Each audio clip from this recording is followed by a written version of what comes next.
Hey guys, welcome to the channel.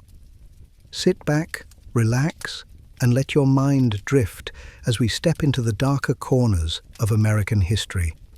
Tonight, we'll journey through centuries of blood and shadow, where ordinary faces hid extraordinary evil and nightmares wore human skin.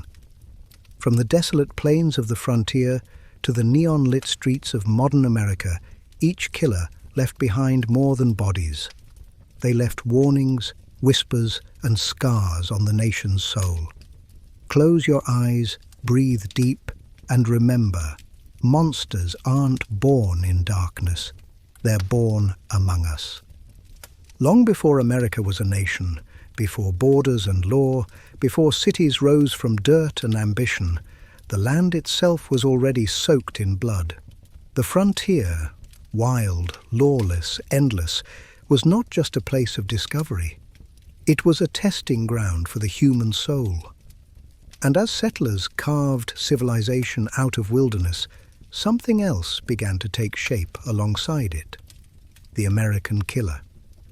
It didn't start with a bang or a war. It started quietly. One missing traveler, one vanished family, one buried secret beneath miles of untouched soil. In the 1600s and 1700s, the New World promised opportunity. But it also promised anonymity. Men could disappear and reinvent themselves. And with no central government, no established police, and no systems of record, murder became one of the few crimes that could truly vanish. One of the earliest cases that stains American history is that of the Harp brothers, often considered the first known serial killers in the new nation. In the aftermath of the Revolutionary War around the 1790s, these men roamed the wild frontier between Kentucky and Tennessee. Known as Micajah Big Harp and Wiley Little Harp, they weren't soldiers anymore. They were predators. The Harps slaughtered without reason, murdering travelers, children, and entire families. Their motives weren't wealth or revenge. It was something purer, the pleasure of destruction. Witnesses spoke of their laughter echoing through the woods after each killing. In a time when America was learning to build itself, the Harps revealed its first glimpse of chaos. They didn't fit into the legends of outlaws or rebels. They were too senseless for that. They were the country's first monsters, and they showed what could happen when freedom had no conscience. Their story set a pattern that would echo across centuries: isolation, control, violence without logic. Every era would dress it differently: the preacher, the doctor, the drifter, the family man. But beneath it all was the same hunger. By the early 1800s, America was growing, but justice still crawled. Frontier towns had sheriffs, but no reach beyond a few miles. The roads between settlements were wastelands of opportunity, places where killers could vanish into dust. People were warned not to travel alone, not because of wolves or bandits, but because sometimes the real beasts wore boots and smiled. The culture of the frontier shaped the psychology of violence. It was a world that rewarded toughness, dominance, and ruthlessness. The killers who thrived there weren't madmen in the modern sense. They were products of a society built on survival. If you could take, you did. If you could kill, you learned not to feel it. One of the darkest examples was Lewis Hutchinson, the mad doctor of Salt Pond. A Scottish immigrant who came to America in the 1760s, he established himself as a physician and settler. But behind his medical practice, he lured travelers into his home, guests who were never seen again. Archaeological digs at his property later revealed bones buried beneath stone floors and wells. Even in a time when death was common, his cruelty stood out. It was men like Hutchinson and the Harps who shaped the earliest myths of American evil. They were proof that the wilderness didn't create monsters. It revealed them. And as civilization advanced, so did the killers. By the mid-1800s, America was no longer a patchwork of towns. It was a restless, growing nation. Railroads stretched across plains, cities rose, and anonymity evolved. The drifters of the old frontier became travelers, merchants, hotel guests. The hunters of the wild learned to adapt to the modern crowd. Among them stood H. Holmes, a man who would come to define the phrase American horror. Though he belongs to a later chapter in this series, his shadow belongs here because Holmes represented the logical evolution of the frontier killer. Where the harps used knives and rage, Holmes used charm, science, and architecture. The wilderness had moved indoors. It's easy to romanticize the frontier, to imagine brave settlers and heroic explorers taming a savage land. But for every farm built, there was a family that vanished. For every trail blazed, a grave without a name. And while history books record the victories, the ground remembers something else. The killers of early America weren't clever. They weren't famous. But they were necessary in shaping the national psyche. They became warnings passed down through generations, stories whispered around firelight. Don't trust strangers. Don't travel alone. Evil isn't foreign, it's familiar. Even then, before psychology or profiling existed, people recognized patterns.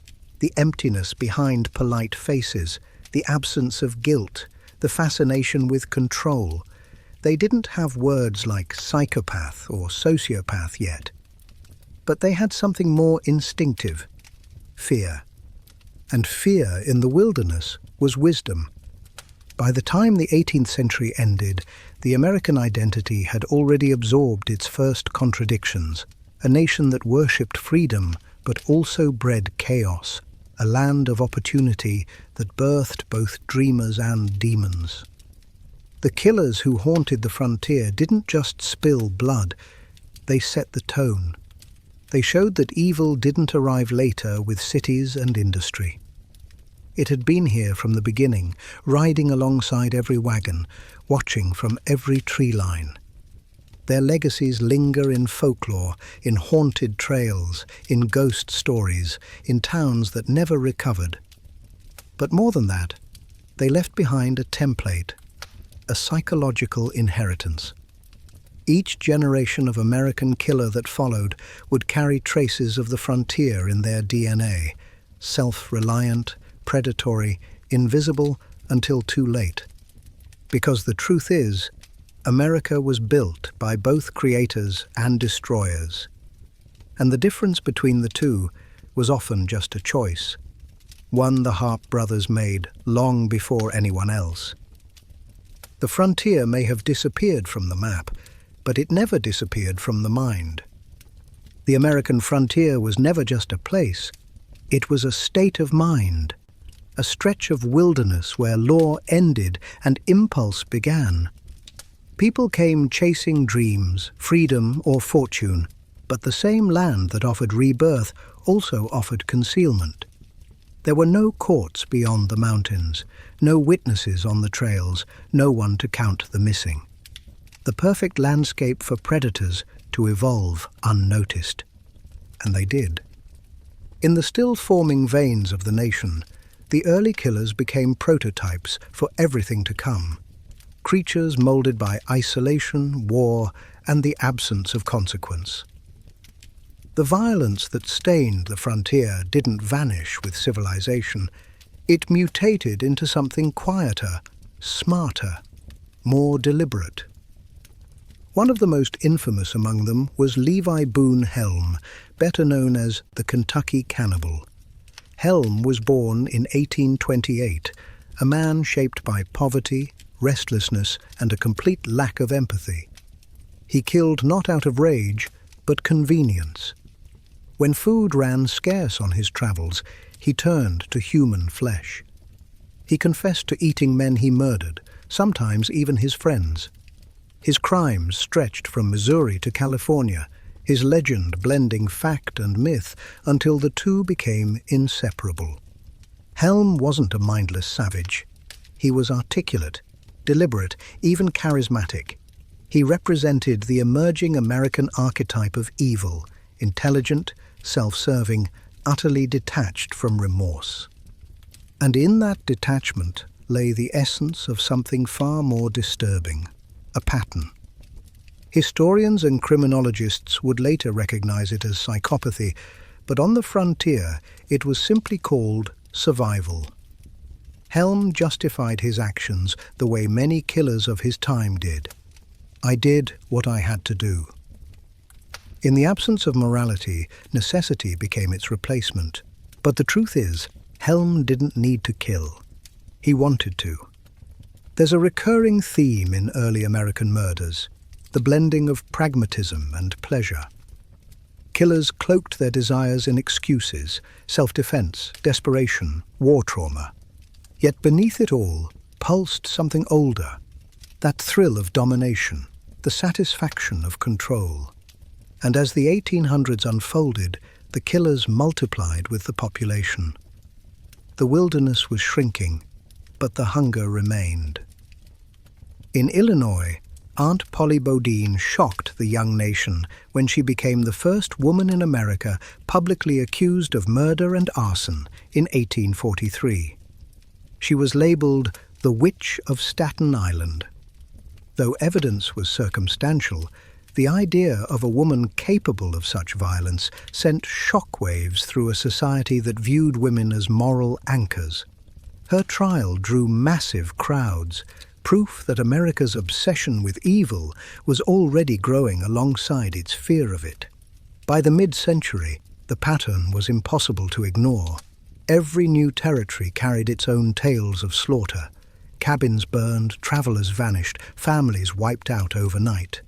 The killers were rarely caught, and when they were, their deaths became public theatre.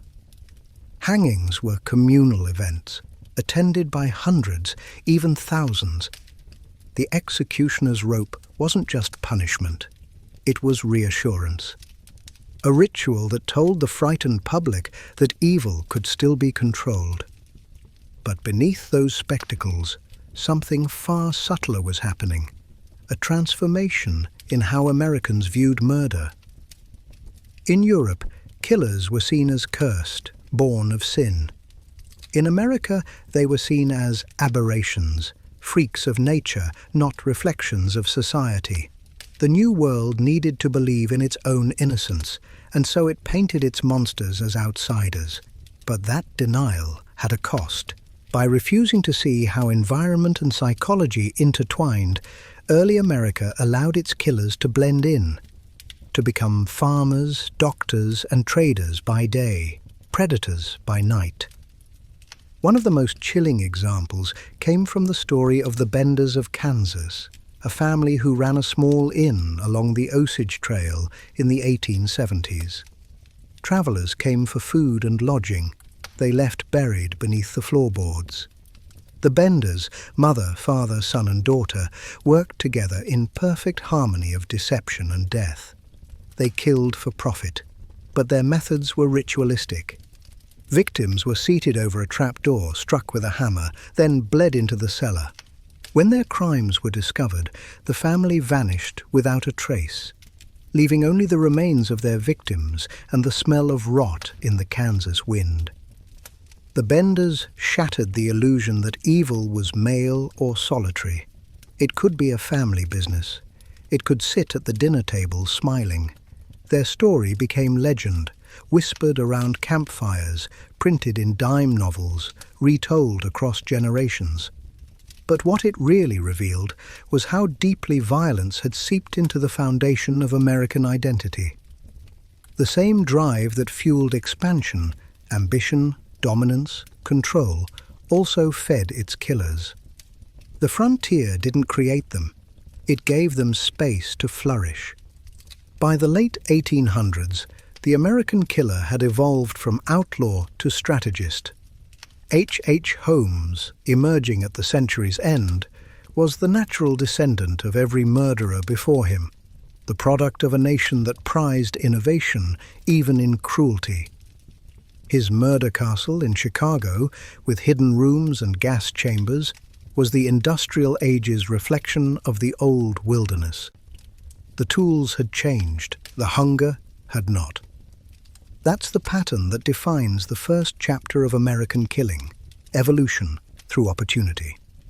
Each generation built its monsters with the materials available. The Harps had woods and rivers. Helm had desolation. The Benders had trust.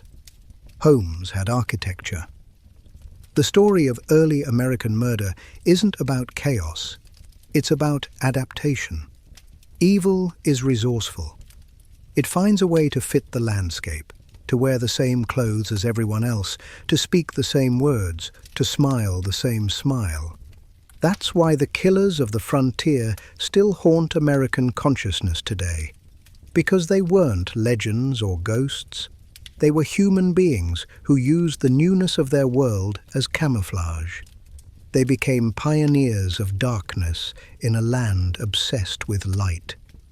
Their ghosts linger in the soil, in the folklore, in the endless fascination with the criminal mind. They are the reason every generation rediscovers its monsters and wonders. How could someone do that? The answer is the same now as it was then. Because someone always can. The 19th century was supposed to be an age of progress. Steam powered the cities, railways bound the coasts, and the frontier finally surrendered to civilization. But beneath the hum of invention, something darker stirred. Civilization hadn't erased the wilderness. It had buried it under cobblestone and ambition. And in that darkness between lamplight and law, a new breed of killer began to thrive. These were not the wild drifters of the frontier, nor the nameless cannibals that haunted the woods. These killers wore waistcoats, read newspapers, and attended Sunday service. They smiled in parlours and shook hands on cobblestone streets. They were the polished faces of a nation determined to appear civilized, proof that evil could evolve alongside progress. Nowhere was that contradiction more chilling than in the story of Herman Webster Mudgett, better known as H. H. Holmes, the man many call America's first true serial killer. Born in 1861 in New Hampshire, Holmes was intelligent, articulate, and utterly without empathy. From an early age, he displayed the triad that psychologists would later call classic markers of psychopathy: manipulation, cruelty, and deceit. But in an era that prized charm and education, those traits were disguised as success. Holmes built his life like an experiment in human control. By the time he arrived in Chicago during the 1880s, the city was a magnet for dreamers, laborers, immigrants, and businessmen chasing the promise of the industrial age. Amid the chaos, Holmes constructed his masterpiece, a 3-story labyrinth later nicknamed the Murder Castle. Hidden rooms, trapdoors, gas-sealed chambers, and soundproof vaults. A building designed not for shelter, but for silence. Victims checked in expecting a night's rest. They vanished into architecture itself. What made Holmes terrifying wasn't only the number of deaths, but the methodical patience with which he practiced them. He used contracts, receipts, and polite conversation as weapons. His murders were acts of management, carried out with the precision of a businessman. To the public, he was a doctor and a gentleman. To the people who worked for him, he was unpredictable but brilliant. To his victims, he was the last face they ever saw. Holmes embodied the new American killer, educated, organized, and motivated by something colder than rage. He killed because he could, because the system rewarded confidence and punished suspicion.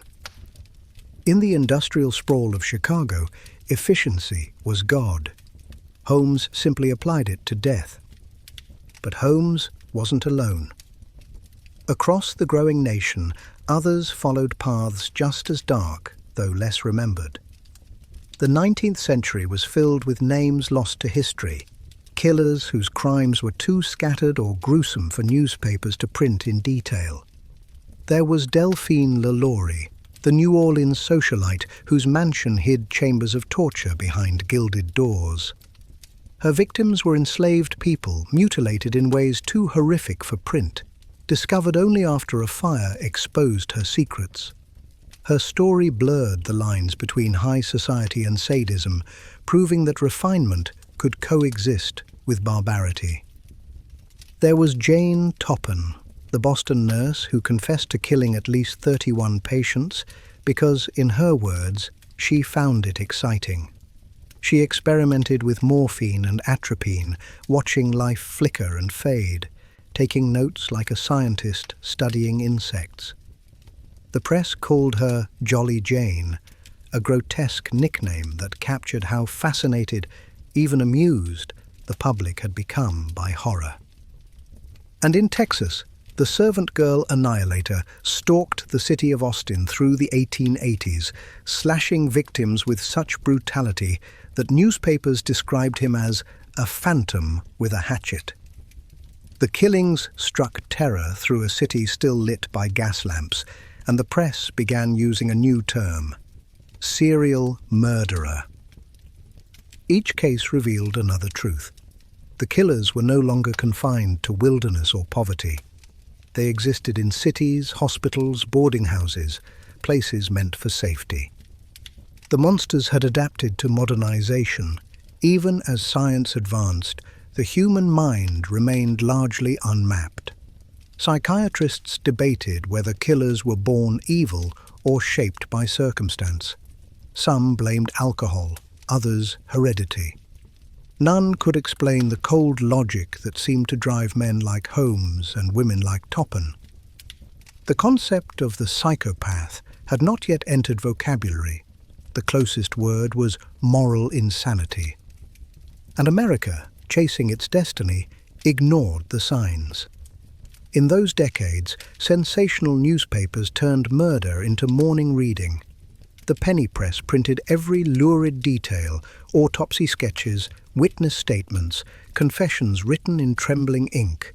Death sold papers, and papers sold fear. Public executions drew crowds of thousands, families picnicking beneath gallows as preachers recited scripture.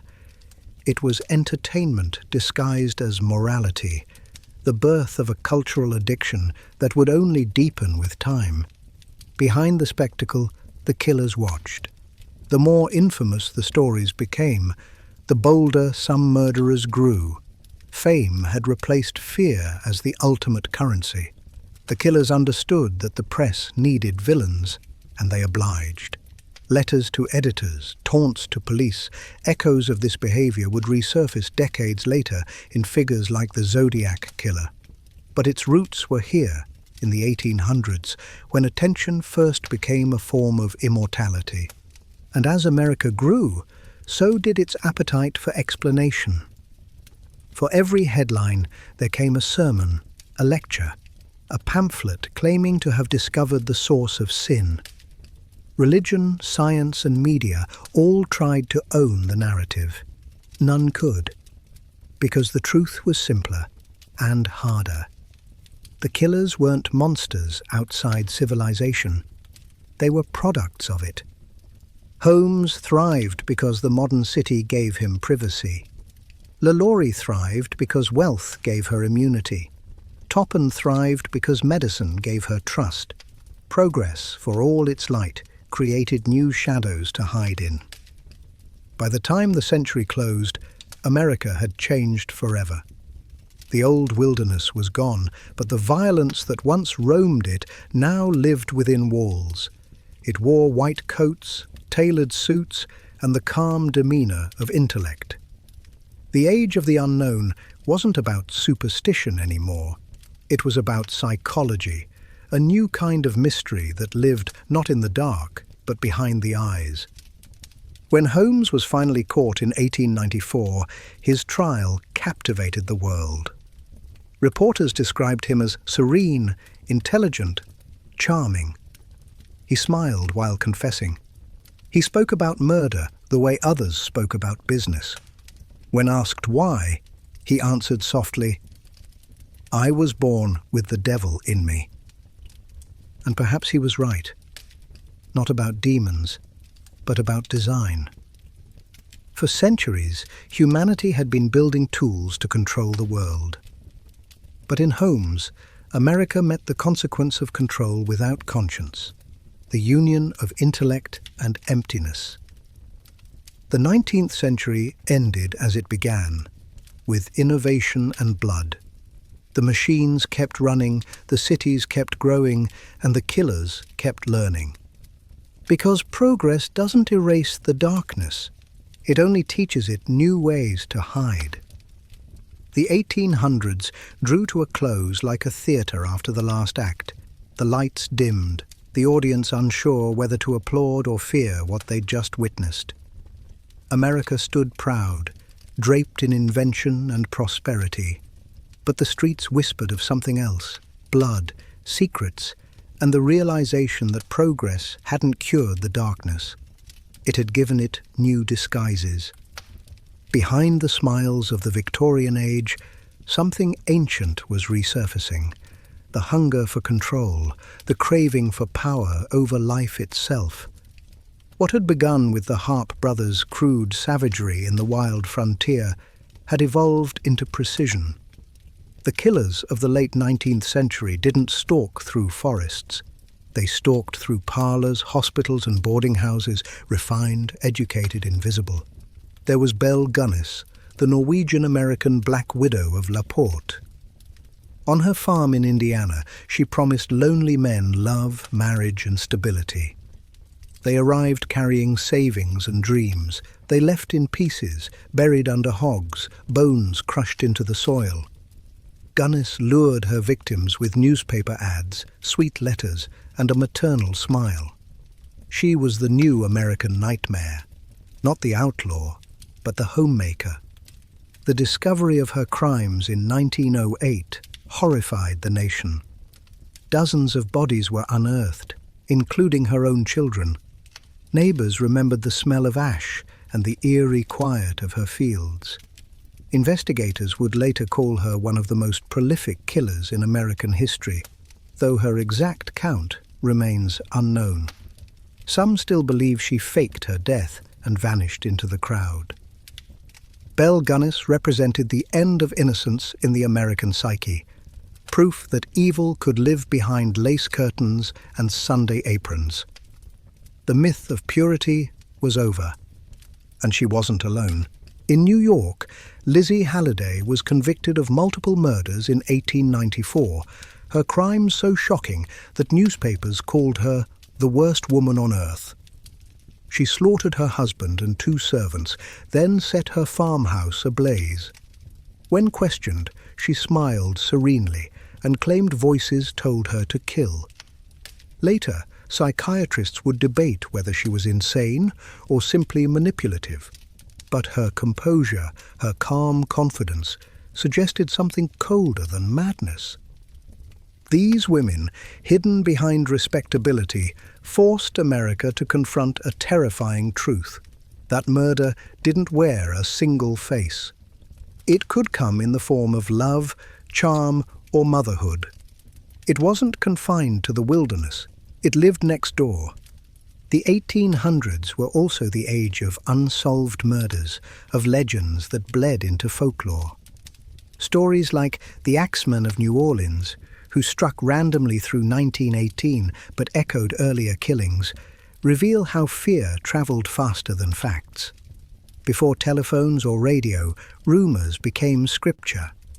The people filled in the blanks, turning killers into specters, faceless embodiments of dread. This obsession with explanation, this need to name the horror, became the foundation of America's true crime fascination. The public didn't just want justice. They wanted to understand. Why did they kill? Could it be prevented? Were killers born or made? Science was trying to answer those questions. In the late 1800s, criminologists like Cesare Lombroso argued that killers could be identified by physical traits: sloping foreheads, asymmetrical jaws, primitive features. It was pseudoscience, but it gave people something tangible to fear. If evil could be measured, maybe it could be contained. But the killers proved otherwise. They didn't fit patterns. They adapted faster than the theories could evolve. H. Holmes had used intellect. Belle Gunness used domesticity. Jane Toppan used compassion. They each took society's virtues and weaponized them. The American killer was no longer an outsider. They were the reflection of civilization's own contradictions. By the century's end, the line between curiosity and obsession had blurred completely. True crime reporting became a form of entertainment. People collected murder memorabilia, read serialized accounts of crimes in Sunday papers, and attended public hangings as though they were theatre. The killers had achieved immortality. Holmes's trial became national news. LaLaurie's mansion became a tourist attraction. Gunness's farm drew gawkers and treasure hunters. Evil was no longer something to fear privately. It was a spectacle to consume collectively. The more horrific the details, the larger the audience. That cultural appetite created a cycle that would never end. The killers supplied terror, the public supplied attention. Newspapers made fortunes printing each new discovery. And somewhere, deep in that transaction, the killers realized something profound. Attention was power. Some began leaving clues intentionally, crafting their own mythology. Letters, symbols, dramatic confessions. They weren't trying to hide anymore. They were trying to be known. That desire would explode in the 20th century when the media grew faster than morality. But its roots were here, in the closing years of the 1800s, when notoriety became a kind of immortality. The 19th century ended with the illusion of progress. Cities gleaming, science advancing, faith unshaken. But beneath the hymns and headlines, America was already addicted to its darkness. The nation had watched its killers like reflections, fascinated, horrified, and unable to look away. The psychology of murder was changing too. Doctors studying asylum inmates noticed patterns, antisocial traits, lack of remorse, pleasure in control. They began documenting moral insanity as a disorder of empathy, the inability to connect with others as human beings. It was a primitive understanding of what we now call psychopathy, but it marked the beginning of profiling. The problem was that society still viewed murder as a moral failure, not a psychological one. People blamed sin, not sickness. As a result, most killers went unstudied, their minds buried along with their victims. But the few who spoke, like Holmes, revealed something chillingly consistent: detachment. They described killing with the same tone one might describe business, strategy, or art. For them, murder wasn't rage. It was recreation. And that realization, that evil could be emotionless, terrified America more than any crime ever had. The Wild West killers had been brutal but human. These new predators were efficient and indifferent. They weren't driven by chaos. They were driven by curiosity. That was the shadow that followed America into the 20th century. The knowledge that evil didn't always roar. Sometimes it whispered. Sometimes it wore perfume. Sometimes it kept ledgers. By the dawn of the new century, the phrase serial killer didn't exist yet. But the blueprint was complete. And the nation that once blamed wilderness for its violence was about to discover that civilization could be far deadlier. Because once evil learned to blend in, it could go anywhere. And by then, it already had. The Gilded Age was a glittering lie, a time when America pretended it had conquered chaos. Mansions rose along Fifth Avenue, railroads carved silver veins through wilderness, and every factory chimney promised progress. But behind the perfume and champagne was rot. Greed had replaced grace, and in that rot, killers found their kingdom. The late 1800s were an age of contradictions. The nation preached morality while worshipping wealth. It built churches beside brothels, charity halls beside gambling dens. It called itself civilized, but in truth, it had only learned to hide its hunger. The poor starved in tenements, the rich drowned in indulgence, and somewhere between them, predators learned to move unseen. Among them was George Chapman, born Severin Klusowski, a Polish immigrant barber who set up shop in New York before returning to London, where he would later be suspected of being Jack the Ripper. In America, he honed his craft, poison.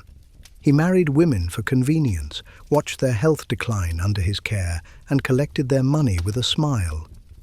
His weapon wasn't a blade or gun, it was arsenic hidden in medicine bottles. Chapman embodied a new kind of American killer, domestic, polite, invisible. While the frontier had celebrated violence, the Gilded Age rewarded discretion. Murder became elegant, wrapped in lace and etiquette. Society women poisoned rivals with tea. Businessmen eliminated partners with accidents. Doctors experimented with anesthesia, not to save lives, but to silence victims. Progress had simply given evil better tools. In Chicago, Dr. Thomas Neal Cream practiced medicine while secretly dispensing death. Like Holmes, he exploited the city's anonymity. He performed illegal abortions, then blackmailed his patients, occasionally killing them when they resisted. When finally captured, he laughed at the proceedings and whispered, "I am Jack the..." before the trapdoor dropped. The crowd never heard the rest. The newspapers called these men gentlemen killers, a phrase that carried equal parts fascination and horror. They weren't monsters in alleys. They were guests at dinner tables. They read Dickens and quoted scripture. They were proof that evil could wear refinement as easily as rags. But it wasn't only men. The new century's moral hypocrisy birthed women whose crimes rivaled any of their male counterparts. Lizzie Borden became the decade's dark celebrity, accused of slaughtering her father and stepmother with an axe in 1892. Her acquittal only deepened the legend. Was she innocent or simply untouchable? The rhyme, "Lizzie Borden took an axe," spread across playgrounds like a curse, proof that even children had begun to absorb America's obsession with murder. The Gilded Age loved its killers the way it loved its scandals, with morbid devotion. Murder trials were social events. Reporters competed for the most sensational phrasing. Courtrooms overflowed with spectators dressed for the occasion, fanning themselves as attorneys described gore in poetic detail. Each headline promised a moral lesson, but delivered entertainment. The irony was cruel. The same society that condemned violence profited from it. True crime papers outsold the Bible in some cities. The word blood became a commodity. And in that marketplace of fear, a new archetype emerged. The con-man killer, blending charm and commerce into carnage. None exemplified it more than Thug Baudouin, a traveling salesman who drifted through the Midwest, selling patent medicines laced with opiates. When customers died, he vanished, reappearing under a new name 2 states away. His trail crossed with insurance fraud, forgery, and suspected homicide. He was never caught, only replaced by others like him. America's mobility, its trains, its open roads, had become both opportunity and alibi. Cities were swelling, identities fluid. Immigrants changed names, records disappeared in fires. The killers thrived on bureaucracy's blind spots. To them, modernity was camouflage. Even religion wasn't immune. Revival meetings drew thousands seeking salvation, and among them lurked false prophets promising redemption through blood. Cult-like sects appeared in the South and Midwest, mixing scripture with delusion. In Kentucky, the Martinsville tragedy of 1886 saw a self-proclaimed prophet lead his followers into ritual killings to cleanse sin. When police arrived, the faithful sang hymns over the bodies. It was a chilling preview of the cult murders that would later define the 20th century. Psychologists hadn't yet named mass psychosis or narcissistic delusion, but preachers recognized something spiritual was rotting. Sermons thundered about the devil walking in silk. They weren't wrong. Behind closed doors, upper-class killers crafted illusions of stability. Servants disappeared. Children died mysteriously. Husbands buried wives with polite eulogies and new brides waiting. The age's obsession with decorum was their greatest ally. People preferred scandal to truth. No one wanted to believe that evil could live in luxury. Meanwhile, criminology crept forward. In 1888, the same year London's Ripper stalked the fog, New York police began experimenting with fingerprinting. The science of identification was born from fear, the desperate need to name the nameless. But technology couldn't touch psychology. It could catch a handprint, not a motive. And motive in this age was dissolving. Greed, lust, jealousy, once clear explanations, no longer sufficed. The new killers acted from boredom, curiosity, or aesthetic pleasure, murder as expression. It was the dawn of modern psychopathy before anyone knew what to call it. By 1900, America stood divided.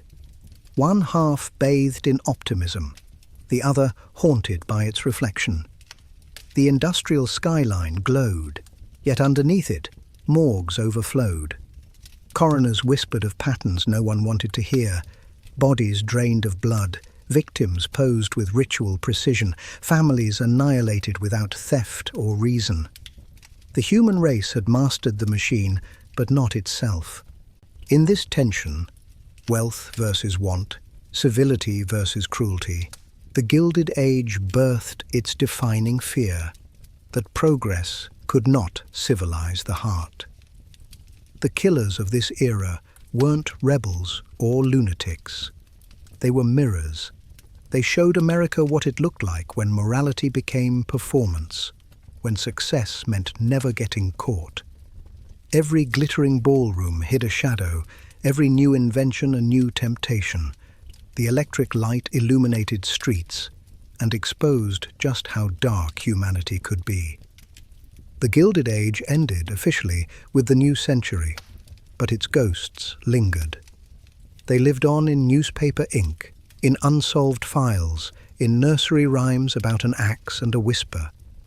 They reminded the next generation that beneath prosperity, the soil was still red. Because civilization doesn't erase savagery, it refines it. And the killers who learned that lesson would carry it proudly into the 1900s, the next chapter in America's long romance with death. The Gilded Age shimmered like gold, but every shine cast a shadow. In those shadows, death whispered through parlors, boarding houses, and cobblestone streets.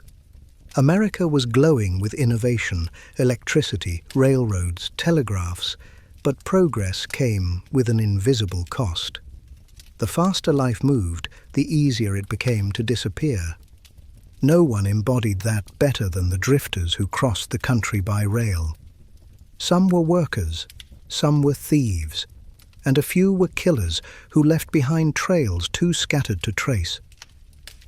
In the late 1800s, the trains were America's veins, and inside them, disease traveled freely.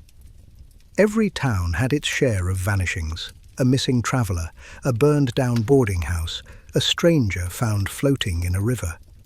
Newspapers filled the blanks with speculation. Bandits, they said, vagabonds. But the truth was simpler. The killers were moving faster than the law. One of the most infamous of these wanderers was Karl Panzram, a name that would later define the brutality of the early 20th century. But before his confession, before his legend, he was just another shadow riding the rails. Panzram's life began in poverty and punishment, beaten, imprisoned, released, and reshaped into something unrecognizable. By the time he reached adulthood, he was no longer a man. He was rage given form. He confessed later to murders across states and continents, to rapes, to arson, to a hatred of humanity so deep it seemed inhuman. Yet when he spoke, it wasn't madness that filled his voice, it was clarity. Panzram was honest about what others denied, that cruelty existed for its own sake, and civilization merely taught it better manners.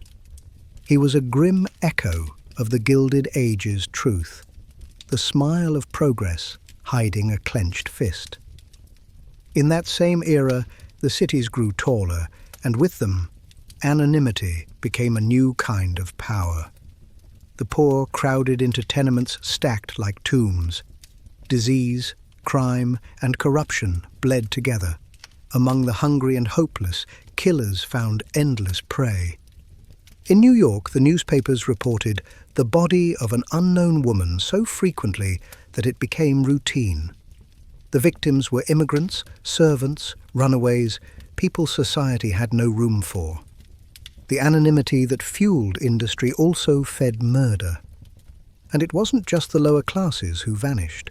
In the mansions of the wealthy, inheritance disputes turned bloody. Brothers poisoned brothers, widows drowned in bathtubs, sons forged wills and burned estates to hide evidence. But unlike the poor, the rich had lawyers, not gallows. Their crimes stayed whispers, not headlines. It was the perfect balance of hypocrisy, murder divided by class. The public wanted justice for the spectacle, not the substance. So when Lizzie Borden walked free, the crowd cheered. Not because they believed she was innocent, but because she was fascinating. Her calm demeanor in court, her lack of emotion, her cryptic smile. It all turned the trial into theater. Newspapers described her clothing, her posture, even her eyes. She was both villain and celebrity, America's first true crime icon. After the verdict, she lived quietly in Fall River, ostracized yet untouchable. Children sang her rhyme for decades, long after the last witness had died. Lizzie Borden took an axe. It wasn't just a rhyme, it was prophecy. America had found its rhythm in violence. Elsewhere, in small towns, less famous killers carried out their work in silence. In Pennsylvania, William Hirons, known as the Lipstick Killer, scrawled confessions on mirrors decades later. But his psychological roots were born in this age of appearance, where image outweighed empathy. It was during the Gilded Age that crime began to mirror culture. Killers learned to play to their audiences, to stage their crimes like performances.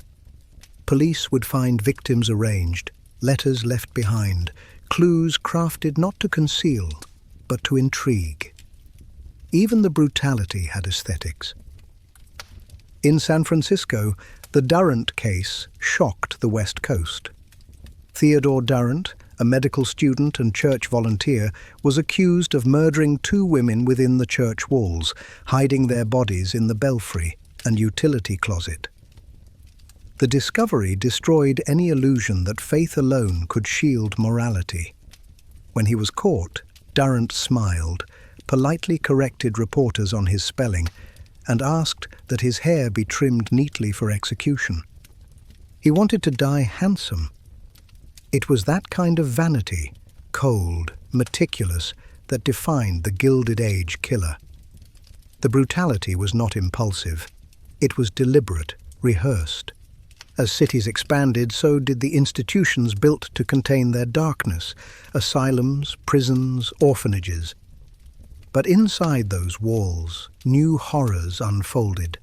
The same era that produced elegant murderers also birthed cruelty in uniform.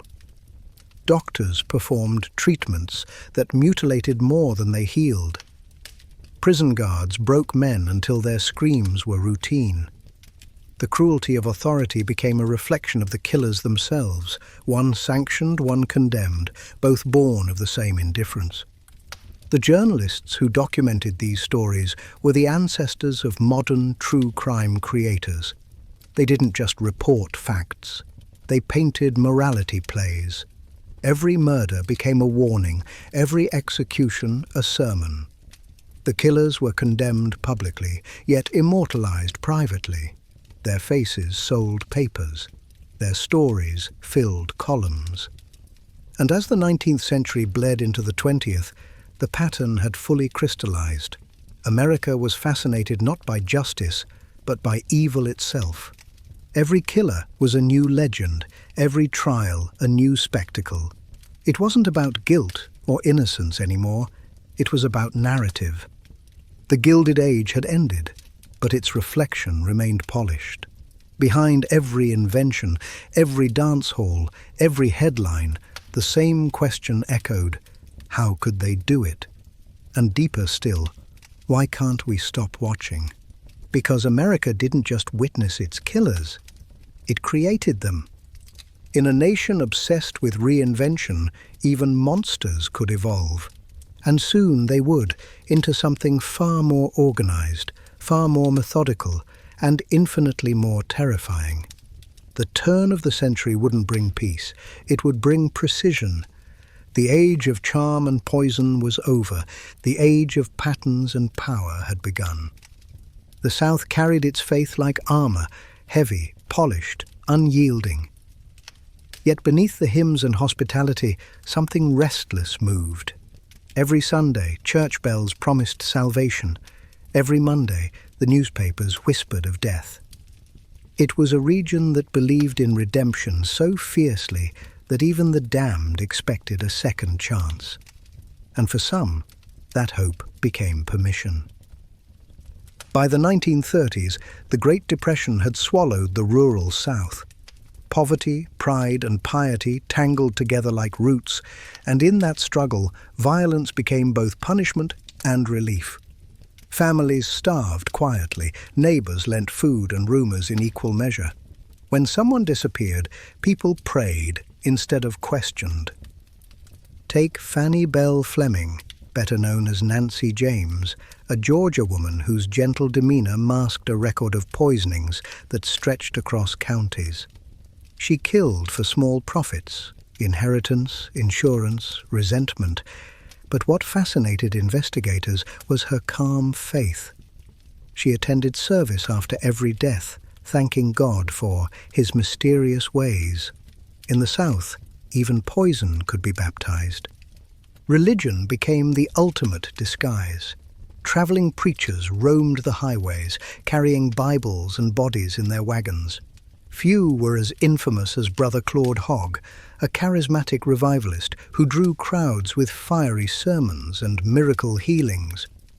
But when several of his female followers vanished, authorities uncovered a trail of jewelry and clothing hidden beneath the floorboards of his tent wagon. He claimed they'd ascended to heaven, and somehow the congregation wanted to believe him. The South's isolation gave these figures power. Small towns trusted authority: the preacher, the sheriff, the patriarch. That trust turned dangerous when power met appetite. A blessing from the pulpit could hide a bruise, a sermon could justify a killing.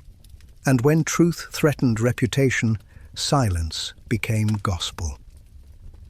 The Scottsboro tragedy in Alabama, while not a case of serial murder, reflected how easily justice bent under prejudice.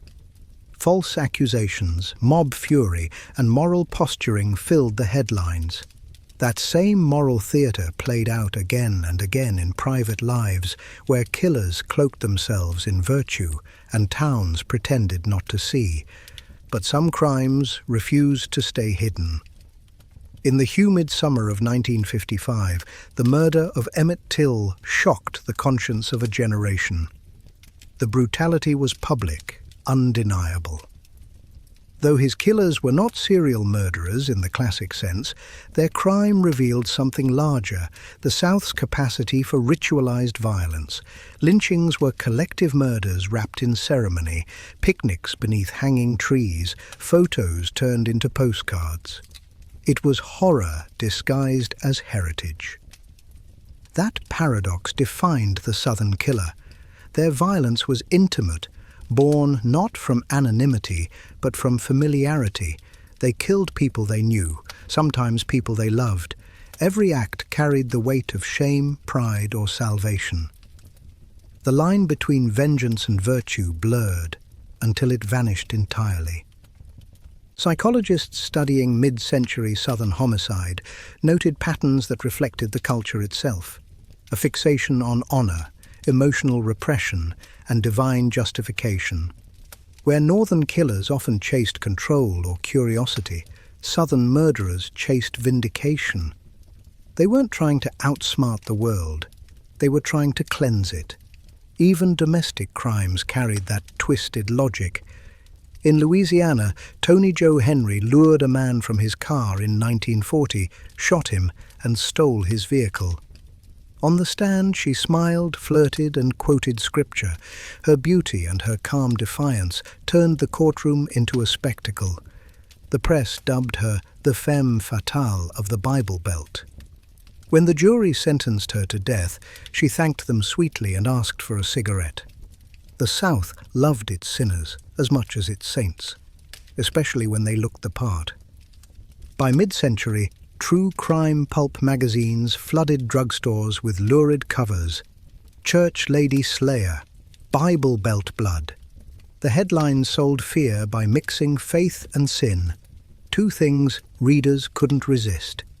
Each story reminded them that evil wasn't foreign. It wore Sunday clothes and said grace before supper. The more America industrialized, the more the South clung to its rituals, and the more its killers hid within them. When the outside world looked in, it saw contradiction: the choir and the noose, the sermon and the scream. But to those who lived it, that tension was normal. Holiness and horror sharing the same heartbeat. The Axeman of Louisiana returned briefly to the public imagination during this period. Though his killings spanned earlier decades, his legend persisted. A spectral figure promising to spare anyone who played jazz at midnight. Churches mentioned him in sermons as proof of sin's reach. Musicians invoked him as a spirit of rhythm and rebellion. Fact and folklore melted together, and the South's killers became myth, demons that justified devotion. By the 1960s, as the civil rights era forced the region to confront its history, new kinds of violence erupted. Bombings, hate crimes, and cult-like militias blurred political terror with personal rage. Each killing carried the echo of old sermons, vengeance disguised as righteousness. The landscape that had once birthed preachers now birthed fanatics. And yet, amid all this darkness, a strange compassion survived. Families of victims still prayed for their killers. Churches held services for both murderer and murdered. It was forgiveness taken to its breaking point, a refusal to surrender faith, even to horror. That was the final irony of Southern murder. It thrived not in spite of morality, but because of it. In a culture built on confession, sin was expected. Redemption was business as usual. As the decades turned, the South's killers evolved into the modern age, from traveling preachers to highway stalkers, from whispered poisonings to televised trials. But their roots never changed. Every story still began the same way, with a hymn, a handshake, and a smile that didn't quite reach the eyes. Because beneath the cross and the choir, beneath the Sunday best and the sweet tea, there lingered an old truth, that light draws its own shadows. And in the American South, those shadows have names, faces, and sometimes pews of their own. By the middle of the 20th century, the American South was changing, but its ghosts refused to leave. The highways were wider, the churches taller, the cotton fields traded for concrete, yet the same quiet violence still crept under porch lights. Evil hadn't disappeared with modernity. It had simply learned to speak softer. Sunday mornings rang with choirs, but Saturday nights belonged to secrets. In small towns from Alabama to Arkansas, gossip was gospel. Everyone knew everyone, or thought they did. That illusion of knowing, of belonging, was the camouflage killers loved most. Take the minister of murder, Reverend Willie Maxwell of Alexander City, Alabama. In the 1970s, his family members began dying, 5 of them, one after another, each insured for suspiciously large sums. Maxwell preached their funerals himself, quoting scripture with a calm voice and tearless eyes. Rumors swirled that he dabbled in voodoo or had a pact with the devil. Authorities couldn't prove a thing. Until, during yet another funeral, a relative pulled a pistol and shot the reverend dead in front of the congregation. The killer was acquitted by a jury that believed justice had finally come. The South called it balance. Maxwell's story exposed the region's most enduring paradox. Deep faith coexisting with a fascination for vengeance. Religion promised forgiveness, but tradition demanded retribution. Every courthouse Bible lay beside a noose. Morality was preached on Sunday and tested by Monday. Down in Louisiana, a more methodical terror was unfolding. The axeman of New Orleans, whose spree spanned 1918 to 1919, claimed victims from every quarter of the city. He broke into homes at night, slaughtered families, and vanished into the jazz-soaked dark. One of his taunting letters declared he'd spare any house playing jazz when he passed by, a promise the terrified city obeyed. On that infamous night, every bar and parlour erupted with music. The murders stopped as suddenly as they'd begun. Whether he died, repented, or simply moved on, no one knew. The legend lived longer than the man. The Axeman revealed another side of Southern sin: performance. Violence became theatre, and fear its applause. Each killing was not only an act of dominance, but of spectacle, a grim echo of old public executions where entire towns gathered to witness judgment. By the 1950s, the South was basking in post-war prosperity, yet its underbelly remained raw. Beneath the slogans of family values and faith, resentment simmered, racial, economic, personal.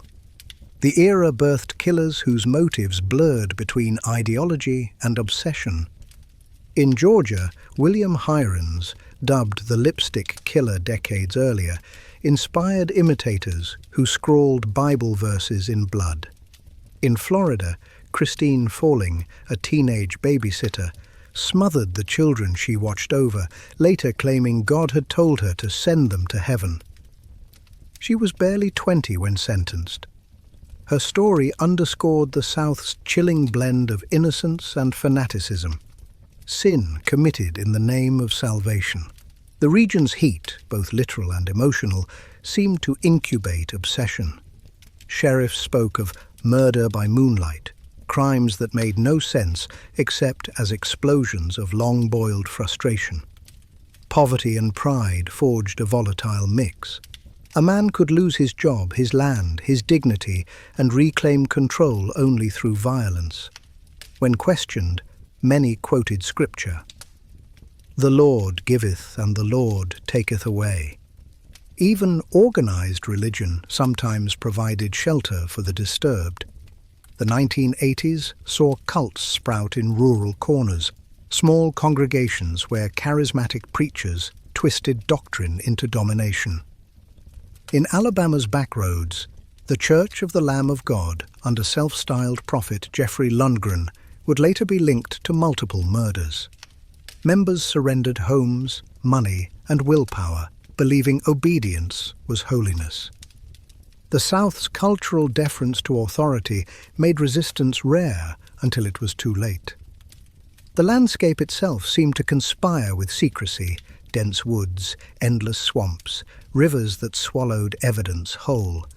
Bodies vanished into the same earth that birthed cotton and gospel. Investigators joked grimly that the Mississippi never told on anyone. Yet even as blood was hidden, fascination bloomed. The South began selling its darkness. True crime magazines and radio shows sensationalized every Bible Belt murder. Listeners tuned in from porches and diners, sipping sweet tea while hearing about decapitations and disappearances. Horror became habit. By the 1990s, forensic science caught up. DNA analysis, profiling, and interstate databases began exposing patterns no preacher could deny. Serial offenders, once confined by geography, were now mapped by behavior. Many turned out to be familiar: the handyman, the church volunteer, the neighbor who never missed a service. That revelation shook the Southern myth of moral superiority. If killers could kneel beside you in prayer, what did salvation mean?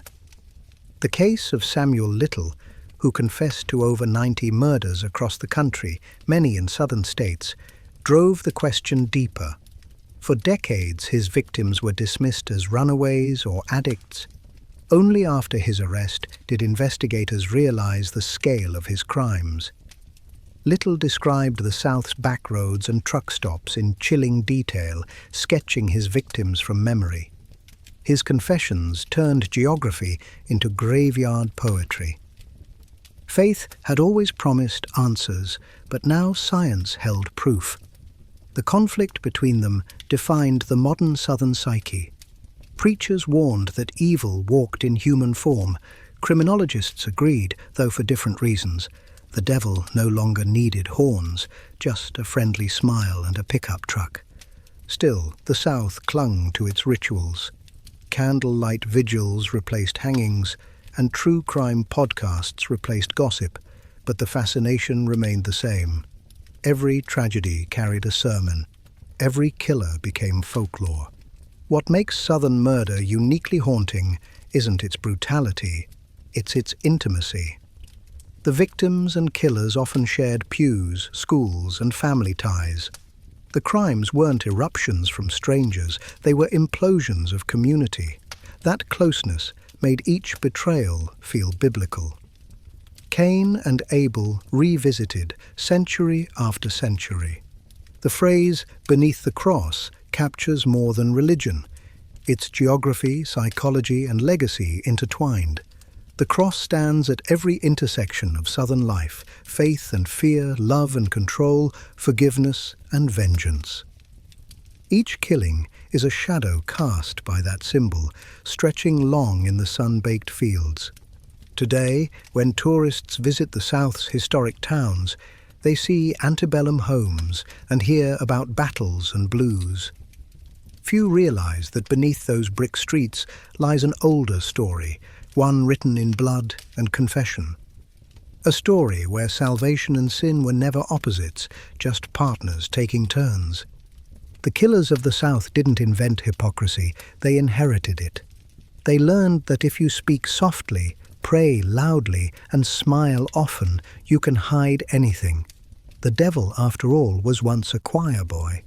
And that truth, that evil can sound like a hymn, still chills the South more than any ghost story ever could. The crash of 1929 didn't only collapse banks, it cracked the human spirit.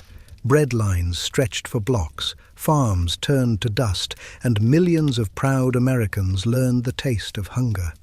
When a nation starves, its morality starves with it. The Great Depression birthed killers who didn't kill for greed or lust.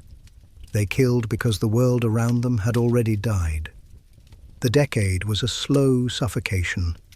Families lost homes overnight, fathers disappeared in search of work, and strangers crowded together in Hoovervilles built from cardboard and hope. The news carried numbers, unemployment, foreclosures, but beneath the statistics lay something wordless, despair fermenting into violence. In the desolate Midwest, Earl Leonard Nelson, remembered as the guerrilla killer, left a trail that spanned the country. He drifted from city to city, offering handyman services, preying on landladies who took him in. The press described his animal strength, but the truth was simpler. He exploited kindness. He thrived in an age when loneliness was epidemic. His victims were women renting spare rooms to survive. Their trust was the only currency they had left. The Depression turned the virtues of hospitality and charity into vulnerabilities. When everyone was desperate, decency itself became dangerous. Down in the Dust Bowl states, entire towns faded beneath storms of dirt so thick that daylight vanished. People woke to find cattle dead, crops gone, and neighbors half mad from isolation. In those ghost towns, justice withered. A man could disappear, and no one would ask questions. That emptiness birthed its own breed of murderer, the family annihilator. The story of the Starkweather family massacre began as another rumor on the plains, a young couple on the run, killing anyone who crossed them. Charles Starkweather and Carol Fugate weren't products of wealth or ideology. They were products of boredom and bitterness. In 1958, their spree cut through Nebraska and Wyoming, but its roots reached back to the hopeless 1930s, when poverty taught an entire generation that life was cheap. Their crimes, reckless and theatrical, were echoes of that older hunger. Desperation rewrote morality. In the Appalachian Hills, moonshiners defended stills with shotguns and shovels. In the cities, con men turned to murder when scams failed. In the South, sharecroppers poisoned landlords over debt.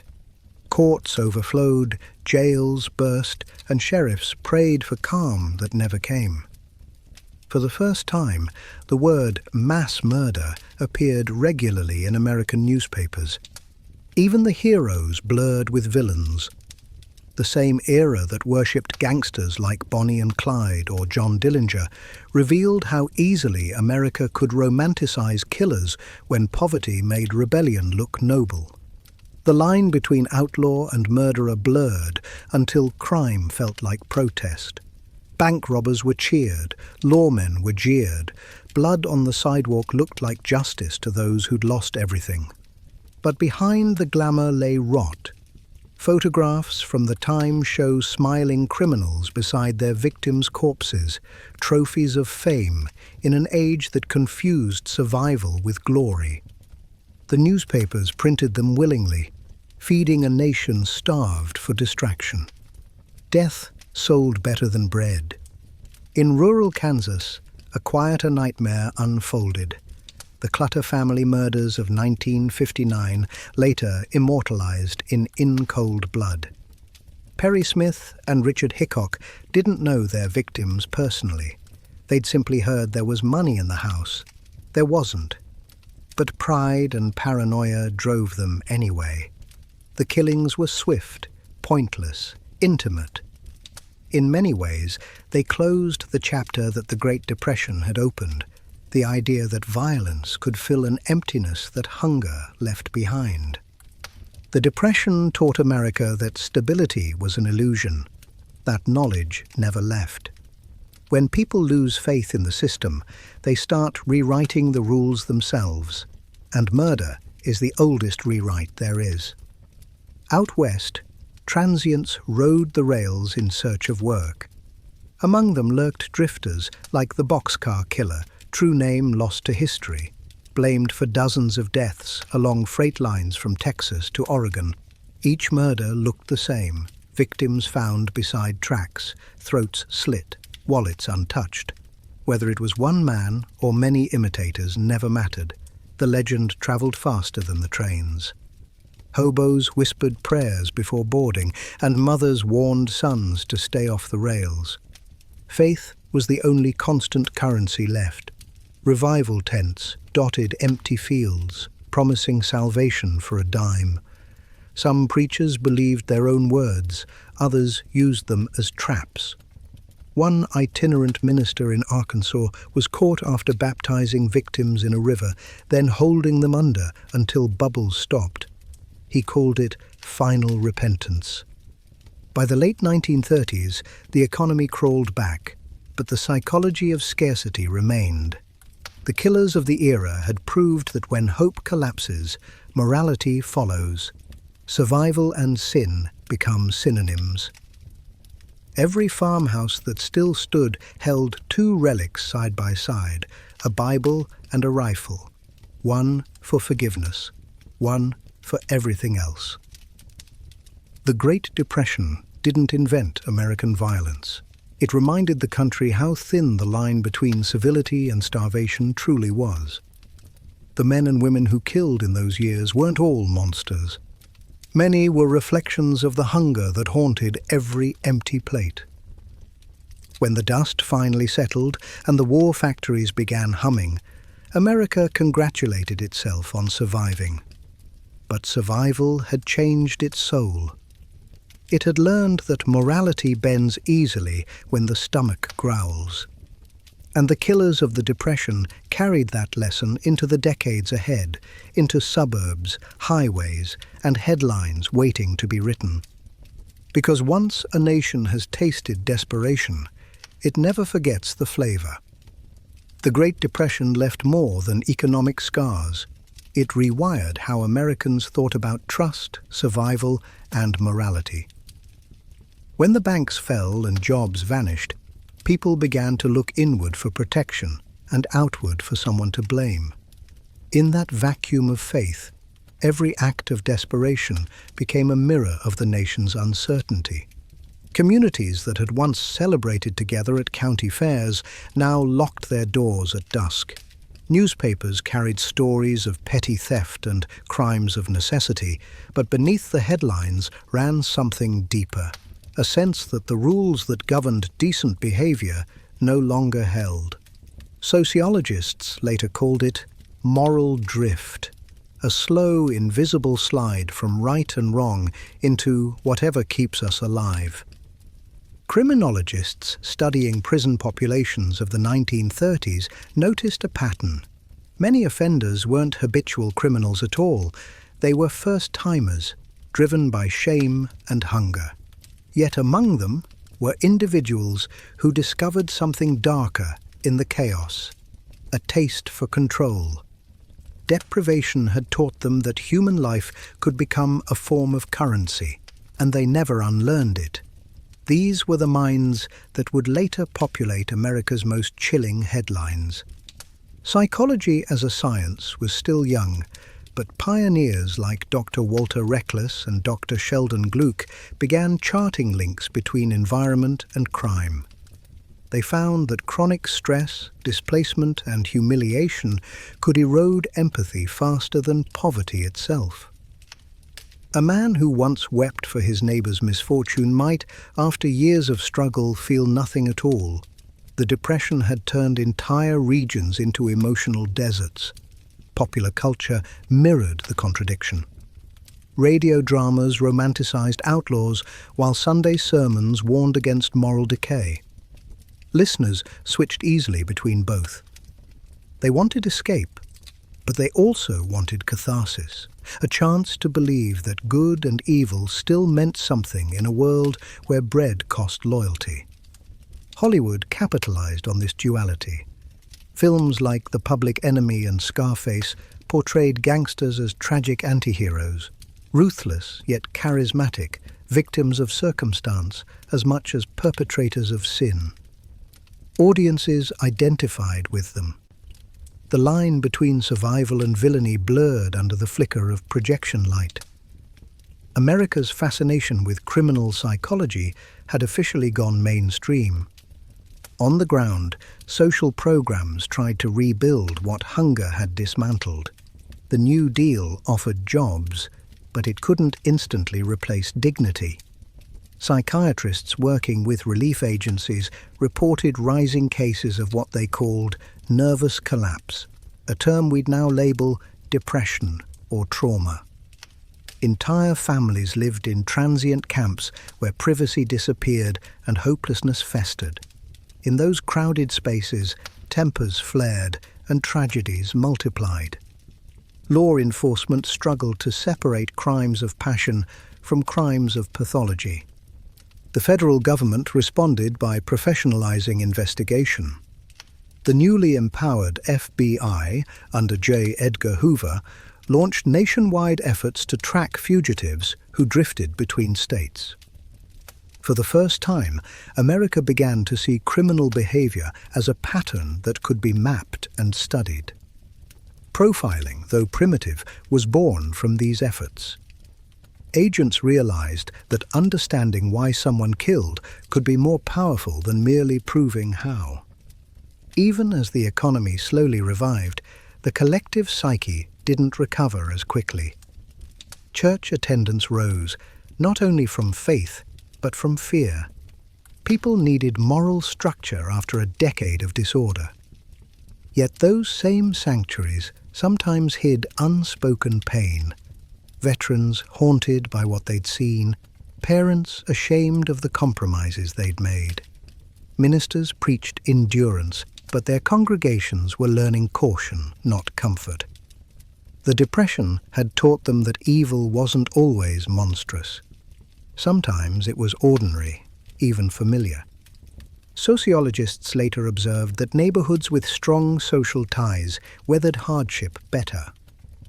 Isolation, not poverty, was the greatest predictor of violence. When people stopped talking to each other, the void filled itself with rumor, resentment, and suspicion.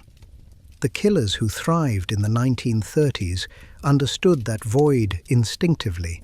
They exploited trust already frayed thin. By the end of the decade, a new sound filled America's living rooms, the crackling voice of President Roosevelt announcing programs, hope, and war clouds on the horizon. The nation was shifting focus from internal survival to external threat. Factories roared back to life, and with them came purpose. But purpose doesn't erase memory. The psychological lessons of the Depression, cynicism, secrecy, self-reliance, remained stitched into the American identity. They would resurface in every era of violence that followed. When historians look back, they often measure the Great Depression by GDP or unemployment graphs. Psychologists measure it by empathy lost. The decade proved that fear could turn good people inward and teach dangerous people how to vanish in plain sight. It created not just economic refugees, but moral nomads, souls untethered from consequence. And as the nation marched toward World War II, those lessons traveled with it. The coming decades would bring prosperity, suburbia, and science. But the ghosts of hunger, distrust, and quiet cruelty would remain, whispering reminders that civilization is always one collapse away from chaos. Because when a country learns to survive without compassion, it doesn't forget. It simply waits for the next crisis to remember how. War changes the human mind in ways that peace can never fully understand. It teaches discipline, obedience, and efficiency, virtues that keep armies alive. But when the uniforms come off, those same traits can fracture into something darker. The history of America's 20th century is filled with men trained to defend, who later struggled to stop fighting. After the Second World War, the country celebrated its heroes. Returning soldiers filled parades and classrooms, carrying medals and memories. Yet psychologists in veterans' hospitals began noticing patterns they didn't yet have words for: nightmares, emotional numbness, bursts of rage. Today we call it PTSD. In the 1940s, it was simply battle fatigue. And for a few, the boundary between combat and civilian life dissolved completely. Sociologists later observed that veterans made up a small but distinct portion of serious offenders during the late 1940s and early 1950s. Most never re-offended. They worked, raised families, rebuilt the nation. But those who didn't adjust carried a skill set that made their crimes unusually precise. Military structure had taught them how to plan, to mask emotion, to survive pursuit. When violence erupted, it often carried the rhythm of training rather than impulse. Law enforcement faced its own paradox. Police forces expanded after the war, adopting military language and hierarchy. The badge promised order, yet it also attracted men who missed the adrenaline of combat. Criminologists call this the warrior drift, when authority and aggression blur. Cases from the 1950s and 60s exposed officers who manipulated their positions for control rather than service. Each revelation eroded the public's faith a little more. The phenomenon wasn't new. During the Civil War, desertion and trauma had already produced wandering veterans who drifted west with weapons and no direction. What changed in the modern era was visibility. Mass media could now turn any scandal into a national reflection. Americans began asking how training meant to protect could also destroy. By the Vietnam War, psychologists were documenting something deeper. A generation caught between patriotism and disillusionment. Some soldiers returned to protests instead of parades. They faced hostility, confusion, and a lack of mental health care. A handful unraveled publicly, their actions feeding headlines about killers in uniform. But beneath the sensationalism lay a quieter truth: untreated trauma, moral injury, and a system unequipped to heal them. Researchers at the time began using the term conditioning transfer, behaviors reinforced in battle, hypervigilance, preemptive aggression, detachment, that didn't switch off at home. In policing, a similar pattern emerged. Departments emphasized control over empathy, mirroring wartime command structures. For most officers, that discipline meant professionalism. For a few, it became permission. The late 20th century saw reform movements try to separate protection from domination. Community policing programs, crisis intervention training, and the study of moral resilience grew out of those efforts. The goal was to prevent the slide from guardian to aggressor, to make uniform mean service again. Modern neuroscience has helped explain what earlier generations only sensed. Prolonged exposure to danger reshapes the brain's threat circuits. Adrenaline becomes familiar. Peace feels foreign. If that chemical rhythm isn't retrained, some individuals unconsciously recreate it through risk, violence, or control. It's not destiny, but it is danger. Forensic historians now view the killer in uniform theme not as betrayal, but as symptom, a sign of institutions that valorize toughness while silencing vulnerability.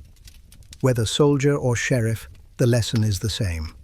Discipline without reflection can curdle into domination. The 21st century adds new layers. Technology gives authority unprecedented reach. Drones, surveillance, data, and with it, new moral tests. When every action can be justified as procedure, conscience must speak louder. Modern training increasingly includes ethics, trauma awareness, and psychological screening, tools meant to prevent the old cycle from repeating. Yet history reminds us that power always carries temptation. Every badge, every rank, every salute asks a question. What will you do when no one is watching? For some, the answer is duty. For others, the silence becomes invitation. America's fascination with this duality, the protector who becomes predator, says as much about society as about the individual. We trust authority because we need safety, but we fear it because we've seen how easily strength can twist. The stories of soldiers and lawmen who cross that line endure not just as warnings, but as reminders that heroism and horror share the same uniform until choice separates them. The next era, shaped by the optimism of the 1950s and the rebellion of the 1960s, would push that question even further. As the nation built suburbs and televisions glowed in every living room, a new kind of darkness prepared to step out of the shadows, the polished face of the modern serial predator. The story of authority and corruption doesn't end when a war fades or a headline dies. It evolves. Every generation redefines what uniforms mean: protection, service, pride. And every generation must relearn how fragile those ideals are. By the middle of the 20th century, America's confidence in its institutions felt unshakable. The economy boomed, the suburbs bloomed, and uniforms of all kinds, military, police, fire, medical, symbolized safety. Yet under that comfort pulsed an unease that psychologists later called the authority paradox. The more we worship control, the more we risk surrendering judgment. During the Cold War, secrecy became policy. Intelligence agencies recruited soldiers and scientists into programs hidden from public scrutiny. Inside those sealed worlds, loyalty sometimes replaced morality. Historians tracing covert operations have since shown how ordinary people can commit extraordinary harm when convinced it serves a greater good. The same conditioning that turns civilians into disciplined defenders can, without reflection, make them tools of abuse. Law enforcement mirrored that culture. Departments adopted military surplus, hierarchical language, and an US versus them mentality. Training emphasized survival first, community second. In many cities this worked. Crime dropped, professionalism rose, but in others, power hardened into arrogance. Sociologists studying misconduct found a repeating pattern: isolation, stress, and lack of oversight. The badge became armor against accountability. Not all tragedies involved corruption. Some were born of trauma. Veterans who joined police forces often carried invisible wounds from previous wars. Without counseling, hyper-alertness could twist into aggression. A shout in the dark triggered memories of ambush. An argument became perceived threat.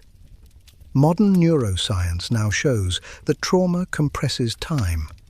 The body reacts to the past as if it were present. In moments of crisis, memory and reality collide. Public reaction has always swung between reverence and revolt. The civil rights era exposed the nation's unease with power. Peaceful demonstrators met officers who believed order justified force, and television brought those images into living rooms. For the first time, Americans saw the cost of unchecked authority not as rumor, but as film. Confidence cracked. Reform movements demanded transparency, body cameras, mental health support, tools meant to humanize both protector and protected. Within the armed forces, similar reckonings unfolded. Studies of Vietnam veterans revealed that moral injury, guilt over actions that violated personal ethics, could be more destructive than physical wounds. Some withdrew completely. Others acted out destructively, unable to reconcile who they had been with who they'd become. The military began experimenting with counseling programs and peer support, small steps toward acknowledging that resilience requires empathy. At the heart of these efforts lies a difficult truth. Institutions reflect the people inside them. When culture prizes obedience without introspection, conscience erodes quietly. History's darker chapters, prison experiments, unjust raids, abuse scandals, show how ordinary individuals rationalized cruelty as duty. Each revelation forces society to ask not only who gave the order, but why was it followed. Yet for every failure, there have been transformations. Modern academies teach ethical decision-making alongside tactics. Veteran organizations pair counseling with reintegration. Some departments train officers in mindfulness, empathy, and de-escalation, the opposite of old warrior creeds. Progress is uneven, but the shift matters. Authority must be felt as responsibility, not superiority. Pop culture continues to wrestle with the theme. From noir detectives to military thrillers, audiences are drawn to characters torn between honor and impulse. The fascination isn't morbid, it's moral. Viewers sense the tension within themselves, the desire for safety, and the fear of surrendering too much power to those who promise it. Psychologists describe this as projection of conscience. We need heroes in uniform because they embody our hope that discipline can coexist with compassion. When one of them fails, it feels personal, as if faith itself has been betrayed. That is why stories of officers who cross the line or soldiers who can't return to peace resonate so deeply. They remind us that ethics isn't guaranteed by a badge, a rank, or a cause. It's sustained only by choice. In recent decades, the conversation has matured.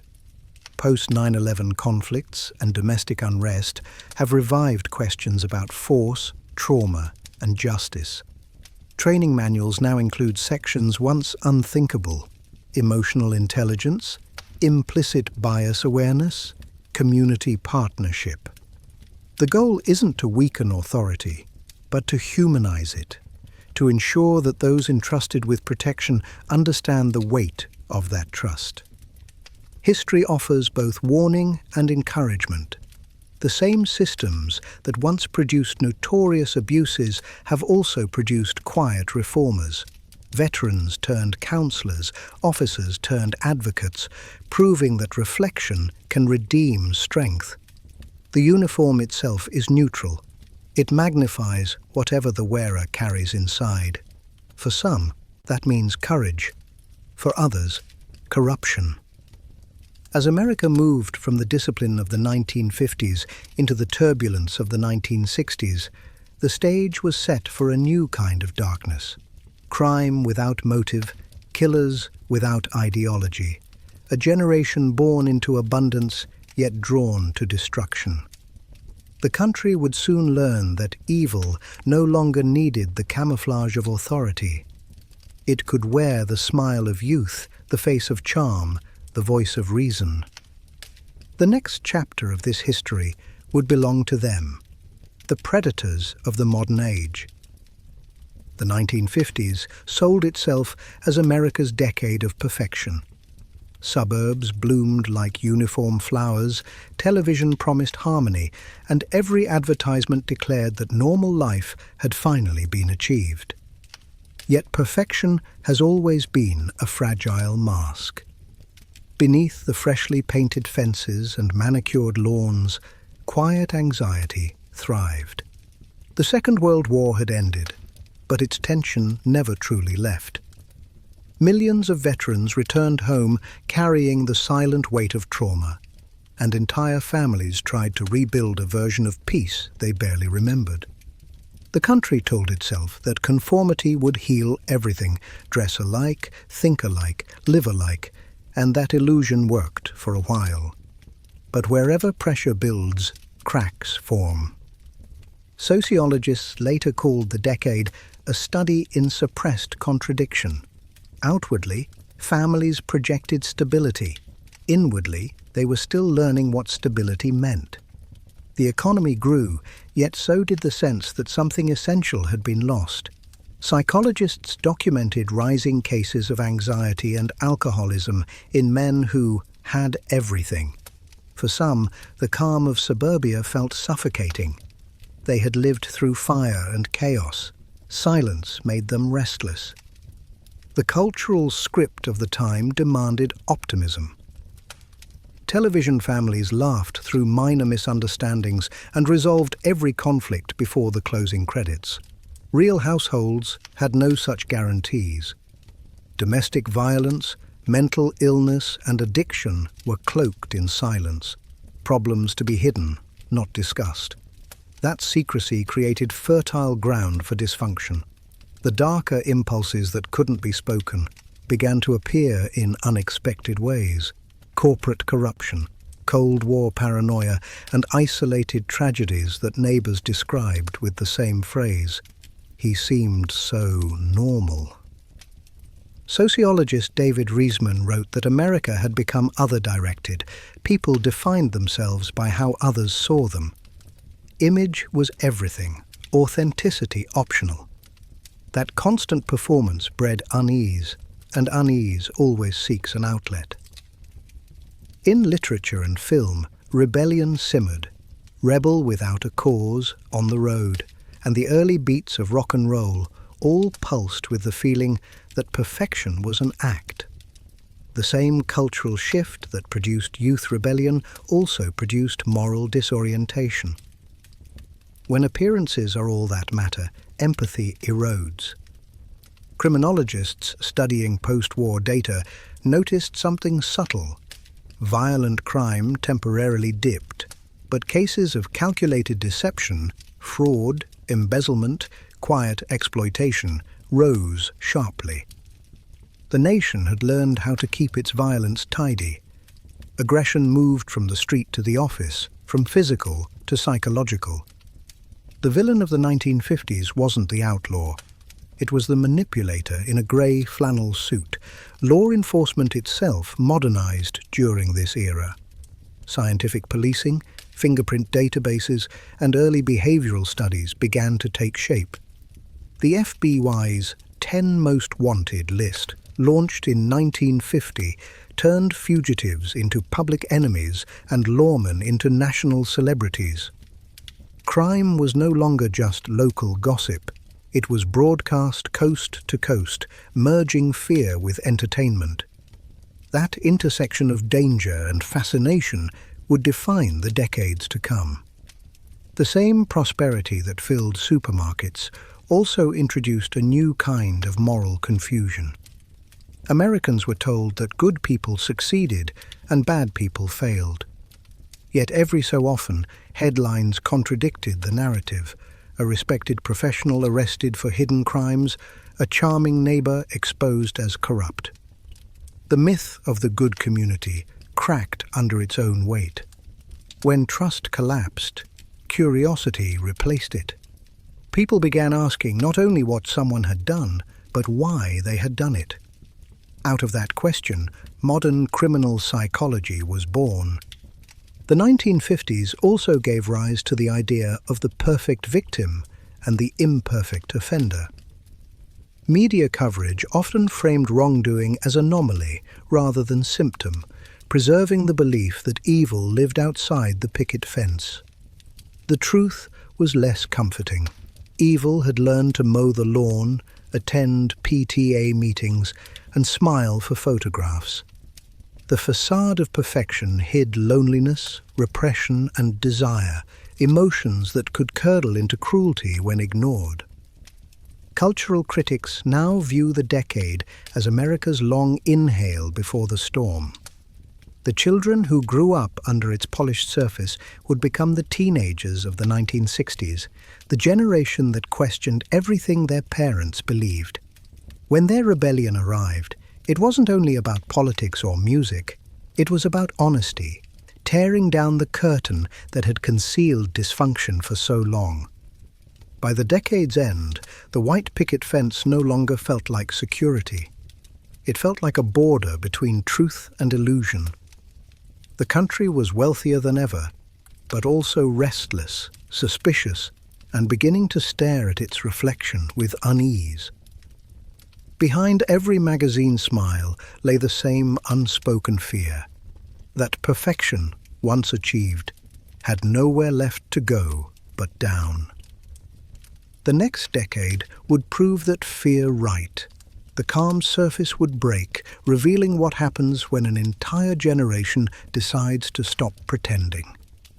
If the 1950s had a sound, it was the hum of an electric refrigerator and the low static of television after midnight, steady, comforting, and faintly eerie. The United States had built itself into a picture of control, but the need for control always hides its opposite.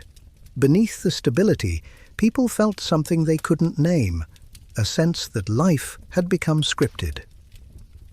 Sociologists later described the decade as the conformity trap. The GI Bill had built suburban neighborhoods where every house looked the same. Individuality was discouraged, and sameness was marketed as safety. Yet beneath that uniformity, emotional isolation spread. Men were told to be stoic providers, women were told to smile through anxiety. When cracks appeared, affairs, breakdowns, secret drinking, they were patched with silence. In that silence, resentment fermented. Psychologists of the era began studying what they called the hidden self. Their interviews with middle-class families revealed exhaustion behind the smiles. Housewives quietly sought sedatives, mother's little helper. Men found refuge in office affairs or late-night bars. Everyone performed happiness because unhappiness felt unpatriotic. To admit despair in the decade of victory was to risk social exile. That repression shaped the decade's cultural tone.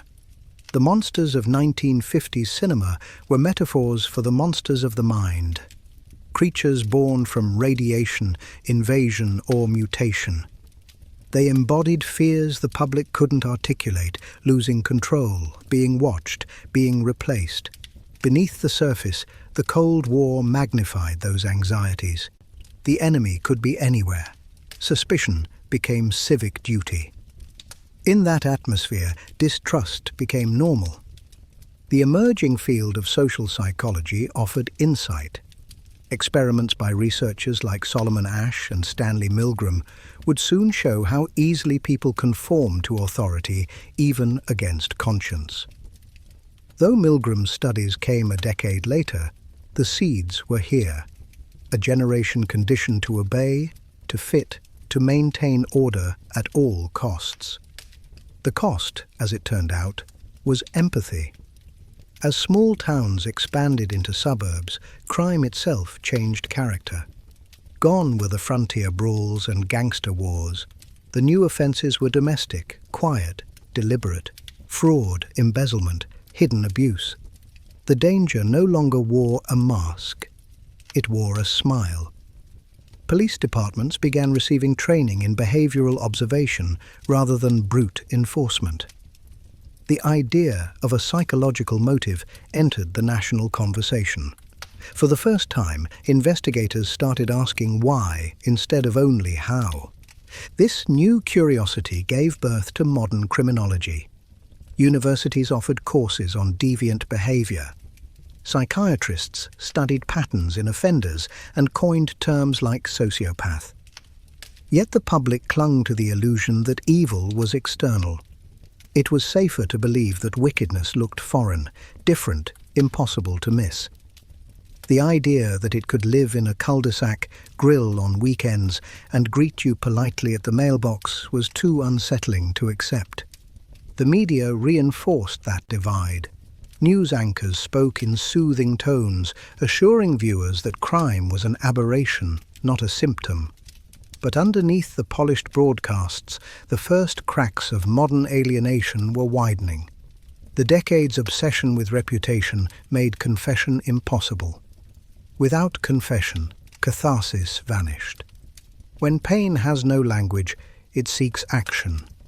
Some expressed it through rebellion, others through quiet cruelty. Toward the end of the 1950s, something shifted. Teenagers, raised on safety, started to question it. Rock and roll shook the certainties their parents worshipped. James Dean and Elvis Presley became symbols of disobedience, not because they preached chaos, but because they looked human, flawed, alive, unfiltered. That yearning for authenticity was the decade's first real rebellion.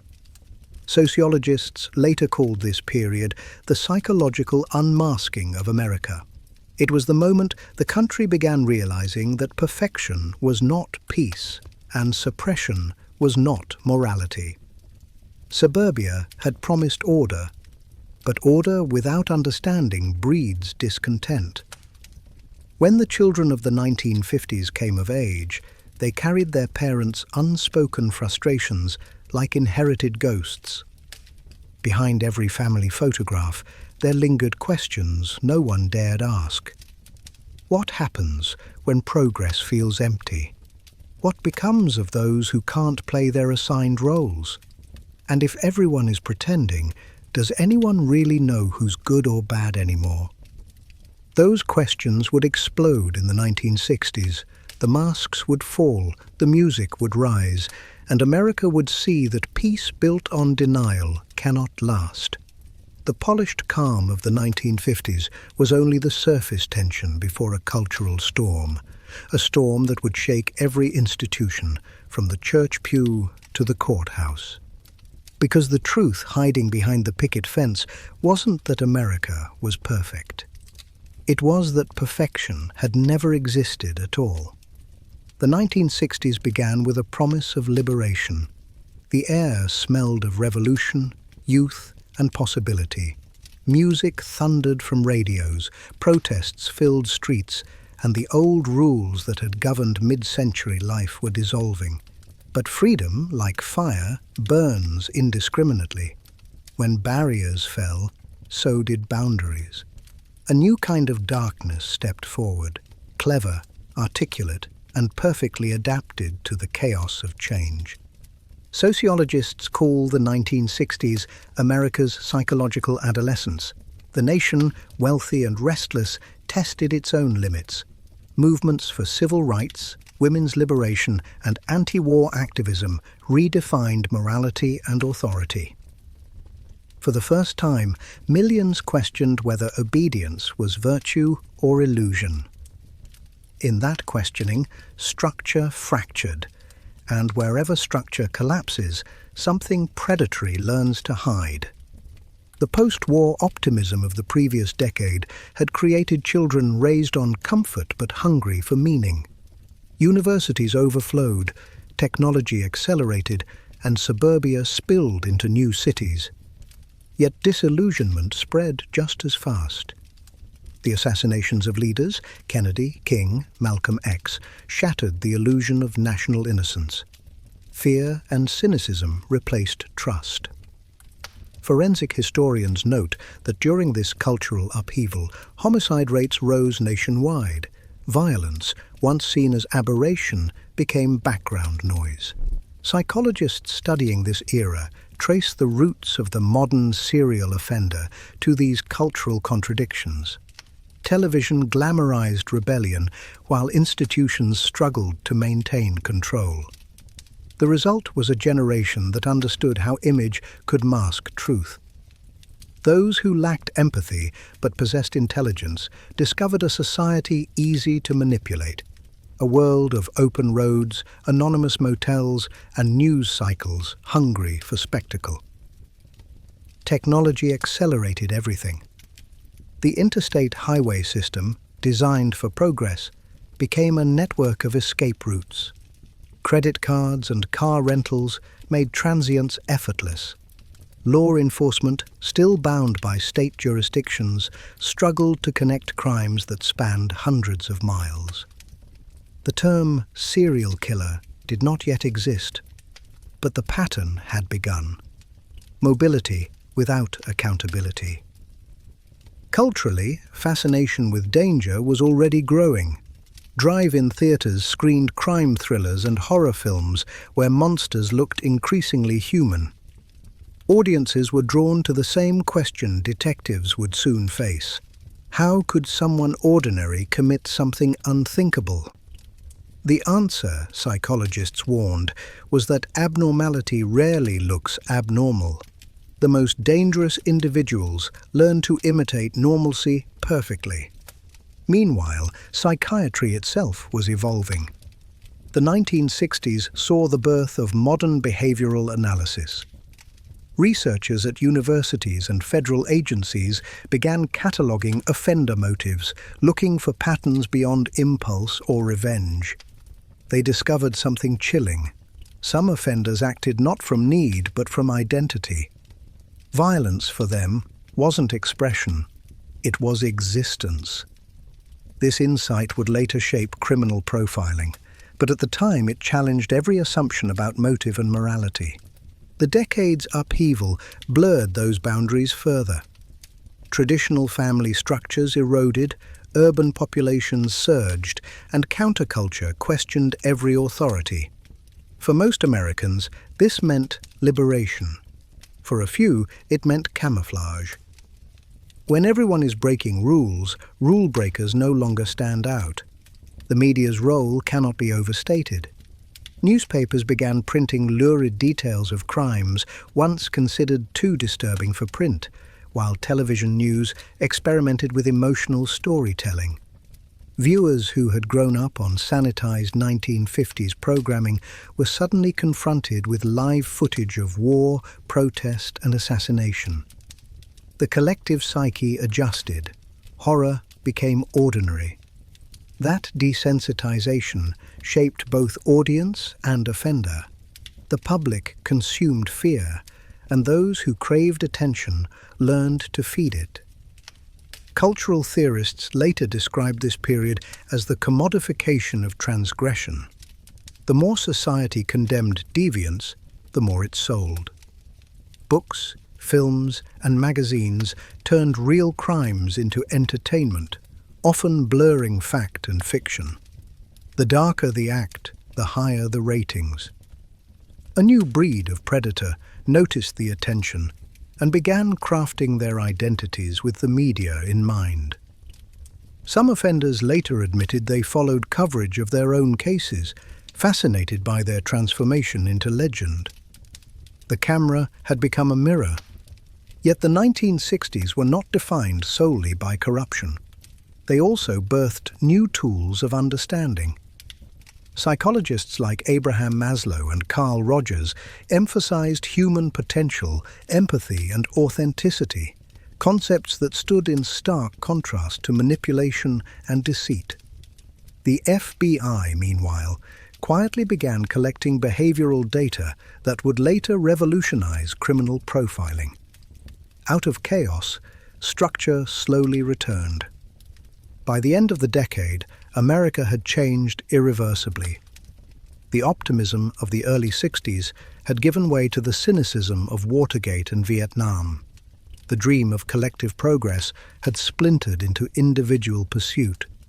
In that fragmentation, the modern serial predator found his stage, a society obsessed with self-expression, yet unprepared for those who expressed only control. The highways that once symbolized freedom became metaphors for disappearance. The news anchors who once promised safety now warned of shadows on the edge of the map. And the public, weary of change but unable to look away, began to realize that evil no longer wore horns or fangs.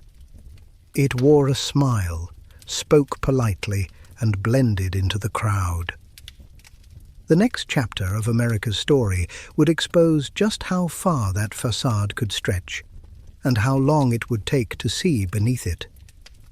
By the end of the 1960s, the United States no longer resembled the country that had danced through the post-war years.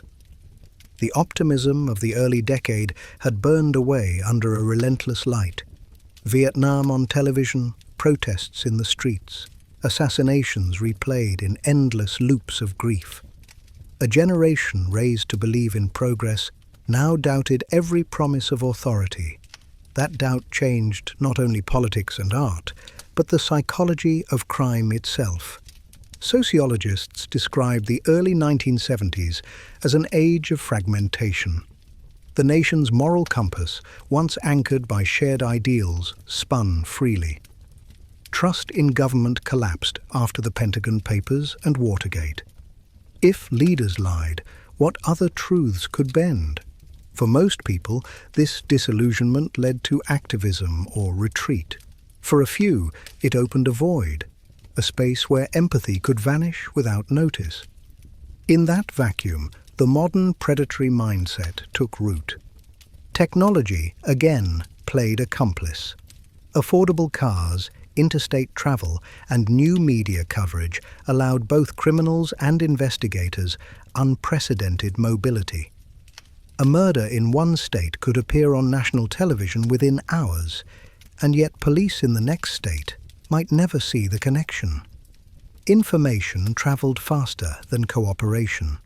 The phrase serial murder had not yet entered the lexicon. Crimes were still treated as isolated tragedies. But behavioral scientists within the FBI's Behavioral Science Unit were beginning to recognize patterns repeating across geography and time.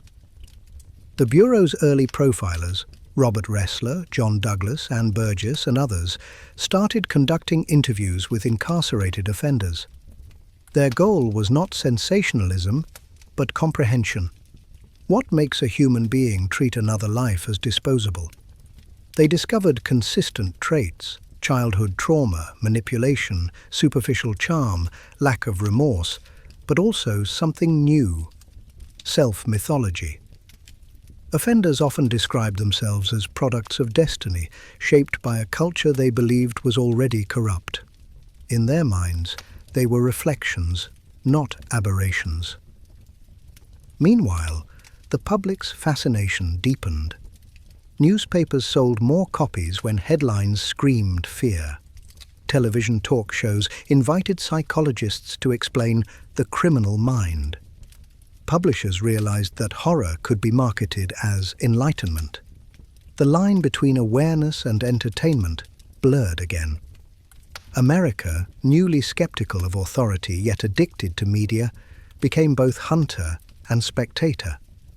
Cultural critics argue that the 1960s and early 1970s created the perfect narrative environment for the celebrity criminal. Fame no longer required achievement. Notoriety sufficed. Individuals who felt invisible found that violence guaranteed recognition. The social contract that once tied morality to community had frayed. When belonging disappeared, attention became the next best thing. That psychological hunger, craving to be seen even through fear, would define the next 2 decades of crime. Yet amid the chaos, progress emerged. Universities expanded criminology programs. Psychology departments refined diagnostic categories. The concept of antisocial personality disorder replaced vague moral language, giving law and science a shared vocabulary. For the first time, courts began considering mental state not as excuse, but as evidence. Investigators trained to recognize behavioral signatures rather than rely solely on motive or confession. The age of intuition was giving way to the age of analysis. Social reform paralleled these scientific strides. Feminist movements challenged traditional silence about domestic violence and sexual assault, bringing hidden crimes into the open. New legislation improved victims' rights and forced institutions to acknowledge patterns long ignored. Awareness itself became prevention. The public, once naive, grew analytical, reading not only headlines but behaviors. Still, the paradox remained. The more America learned about violence, the more it seemed drawn to its study. Psychologists call this morbid curiosity, a survival mechanism that compels humans to examine threat rather than look away. In a media-saturated age, that instinct fed an endless cycle: fear creating interest, interest creating fame, fame inviting imitation. The nation was both horrified and captivated by its own reflection. By the decade's close, behavioral profiling had moved from experimental to essential. Law enforcement agencies collaborated across states, databanks replaced filing cabinets, and the public vocabulary of crime expanded. The modern serial killer narrative, the calculating wanderer, the symbolic motive, the investigative mind hunt, was born from this convergence of culture, technology, and psychology. But the story was still young. The 1970s would refine the archetype. The 1980s would sensationalize it, and the 1990s would turn it into myth. Each decade would mirror the same truth first revealed in the turbulence of the 60s. When society dismantles its illusions, it also exposes its shadows. The new America, restless and self-aware, had learned to look inward. What it found there was not comfort, but complexity. Evil was no longer a stranger at the door. It was a possibility within the mirror. The 1970s opened like a hangover. The bright rebellion of the 60s had faded, leaving behind exhaustion and distrust. The nation had marched, mourned, and rebelled. Now it wanted rest. But rest never came. Instead, a quiet paranoia settled over America, like a fog that wouldn't lift. Television screens flickered with scandal and war. Watergate, Vietnam, oil crises, hostages, inflation. The promise of progress had soured into disillusionment. As confidence in leaders collapsed, fear became the common language. For the first time in modern history, Americans began to see crime not as an aberration, but as atmosphere. The FBI's statistics told the story clearly. Violent crime doubled between 1965 and 1975. Cities that once symbolized opportunity, New York, Los Angeles, Detroit, became shorthand for danger. Suburbs, built as sanctuaries, erected new layers of locks and alarms. The nightly news led with phrases like crime wave, manhunt, and serial slayer. The public, already raw from a decade of betrayal, absorbed every headline as proof that safety was illusion. But fear itself became a kind of entertainment. Hollywood discovered that anxiety sold tickets. Films like The Exorcist, Taxi Driver, and Halloween reflected the era's obsession with unseen threats. The idea that ordinary streets hid extraordinary evil. These stories didn't just frighten audiences, they validated what many already believed, that danger had moved next door. Sociologists labeled this phenomenon the culture of fear, a feedback loop in which media, politics, and commerce magnify anxiety for attention and profit. The more the public feared, the more it consumed protection, stronger locks, alarm systems, watchdog journalism, and sensational headlines. Fear became currency. It filled airtime, sold papers, and shaped elections. Behind the hysteria, legitimate change was happening. Law enforcement modernized. Forensic science leapt forward with fingerprint databases, early DNA research, and computer-assisted tracking. The FBI's Behavioral Science Unit formalized criminal profiling, merging psychology with investigation. Detectives who once relied on instinct now studied patterns of behavior, trauma, and motivation. The concept of the criminal mind entered everyday language, yet the public fascination carried a darker undertone. People began following high-profile investigations as serialized dramas, complete with villains and heroes. When suspects were captured, they became subjects of obsession, their motives dissected on talk shows and in magazines. Psychologists warned that the media's fixation risked glorifying notoriety, turning killers into anti-heroes.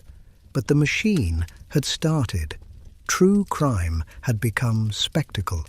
At the same time, communities turned inward. Neighborhood watch programs appeared across the country, part civic duty, part survival instinct. Suburban parents warned children about strangers, creating a generation raised on both independence and suspicion. Sociologists later observed that this shift permanently altered the American psyche. Trust became selective, kindness cautious, and public life quieter. Technology both fed and fought the anxiety. The rise of 24-hour news and portable cameras meant that violence could be replayed endlessly, each incident feeling omnipresent. Yet the same tools allowed awareness campaigns to thrive. Missing persons programs, safety hotlines, and advocacy groups emerged, giving victims' families visibility and voice. For the first time, crime was not just the domain of police, but of public consciousness. Culturally, the decade's contradictions deepened. The post-war optimism of the 1950s had been built on illusion, the radical freedom of the 1960s on defiance. The 1970s offered neither. Instead, it provided fragmentation, a society retreating into private spaces, hoping that solitude meant safety. But isolation rarely soothes fear, it amplifies it. Sociologists found that loneliness rose alongside crime anxiety, suggesting that people were not only afraid of danger, but of one another. Amid this atmosphere, art and journalism blurred. Investigative reporters became folk heroes, exposing corruption and cover-ups. Films about vigilantism, Dirty Harry, Death Wish, tapped into a national fantasy. If institutions couldn't protect the innocent, perhaps individuals would.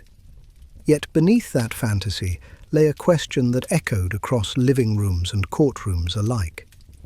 Where does justice end and vengeance begin?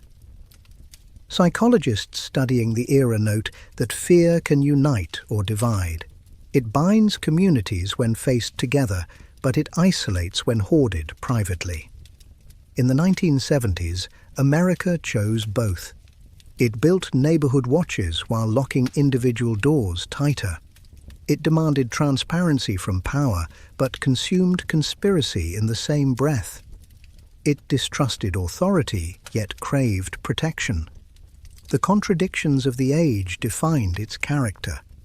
By decade's end, fear was no longer a symptom. It was identity. Americans checked rear-view mirrors, triple-locked doors, and looked twice at strangers. The age of innocence was gone, replaced by the age of vigilance. Out of that vigilance would rise new heroes, profilers, forensic scientists, journalists, and new villains, the faceless predators who had learned to exploit a fearful nation. The 1970s taught America that safety was not a guarantee, but a performance. It could be maintained, but never assured. The decade closed not with triumph or despair, but with an uneasy truth. Knowledge could protect, but it could also terrify. And the more the country learned about the shadows around it, the more it wondered what else was hiding in plain sight. The deeper the 1970s sank into uncertainty, the more America clung to the illusion of control. Every generation before had feared war or poverty. This one feared the invisible, the sense that the world no longer made sense.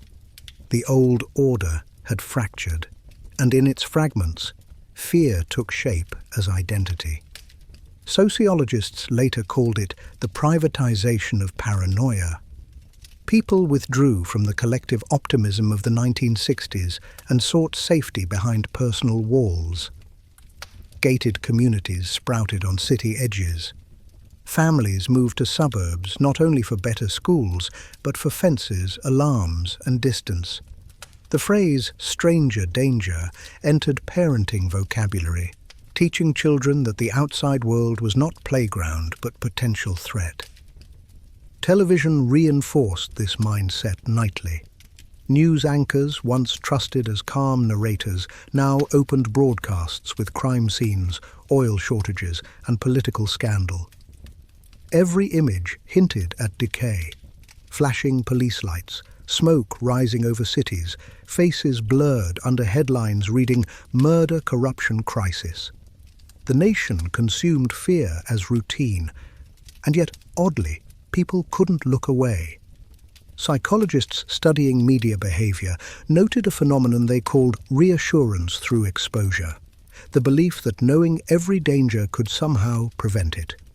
Viewers weren't just informed, they were inoculating themselves with dread. The entertainment industry mirrored this obsession.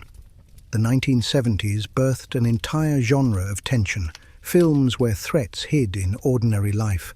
Jaws, The Omen, Alien. The monsters were no longer mythical.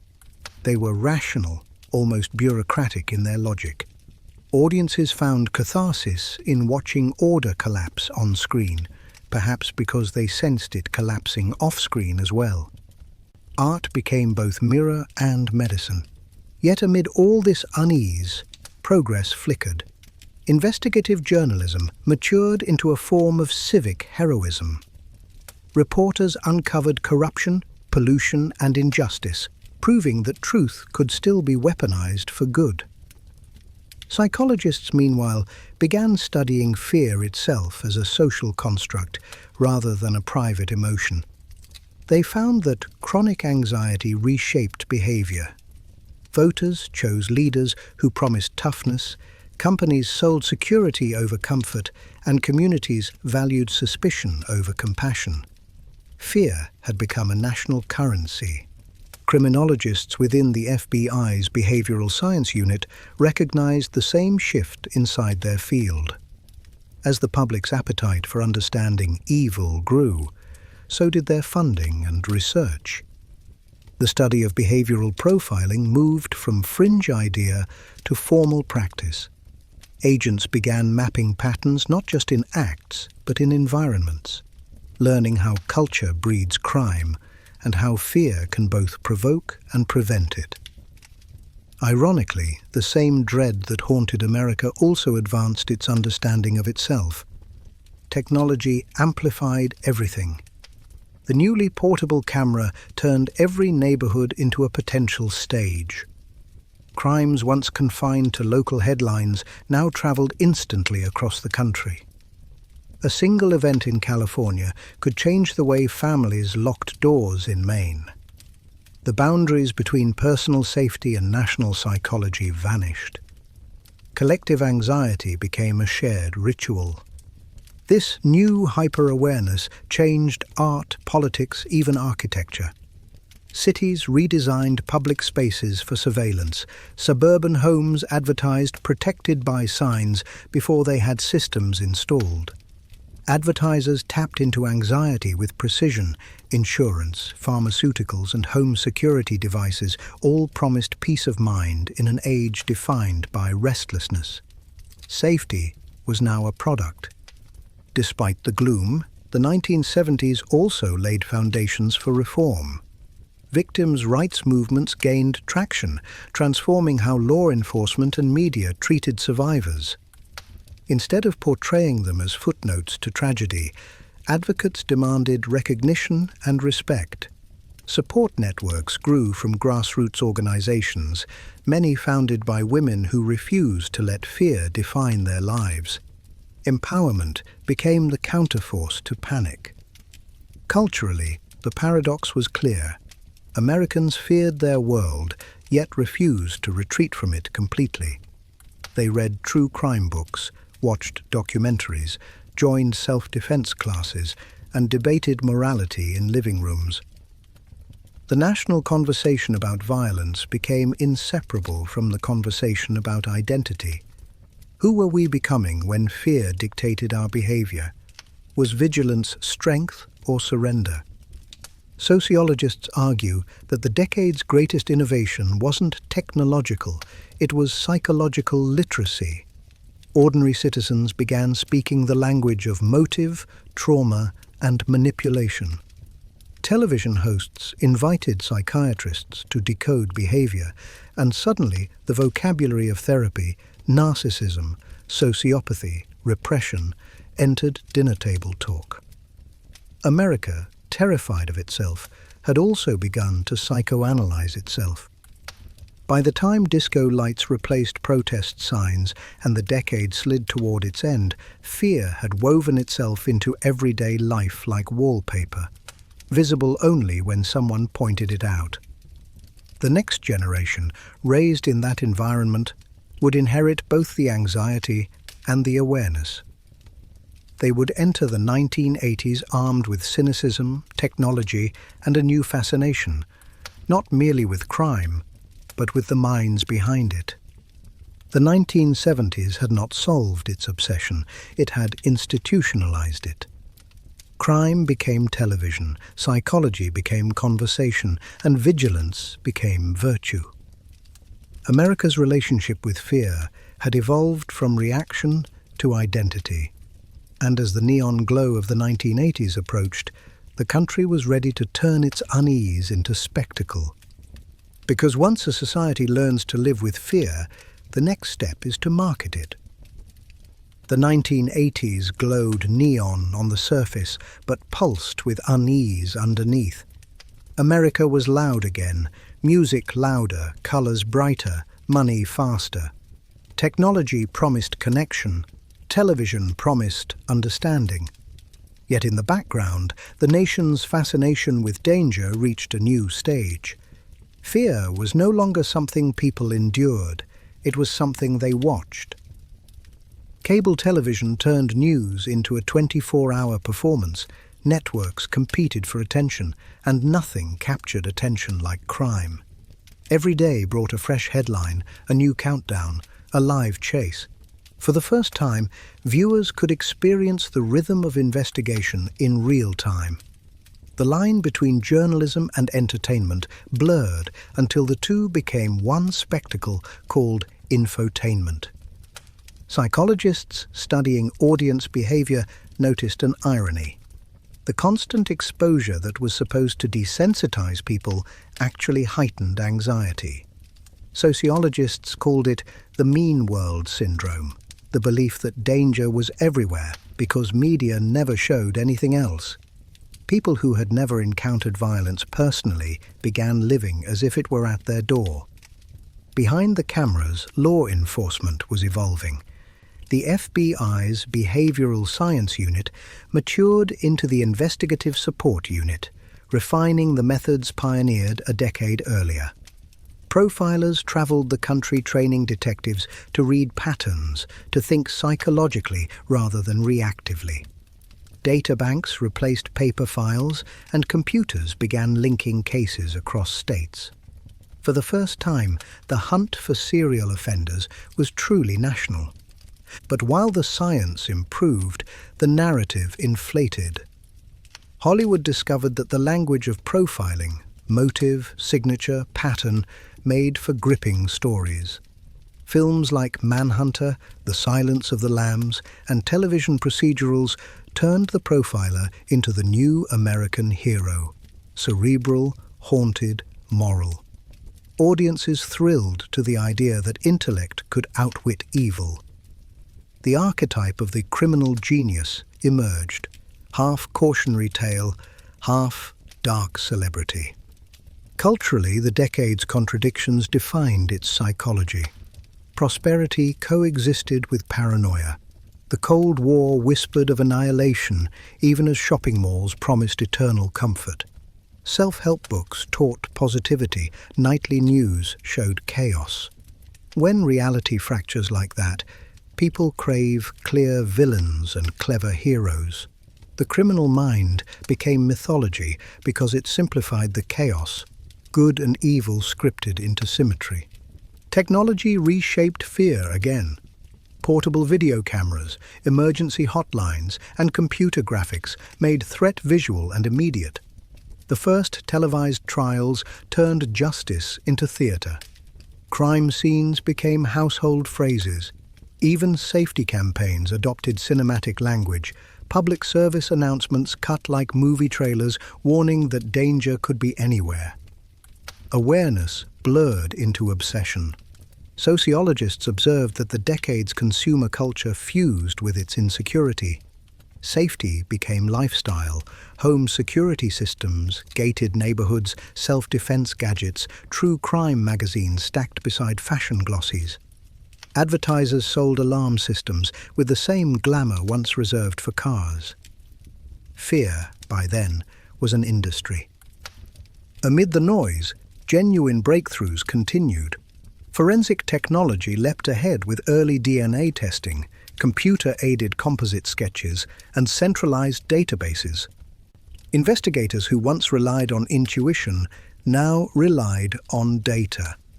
The phrase crime scene analysis entered both academia and pop culture. The analytical precision that Hollywood dramatized had real-world impact. Offenders who once vanished into anonymity were now traceable through science. Still, the cultural appetite for narrative remained stronger than the appetite for nuance. Complex realities, poverty, trauma, systemic failure, were compressed into stories of monsters and geniuses. It made evil feel containable, as if it lived in exceptional individuals rather than ordinary structures. The myth comforted even as it frightened. By mid-decade, America had learned to live inside its own spectacle. News anchors signed off with warnings. Talk show hosts debated motives. Psychologists became celebrities. A once taboo fascination had turned respectable, even chic. The language of pathology, psychopath, narcissist, sociopath, became shorthand in casual conversation. The public no longer just feared deviance, it diagnosed it. Meanwhile, technology connected the nation in new ways. Satellite broadcasts, early online bulletin boards, and computer networks linking journalists, activists, and investigators. The same systems that spread panic also spread prevention. Missing children networks, victim support lines, and awareness campaigns used the media's reach for good. America had discovered that the tool that spreads fear can also coordinate empathy. Yet the cost was subtle. Constant exposure to tragedy dulled reflection. Viewers learned to process horror quickly, then move on. Psychologists warned of compassion fatigue, a collective numbness born from overstimulation. People cared deeply but briefly. When every night brought a new crisis, empathy became rationed. By decade's end, two forces defined American consciousness: omnipresent media and the belief that understanding the criminal mind could restore order. It was a seductive idea that if we could just explain evil, we could contain it. The 1980s turned that belief into entertainment, blending science, fear, and storytelling until they were indistinguishable. When the new decade dawned, cameras smaller, computers faster, the world was poised for the next transformation. The 1990s would digitize everything, including dread. The myths born in the neon glow of the 1980s would evolve again, spreading from television to the first flickers of the internet, where fear would find its newest home. If the 1970s taught Americans to live with fear, the 1980s taught them how to package it. The decade shimmered with optimism, corporate success, technological marvels, and celebrity culture. But underneath ran a nervous current, the sense that everything bright could darken without warning. Television had become the nation's mirror. Every evening, networks filled screens with headlines that felt more like episodes than events: trials, chases, scandals, disappearances. The language of suspense replaced the language of civics. News anchors spoke of clues, suspects, and breakthroughs, transforming journalism into serialized storytelling. The result was intoxicating. Viewers no longer simply consumed information, they participated in ongoing sagas of peril and resolution. Sociologists call this transformation the narrativization of news. Each broadcast followed a formula: introduction, escalation, revelation, aftermath. It turned chaos into comprehension, giving audiences the illusion of control in an unpredictable world. When every story had a culprit, the world felt solvable. And in a decade obsessed with progress, solvability was a comfort no one wanted to lose. Psychologists analyzing media impact found a paradox. While exposure to constant crisis heightened anxiety, it also created dependency. People felt uneasy when disconnected from the flow of headlines, as if ignorance itself were danger. The nightly ritual of watching bad news became a form of reassurance. If we know the story, we're still safe from it. Technology made this cycle faster. Satellite broadcasting and early cable expansion linked local tragedies to national consciousness within hours. A single crime could dominate conversation coast to coast. But what began as collective mourning or curiosity often drifted into spectacle. Commentators speculated, audiences debated, and the distance between empathy and entertainment blurred. The term media circus entered vocabulary and never left. Meanwhile, the 1980s was the first decade when profiling became a household concept. The FBI's Behavioral Science Unit appeared on talk shows explaining how psychological insight could reveal unseen motives. This transparency was revolutionary. For the first time, the public glimpsed the science behind investigation, pattern recognition, victimology, behavioral linkage. The profiler replaced the cowboy as America's archetypal hero, a thinker who hunted not with weapons, but with understanding. Cultural critics note that this shift paralleled society's growing fascination with the human mind itself. The self-help boom, corporate management psychology, and pop psychiatry all turned introspection into commodity. If individuals could decode their emotions, perhaps evil could be decoded too. The 1980s believed that knowledge could civilize even darkness. Yet the same faith in intellect carried unintended consequences. By reducing moral horror to diagnostic category, society risked detachment. When viewers heard words like psychopath or narcissist, they felt explanation had replaced evil. It became easier to discuss crime without confronting compassion. Understanding turned into insulation. The decade's consumerism amplified this detachment. Everything became marketable, even tragedy. Publishers released true accounts, adorned with lurid covers. Television adapted real investigations into glossy docudramas. Each retelling simplified complexity for suspense. In the process, a new myth was born, the master criminal, calculating, articulate, almost supernatural in cunning. Hollywood polished this archetype until audiences began to expect villains who thought like geniuses. Reality rarely matched the script, but the image endured. Still, not all media influence was corrosive. Public exposure pressured governments to fund victim support programs, improve forensic standards, and adopt cross-state information systems. National attention to missing children, for example, led to the creation of databases and legislation that saved lives. The same cameras that exploited fear also forced accountability. The 1980s proved that media's power was neither wholly corrupt nor wholly noble. It was simply immense. Sociologists studying this paradox argued that America's obsession with fear reflected its relationship with control. When technology accelerated life beyond comprehension, fear became the last emotion that felt authentic. It was proof of awareness, a signal that people still cared. And so they courted it through thrillers, documentaries, late-night broadcasts, testing their tolerance like athletes training endurance. By the late 1980s, the nation had normalized its own anxiety.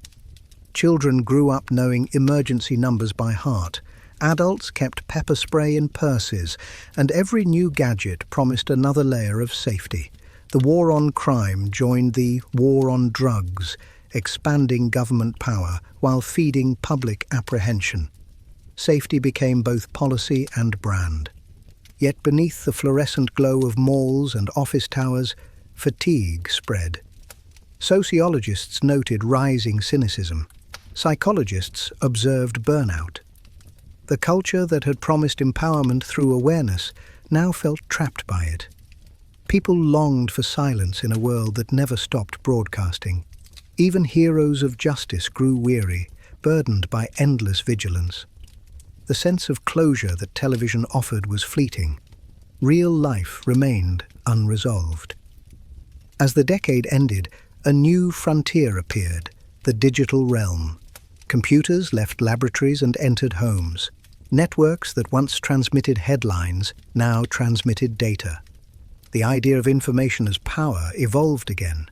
Soon, fear and fascination would travel not by satellite or newspaper, but by modem. The stories of evil that once unfolded nightly on television would soon live online, multiplying endlessly, accessible any time. The 1980s had made fear glamorous and knowledge profitable. The 1990s would make both infinite.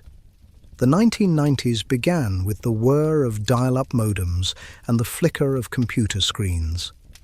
The future had arrived, but it hummed quietly at first, an electric whisper promising connection, knowledge, and convenience. Few realized that those same wires would also carry something darker, a new way for fear to travel. The Cold War had ended. The enemy abroad seemed gone. Yet Americans discovered an unease that no peace treaty could dissolve. The threat was no longer geopolitical, but psychological. The nightly news replaced nuclear countdowns with coverage of domestic crises, mass shootings, cults, kidnappings, corporate scandals. Violence had become intimate, almost local. The message was clear. Danger could come not from nations, but from neighbors. Technology changed how people processed that danger. Cable news had already made crime continuous. The internet made it instantaneous. The first online message boards and chat rooms became spaces where strangers shared rumors, theories, and warnings. A murder across the country could reach someone's inbox before the newspaper hit the driveway. Fear went viral long before social media existed. Sociologists later described this as the democratization of dread, the moment when information lost its gatekeepers. Anyone could broadcast worry, speculation, or outrage. For the first time, collective anxiety wasn't filtered by editors. It was crowdsourced. Accuracy often suffered, but emotion spread flawlessly. The sense of constant exposure altered the national psyche. Privacy shrank, vigilance expanded, and suspicion became the default posture. Culturally, the 1990s were paradoxical. It was the decade of irony and optimism, boy bands and economic boom, but also of televised trials and home video horror. America laughed at sitcoms by night and obsessed over courtroom dramas by day. The public wanted both distraction and confrontation, safety and danger, innocence and awareness. This duality defined the era's psychology, the desire to feel informed without feeling powerless. True crime matured from lurid fascination into mainstream genre. Books, cable specials, and early websites offered inside-the-mind perspectives once limited to academics. Profilers became public educators, explaining behavioral patterns to audiences hungry for comprehension. The FBI's National Center for the Analysis of Violent Crime expanded databases, linking cases across decades. What had once been guesswork became data science. Yet data brought its own illusion. People believed that more information meant more safety, but psychologists warned of risk inflation when constant awareness of danger makes the world seem more perilous than statistics support. Crime rates in the 1990s actually began to decline, but fear remained high. The mind, they said, adapts slowly to reassurance. Pop culture reflected this contradiction with precision. Television blurred reality and fiction through docu-series, reenactments, and the first reality-based shows. Audiences learned to view their world as both stage and evidence board. The language of investigation, motive, profile, trace, scene, entered daily speech. At dinner tables, people discussed cases as if they were detectives. The once forbidden topic of violence had become social currency. The era also saw the birth of what critics call the spectator investigator.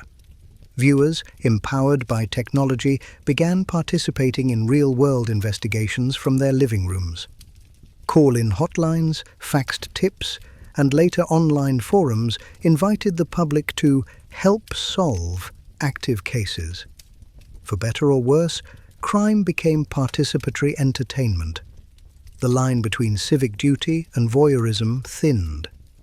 Meanwhile, technology transformed policing itself.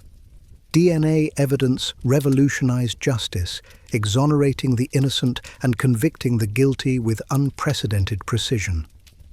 Digital databases allowed patterns to emerge where chaos once ruled. Forensic science, once a niche, became pop iconography. Microscopes, fingerprints, blue-lit labs. The idea that science could master evil resonated deeply in a nation still haunted by moral uncertainty.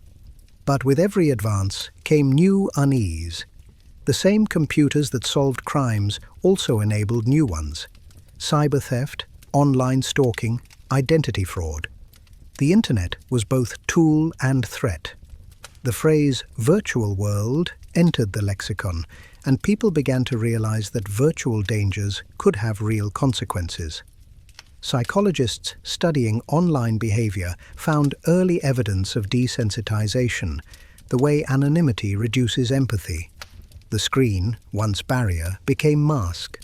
Sociologists later observed that the decade's optimism coexisted with latent fear of the unknown. The approach of the millennium, with its talk of Y2K and apocalyptic prophecy, reflected a deeper anxiety. The sense that technology was evolving faster than morality could follow. The old boundaries between truth and fiction, self and persona, law and chaos, blurred in the digital glow.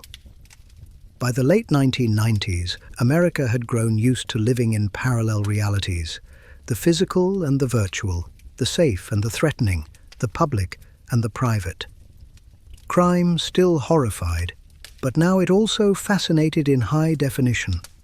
The profiler's insights, once revolutionary, became television tropes. Understanding evil was no longer enough. People wanted to watch it unfold in real time. Awareness had turned into appetite. When the millennium finally arrived, the world didn't end, but something fundamental shifted. The internet that once whispered had found its voice, loud, endless, and unfiltered. The 2000s would inherit not only the technology, but the psychology of the 1990s. A belief that if everything is visible, nothing can surprise us. It was a comforting lie, because the next era wouldn't just connect people, it would connect their fears. And once fear learns to network, it never logs off. By the middle of the 1990s, it was clear that technology had done more than speed up communication. It had re-engineered perception. Every beep of a pager, every flicker of a CRT screen whispered the same message. Something is happening right now. The present became a constant event, and with it came a new anxiety, the fear of missing what might go wrong next. Sociologists later described this sensation as continuous awareness. The human mind, once built for brief bursts of vigilance, now stayed alert indefinitely. News never ended. It refreshed. Morning papers gave way to rolling headlines, and every newscast opened with graphics designed to raise heart rates. The old rhythm of tragedy and recovery vanished. Crises overlapped until they felt simultaneous. For the first time, Americans experienced dread not as reaction but as background noise. Culturally, the decade shimmered with contradictions. Prosperity soared, yet so did unease. Skyscrapers glittered while inner-city poverty deepened. The internet promised community, yet often delivered isolation. Advertisers sold optimism through devices that tethered users to constant notification. It was an age that spoke the language of progress, but thought in the vocabulary of fear. The rise of the 24-hour personality defined the era. Politicians, CEOs, even criminals existed as media personas as much as real people. Scandal replaced privacy, confession replaced conversation. Every public downfall became shared spectacle. The nation that once feared being uninformed now feared being unseen. Fame, even infamy, felt like proof of existence. And in that craving for visibility, the myth of the celebrity criminal evolved into a permanent cultural role. Criminologists noticed the shift. Offenders began studying their own coverage, tailoring public statements, sometimes shaping identities to manipulate perception. Journalists called it the mirror effect. The media wanted narrative. Some criminals wanted recognition. Each reflected the other, feeding a cycle that blurred accountability with attention. Meanwhile, the tools of investigation kept evolving. DNA evidence solved cold cases once thought impossible. Digital records created new trails of proof. Surveillance cameras multiplied, bringing an illusion of safety that sometimes delivered justice, but also invited voyeurism. Sociologists called it the paradox of transparency. The more we see, the less we trust. Psychologists studying the decade's mood found that constant exposure to crisis produced learned vigilance, a state in which people interpret normal uncertainty as danger. It explained why crime fear remained high even as actual rates fell. The mind, conditioned by decades of alarm, had learned to expect catastrophe. Calming facts rarely overwrite emotional memory. Art and entertainment captured this perfectly. Films like C7N, The Matrix, and Fight Club presented worlds where truth hid beneath surface order. Music videos, video games, and early web forums embraced cynicism as style. The 1990s aesthetic was sleek but skeptical, a decade dressed in digital armor. Beneath its humor and innovation lay fatigue, the exhaustion of endless awareness. Sociologists noted another transformation, the birth of networked empathy. People could now share grief publicly, instantly. Candlelight vigils appeared online alongside breaking news updates. The same technology that magnified fear also magnified compassion. When disasters struck, natural or man-made, citizens organized relief faster than governments. The internet proved that connection could heal as well as haunt. Yet empathy competed with attention span. Psychologists coined the term compassion collapse to describe how users, scrolling from tragedy to meme to advertisement, experienced emotional whiplash. The internet's endless flow equalized importance. A humanitarian crisis and a pop culture scandal occupied the same screen space, meaning flattened, in that flattening moral focus blurred. Law enforcement agencies adapted. Databases like CODIS and VICAP computerized decades of evidence, while analysts used geographic profiling and predictive modeling to narrow searches. The work was methodical, data-driven, and far removed from the sensationalism that filled headlines. Yet the public, saturated with dramatized versions, began to expect cinematic resolution from real investigations. The patience of justice clashed with the impatience of media. Toward the decade's end, a quiet question began to echo through academic conferences and newsrooms alike. What happens when fear becomes entertainment? The answer was already unfolding. Talk shows and early internet forums blurred the line between awareness and spectacle. People discussed trauma as casually as gossip, analyzing real pain through pop culture frameworks. It was empathy performed rather than practiced. Still, not everything was cynical. The same technological revolution that commodified dread also democratized truth. Whistleblowers found platforms, communities organized online, and marginalized voices reached audiences previously inaccessible. Information, however chaotic, was power. The challenge became learning to use it without drowning in it. By December 1999, the world stared nervously at computer clocks ticking toward midnight. The Y2K scare symbolized more than a programming glitch. It embodied the era's core anxiety, dependence on systems we barely understood. When the date rolled over and civilization did not collapse, relief spread, but it was temporary. Humanity had crossed an invisible threshold. The new millennium would not be defined by ignorance, but by excess of information. Every fear, rumor, and revelation would find instant audience. The 1990s had digitized dread and normalized omniscience. They left behind a society both empowered and uneasy, a civilization that knew too much, too quickly, and felt both safer and more fragile because of it.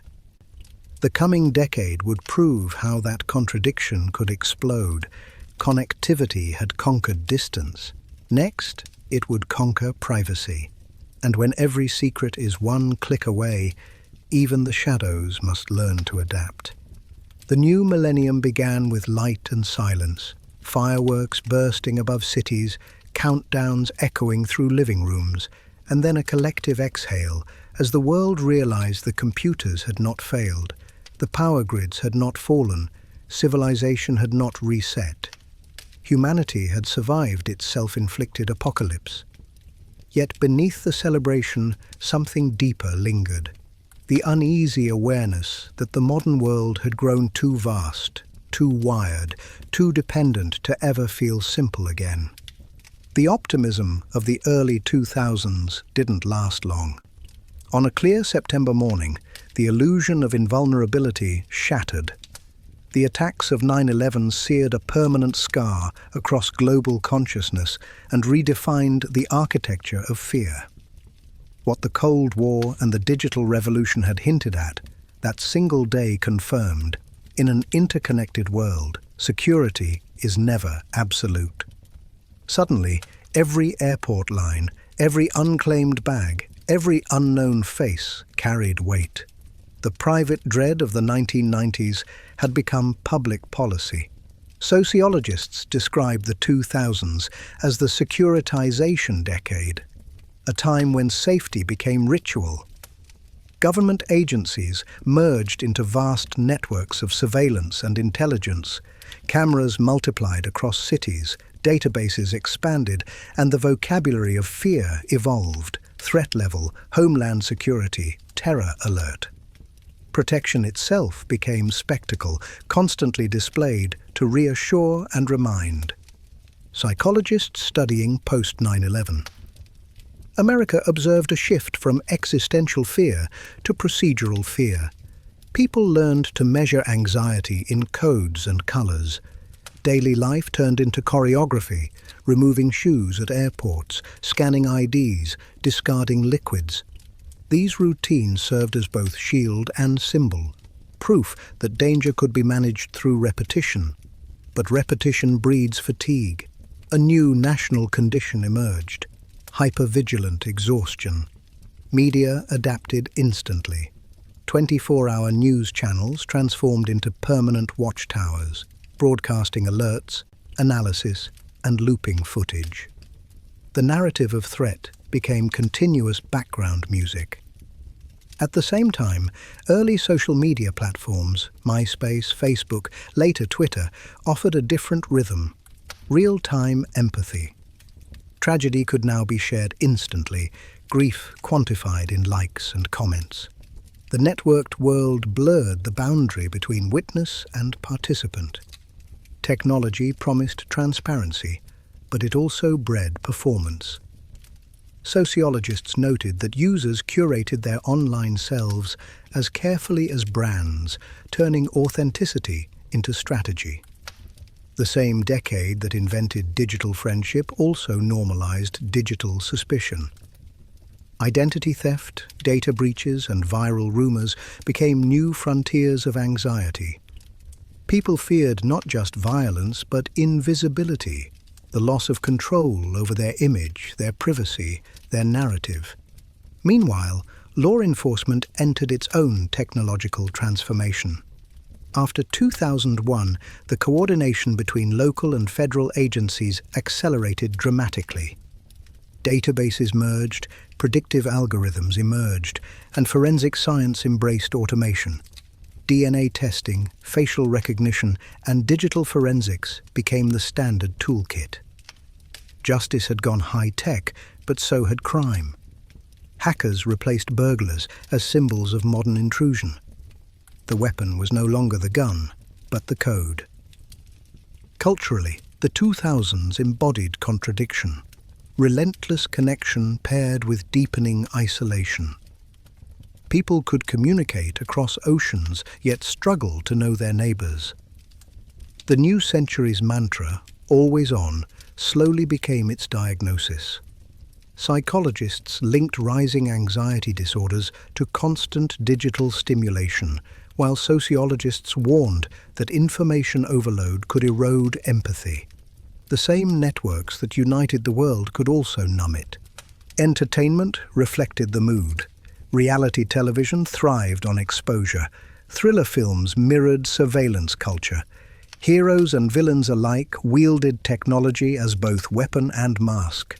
The concept of privacy, once a right, became a luxury. Every email, every photo, every GPS ping left a trace.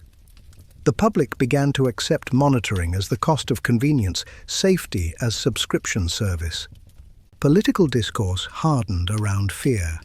Campaigns invoked security more often than hope, and suspicion replaced debate as the common language. Sociologists call this the normalization of anxiety, when dread ceases to feel extraordinary and becomes part of identity. The citizen evolved into both consumer and sentinel, constantly scanning screens for reassurance. Yet, amid the tension, progress continued. The same digital infrastructure that spread fear also amplified compassion.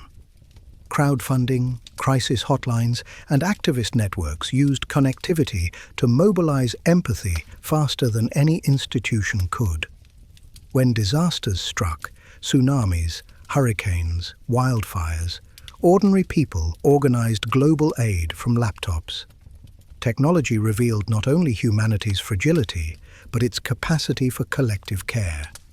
By the decade's end, smartphones had replaced desktops, and the world's information lived in pockets. The internet was no longer a destination, it was atmosphere.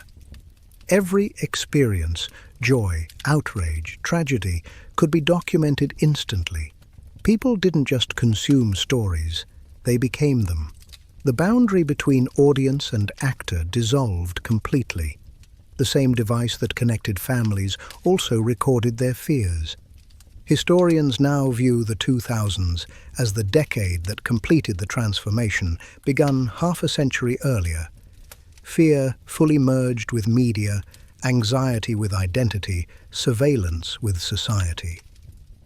The events of those years didn't simply alter policy, they rewired perception. Safety was no longer about distance from danger, but about access to information. The question was no longer, are we safe? But are we aware? The 2000s ended the way they began, with anticipation. As clocks turned to 2010, humanity once again faced a threshold, not of technology, but of consciousness. The next decade would ask an even harder question. What happens when fear itself becomes content? Because in the connected world, nothing disappears, not data, not memory, not dread. It only reloads. If the early 2000s were defined by shock, the latter half was shaped by adaptation. People learned to live with constant alertness as naturally as they once breathed calm.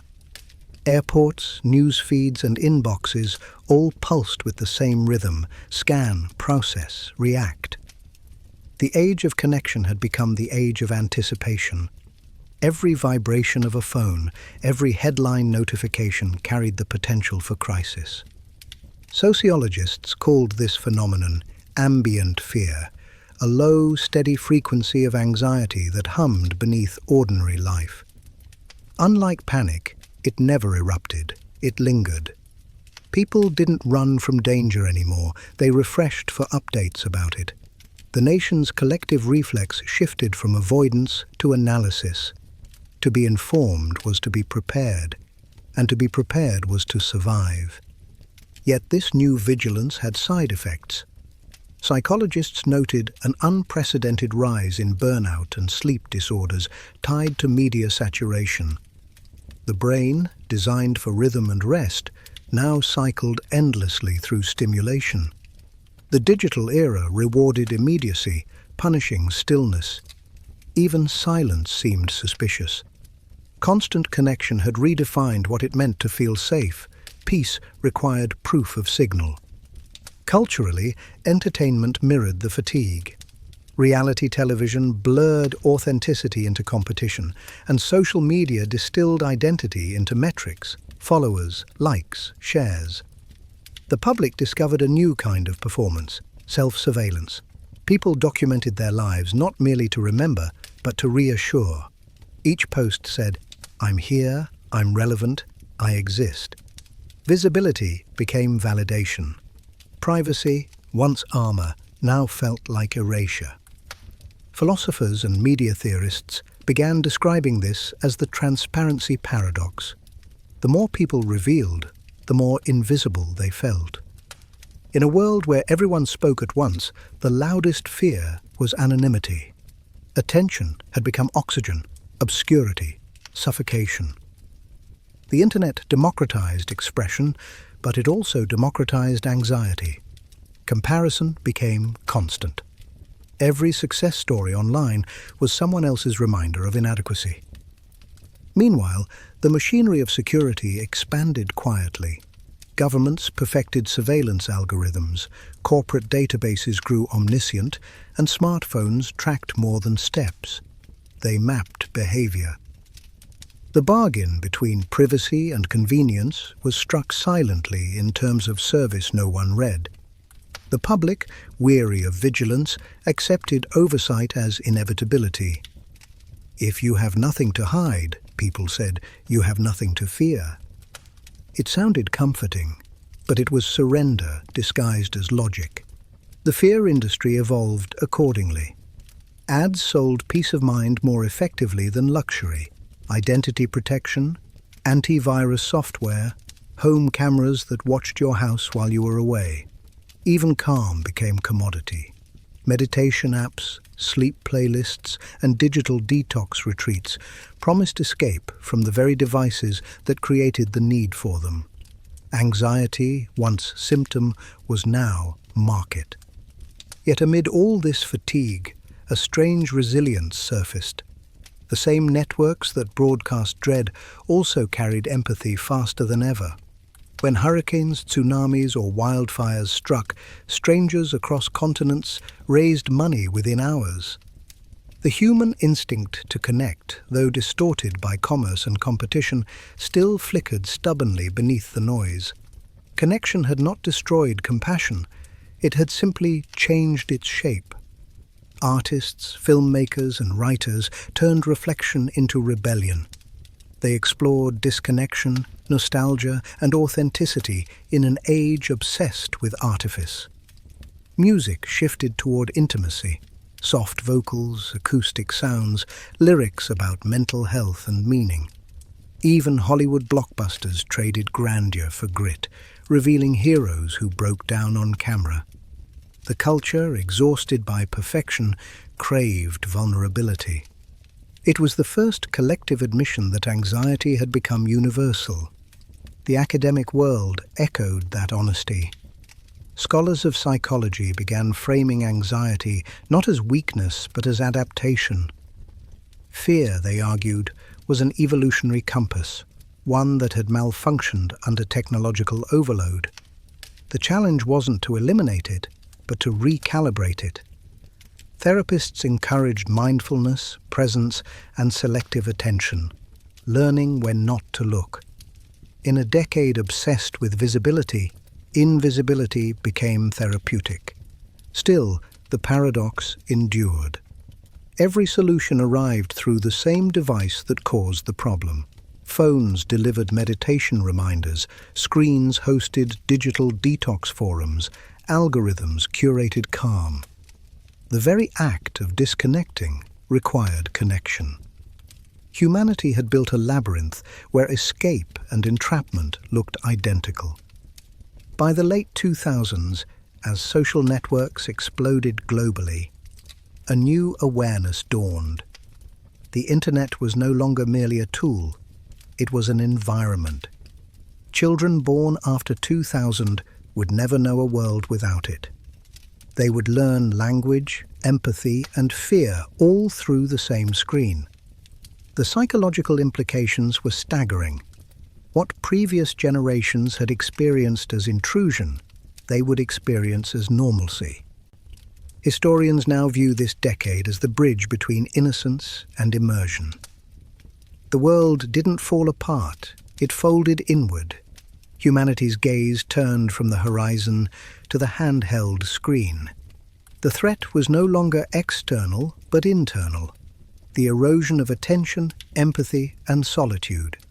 Fear had become ambient, not because the world was more dangerous, but because the mind never stopped listening. As the 2000s faded into the glow of a new decade, one truth remained constant. Connection without reflection breeds confusion. The networks that promised unity had delivered awareness without peace, empathy without quiet, information without wisdom. And yet, humanity persisted, restless, resilient, still chasing meaning through static. The 2010s would inherit both the brilliance and the burden of that legacy. A civilization fully awake, fully wired, and still searching for a place to rest. The 2010s opened with the glow of a screen. The smartphone had replaced the clock, the map, the camera, and, increasingly, the mirror. For the first time in history, billions of people carried a portal to everyone else's life in their hands. The internet was no longer a destination, it was the air itself. Every moment could be captured, posted, and judged before it had even ended. The decade of exposure had begun. At first, connection felt like empowerment. Revolutions unfolded live on social media. Strangers found solidarity in hashtags. The world watched as ordinary people used tweets and live streams to challenge governments, expose injustice, and organize change. But the same technology that liberated voices also amplified noise. Every truth competed with 1,000 interpretations, each framed, filtered, and algorithmically arranged. The digital crowd became both witness and jury, blessing and curse. Psychologists studying early social media behavior noticed something new: performative vulnerability. People shared pain to prove authenticity, turning confession into communication currency. Likes became empathy's substitute. It was connection measured in metrics, validation quantified by algorithms. Sociologists called this the economy of attention, where visibility equaled value and silence equaled invisibility. In this landscape, fear evolved again. The unknown no longer frightened people, the unseen did. To be ignored online felt like social death. The craving for relevance drove behavior more powerfully than caution ever had. Every opinion needed expression, every moment documentation. The personal brand replaced the private self. What began as communication became curation. Politics, too, transformed under this light. The 2010s were the first decade in which policy battles played out not just in capitals, but on timelines. Outrage spread faster than reason, often detached from context. Information no longer arrived through institutions, but through influencers, charismatic personalities who merged entertainment with ideology.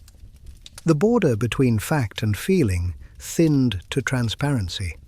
The result was not ignorance, but hyperinformation, an overload so constant it blurred comprehension.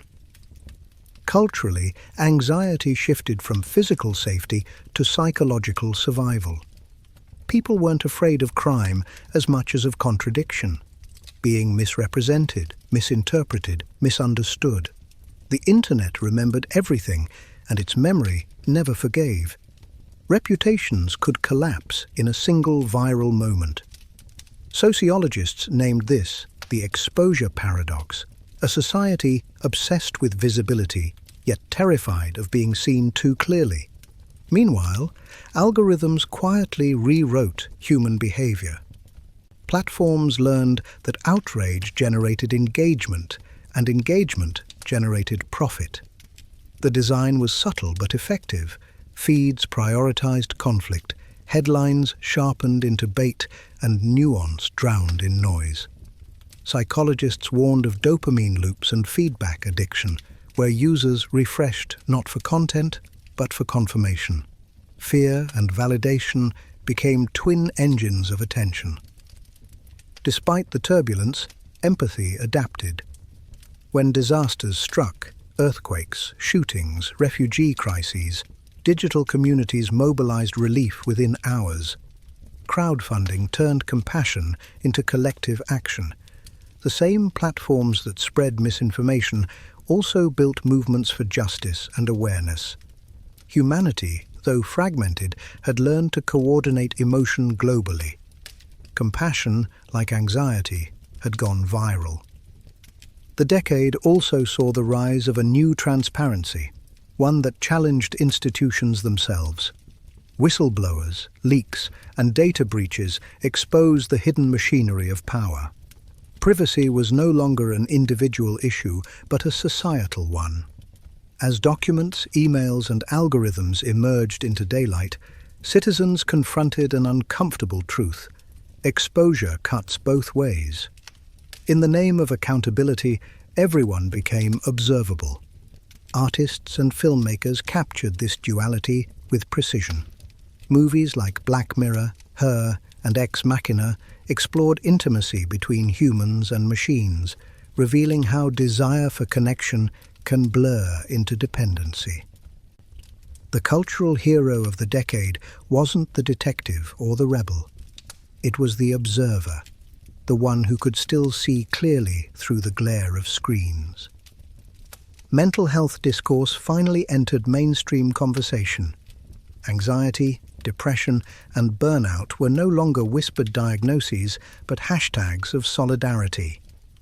The stigma that had silenced generations gave way to digital confessionals. Yet psychologists noted that constant self-analysis sometimes deepened distress. The mind, forever online, forgot how to rest. Mindfulness apps flourished, offering calm through the very devices that caused the noise. Even serenity became something to download. Sociologists mark the 2010s as the decade when fear became fragmented. No longer one shared narrative, it splintered into countless personalized feeds. Algorithms curated individual anxieties, political, environmental, existential, and fed them back as entertainment.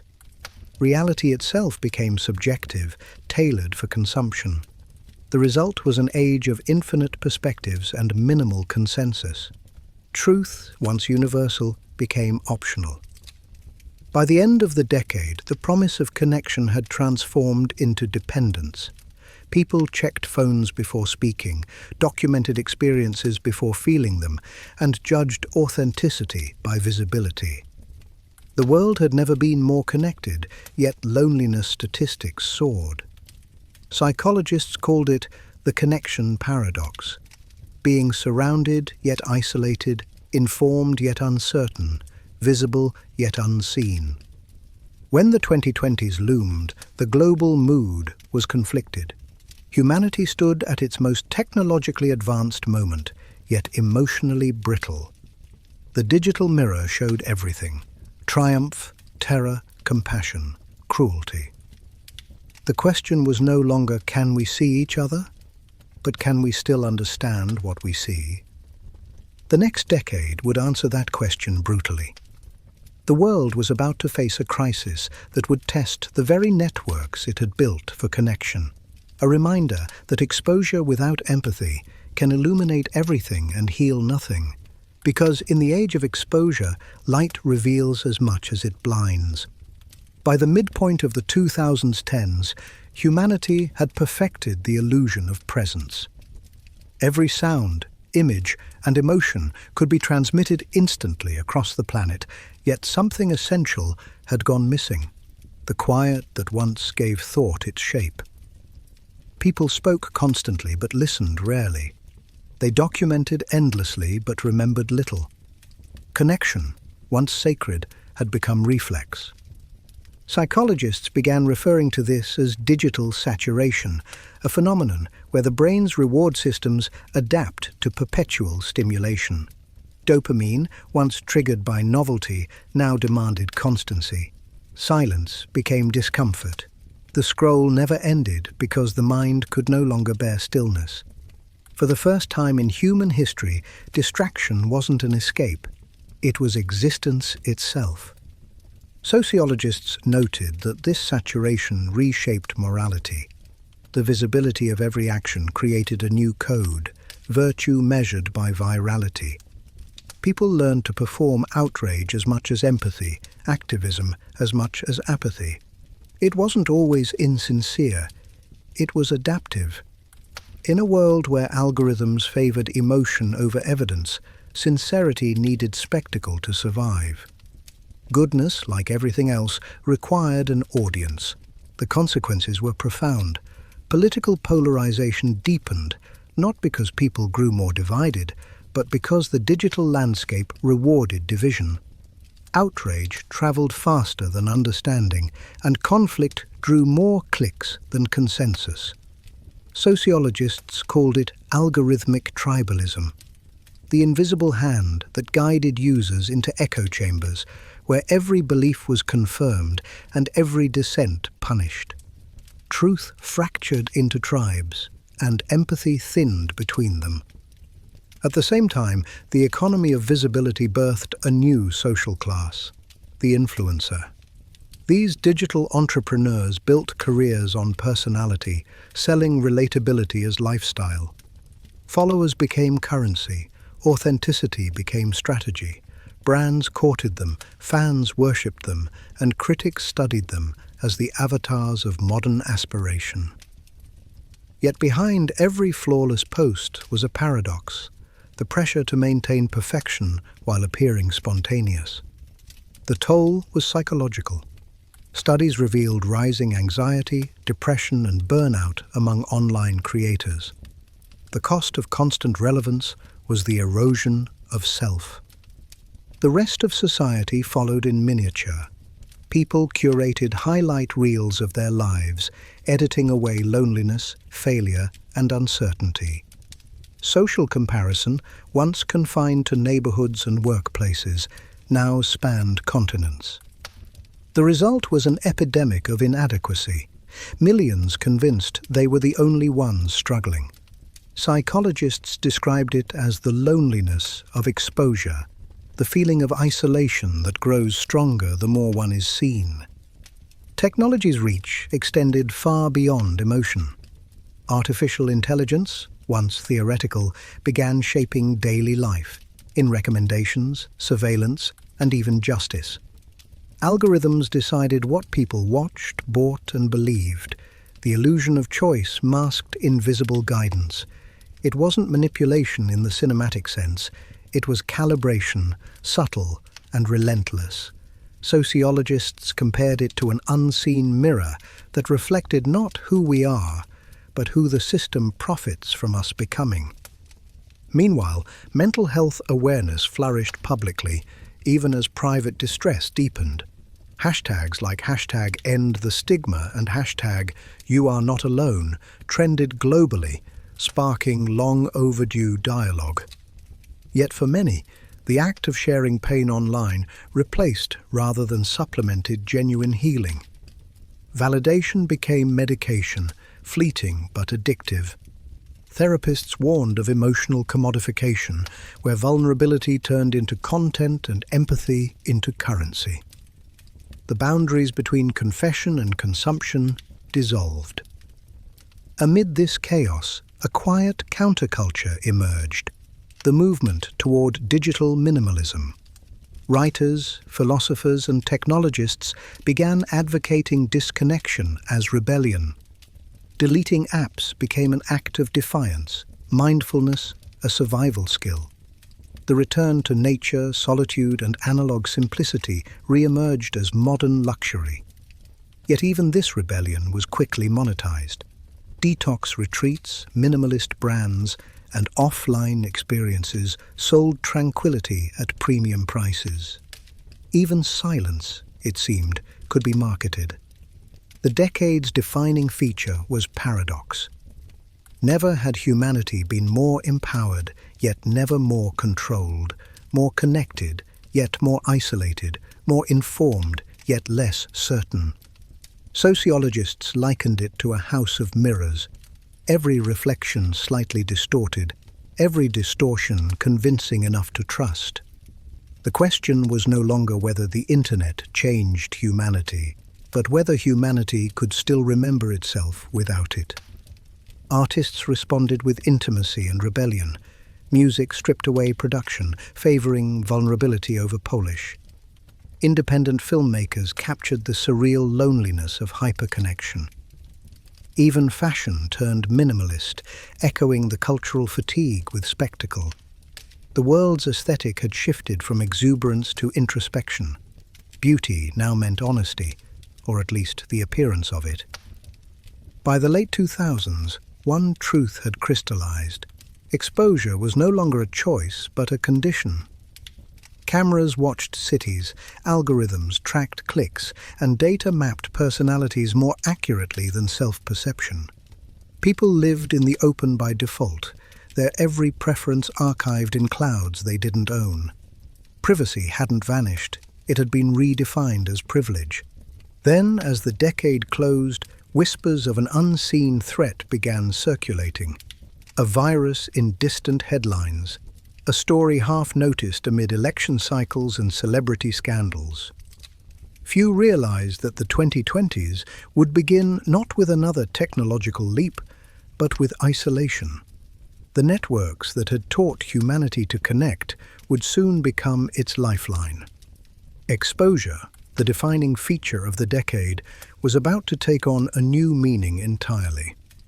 The 2010s ended not with silence, but with a collective pause, the world holding its breath, unaware that the next inhale would change everything.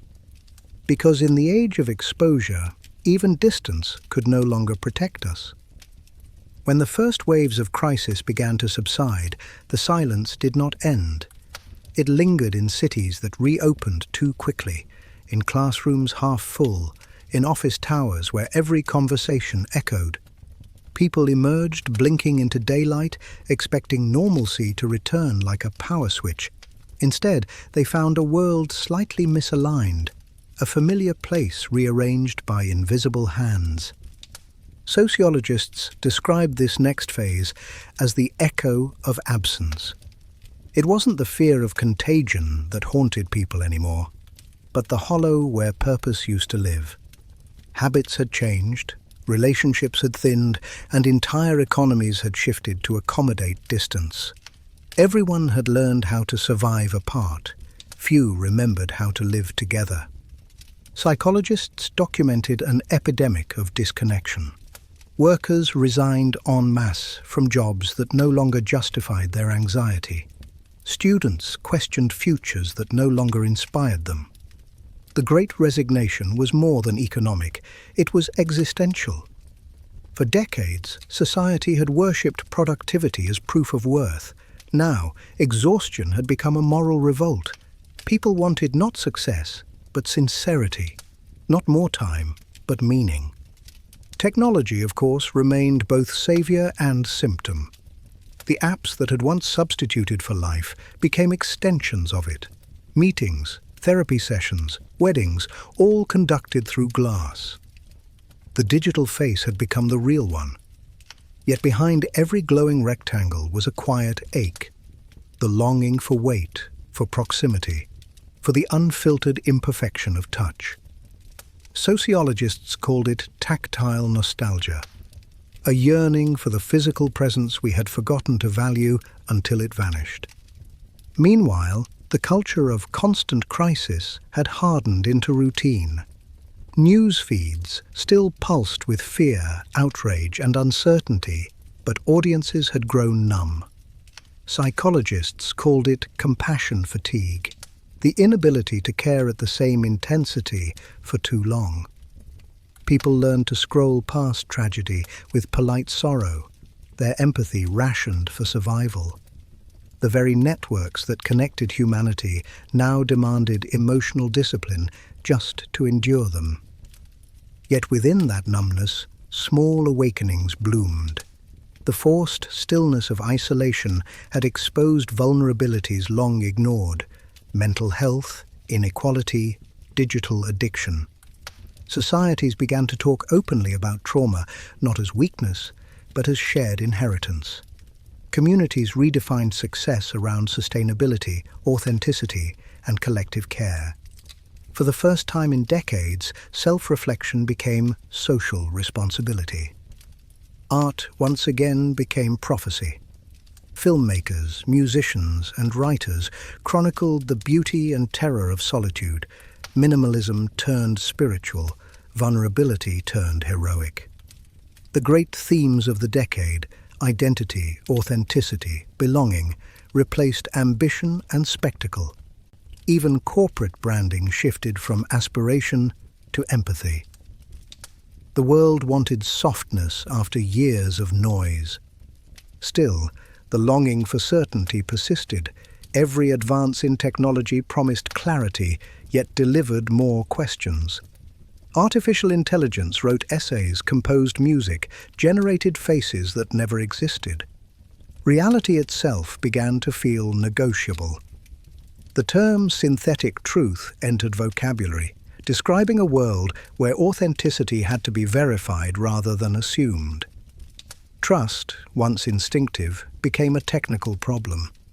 Sociologists warned that this erosion of certainty could fracture civilization's psychological foundation, but others argued it was an opportunity, a chance to rebuild perception on humility rather than hubris.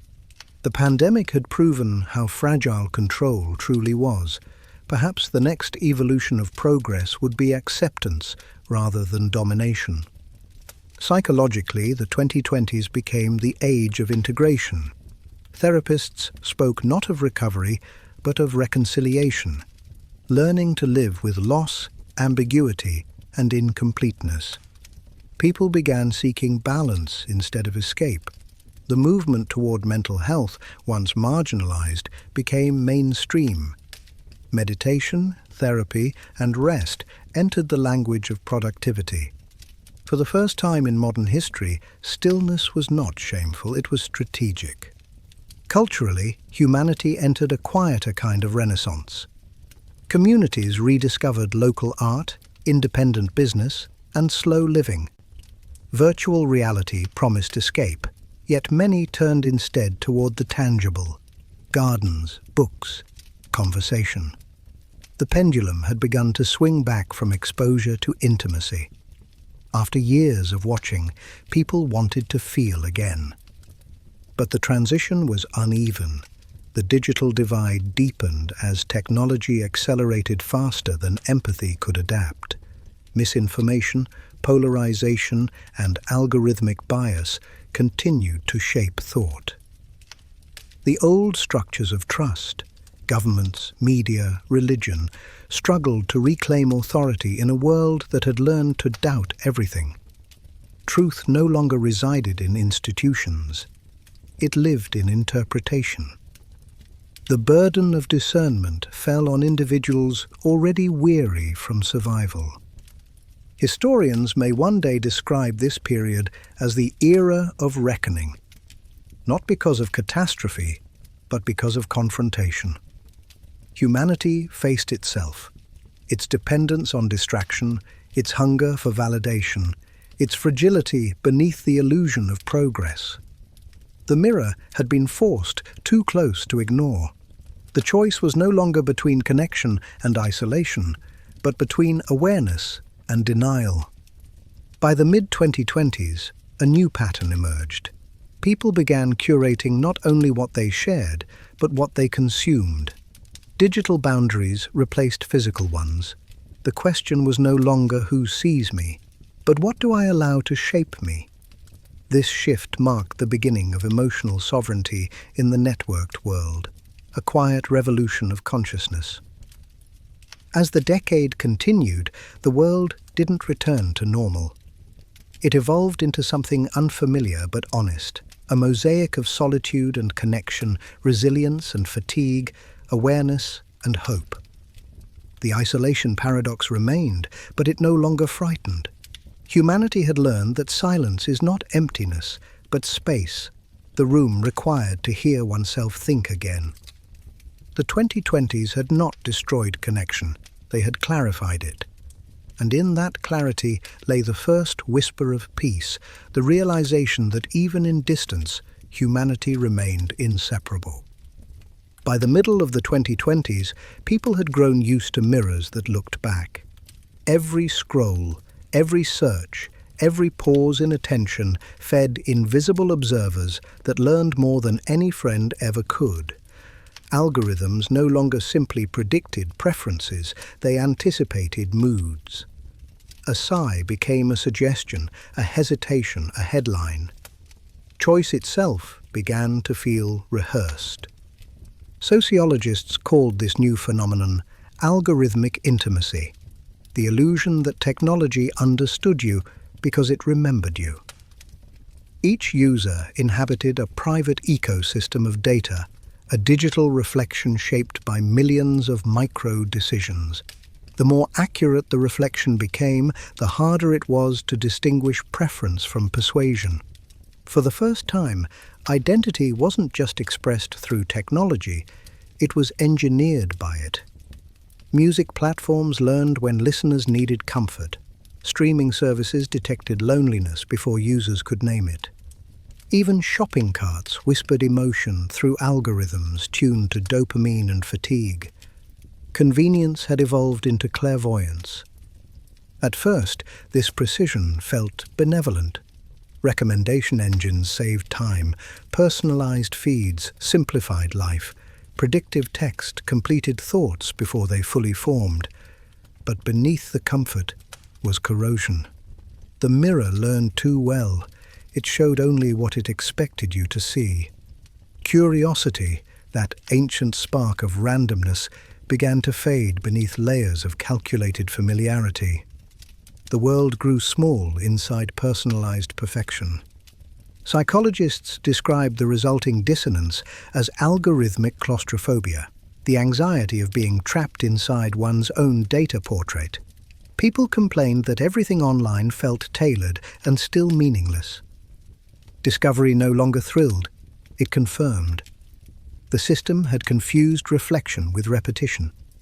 Culturally, art responded with rebellion. Independent creators fought to reclaim unpredictability through imperfection, glitches, analog textures, human noise. Vinyl records outsold digital downloads, Polaroids returned, handwriting reappeared on luxury products. Authenticity, once mundane, became avant-garde. Imperfection signaled freedom from the algorithmic loop. Yet even resistance was measured.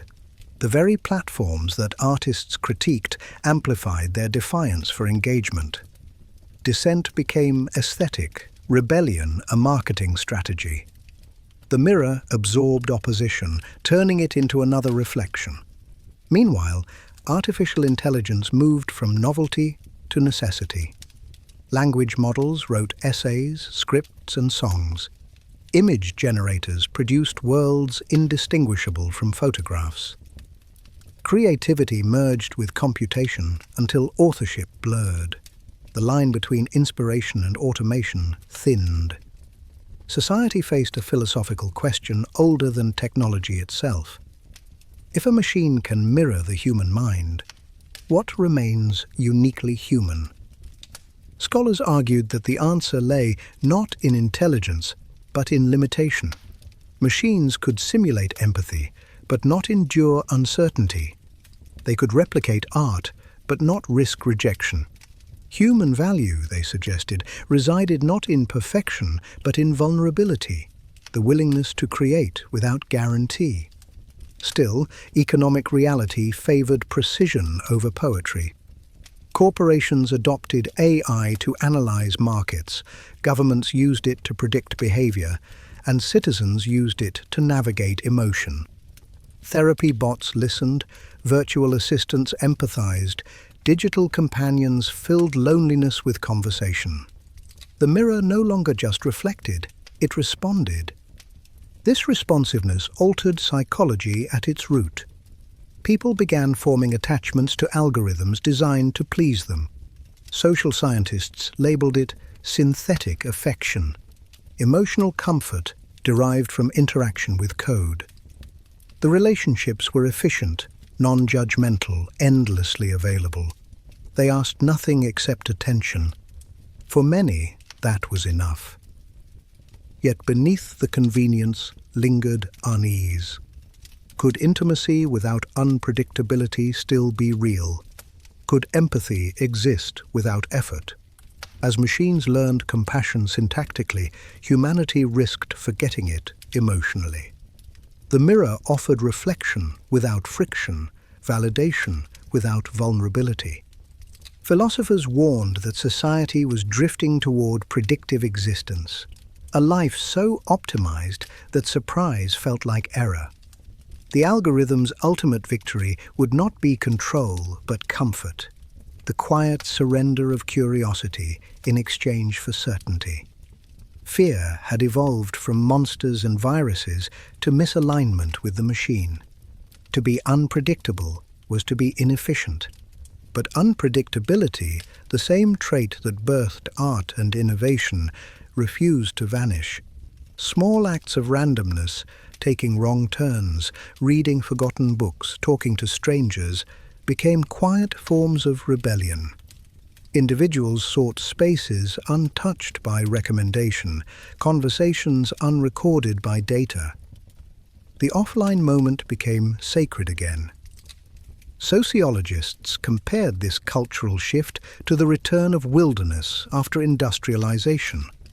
The wild was no longer physical, it was cognitive, the uncharted territory of thought unshaped by algorithms. Creativity, once measured by productivity, became the act of escaping prediction.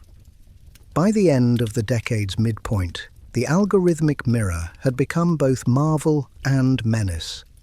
It offered humanity a reflection of its intellect and its insecurities. It showed not only what people wanted, but what they feared to lose: spontaneity, authenticity, mystery. The more precise the mirror grew, the more desperately humanity searched for distortion.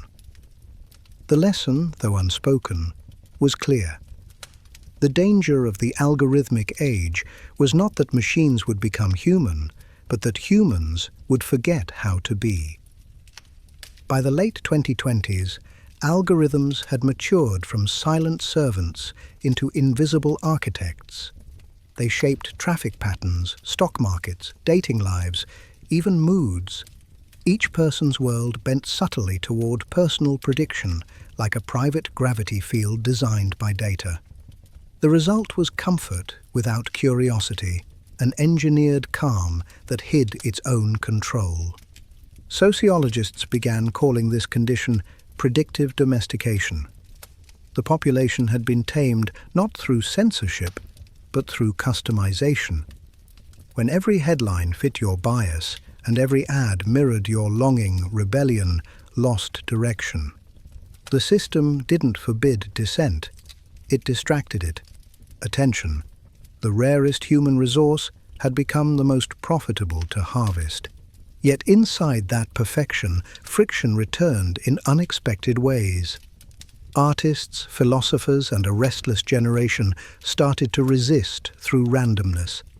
They coded chaos into music, released glitch-ridden videos, painted analog murals on smart city walls. They weren't fighting technology itself, they were fighting its certainty. Their rebellion was simple: remind the world that unpredictability was a kind of truth. Psychologists noted a new anxiety emerging from this rebellion, the fear of invisibility. In a world of constant metrics, being unmeasured felt like erasure. Some people clung to the algorithmic mirror because it guaranteed existence. Others fled it to prove autonomy. Between them stretched the great paradox of the decade: connection as captivity, privacy as exile. Meanwhile, artificial intelligence no longer merely assisted, it collaborated. Writers co-authored with machines, architects used generative models to design impossible cities. Doctors relied on predictive diagnostics that saw illness before symptoms. Efficiency rose, mortality fell, and yet a strange melancholy persisted. Humanity had solved problems faster than it could celebrate solutions. Philosophers described this melancholy as existential automation, the sorrow of realizing that progress had outpaced purpose. When machines could compose symphonies and craft essays indistinguishable from their creators, where did meaning reside? The answer, increasingly, was emotion. Not the rehearsed empathy of code, but the flawed, inconvenient kind born of contradiction. To feel uncertain became proof of being real. Corporate culture, once obsessed with precision, began to rebrand chaos as innovation. Fail fast became mantra, imperfection the new authenticity. The mirror adapted, of course. It learned to market spontaneity. Even rebellion was algorithmically optimized, folded back into consumption. The system's genius was its ability to sell escape routes it designed itself. Still, cracks appeared. Whistleblowers exposed biases embedded deep in code, patterns that favored the privileged and punished the unseen. Governments debated ethical boundaries, activists demanded algorithmic transparency. The public began to glimpse how much of life's randomness had been quietly edited away. The mirror, once admired for clarity, now frightened for the same reason. It showed too much. Sociologists likened this awakening to the moment when early civilizations first questioned their gods.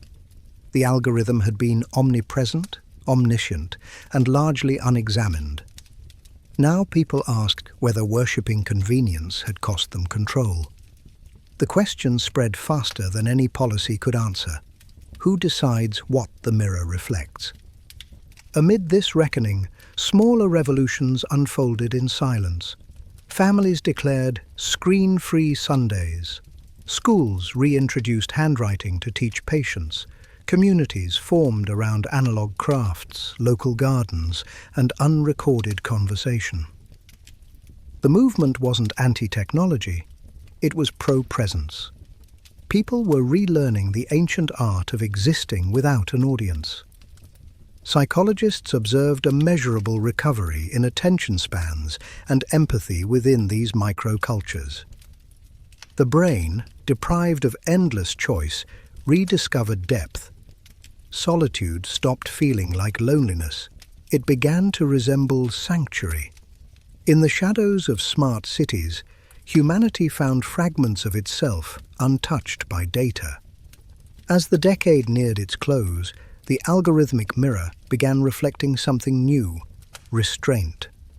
Platforms introduced quiet modes, laws enforced transparency, and public discourse shifted from growth to balance. The world hadn't rejected technology, it had negotiated with it. Progress was still relentless, but awareness had caught up. The mirror no longer defined identity, it served it. Historians may one day mark this period as the beginning of ethical automation, an age when machines learned humility and humans relearned curiosity. The boundaries between reflection and manipulation, creation and simulation remained fragile, but the dialogue itself was evolution. The mirror would always exist. The challenge was learning to look without losing oneself. The final years of the 2020s arrived quietly, not with revolution, but with recognition. Humanity had looked into the algorithmic mirror and finally understood that its reflection was both prophecy and warning. What began as curiosity had matured into consciousness. The question was no longer, what can machines do? But what will we become alongside them? Psychologists describe this threshold as the cognitive frontier, a moment when the boundary between organic thought and artificial pattern began to dissolve. Minds now extended beyond skulls, connected through neural interfaces, augmented reality, and AI companions that blurred friendship with function. Intelligence was no longer confined to the brain, it had become networked. At first, this expansion felt liberating. Information flowed without friction, memory became searchable, creativity collaborative, learning instantaneous. The very limits that once defined humanity, forgetfulness, error, hesitation, were being rewritten as inefficiencies. Yet beneath the marvel lay unease. When every question had an answer, and every silence could be filled, what remained sacred about not knowing? Philosophers called this the crisis of mystery.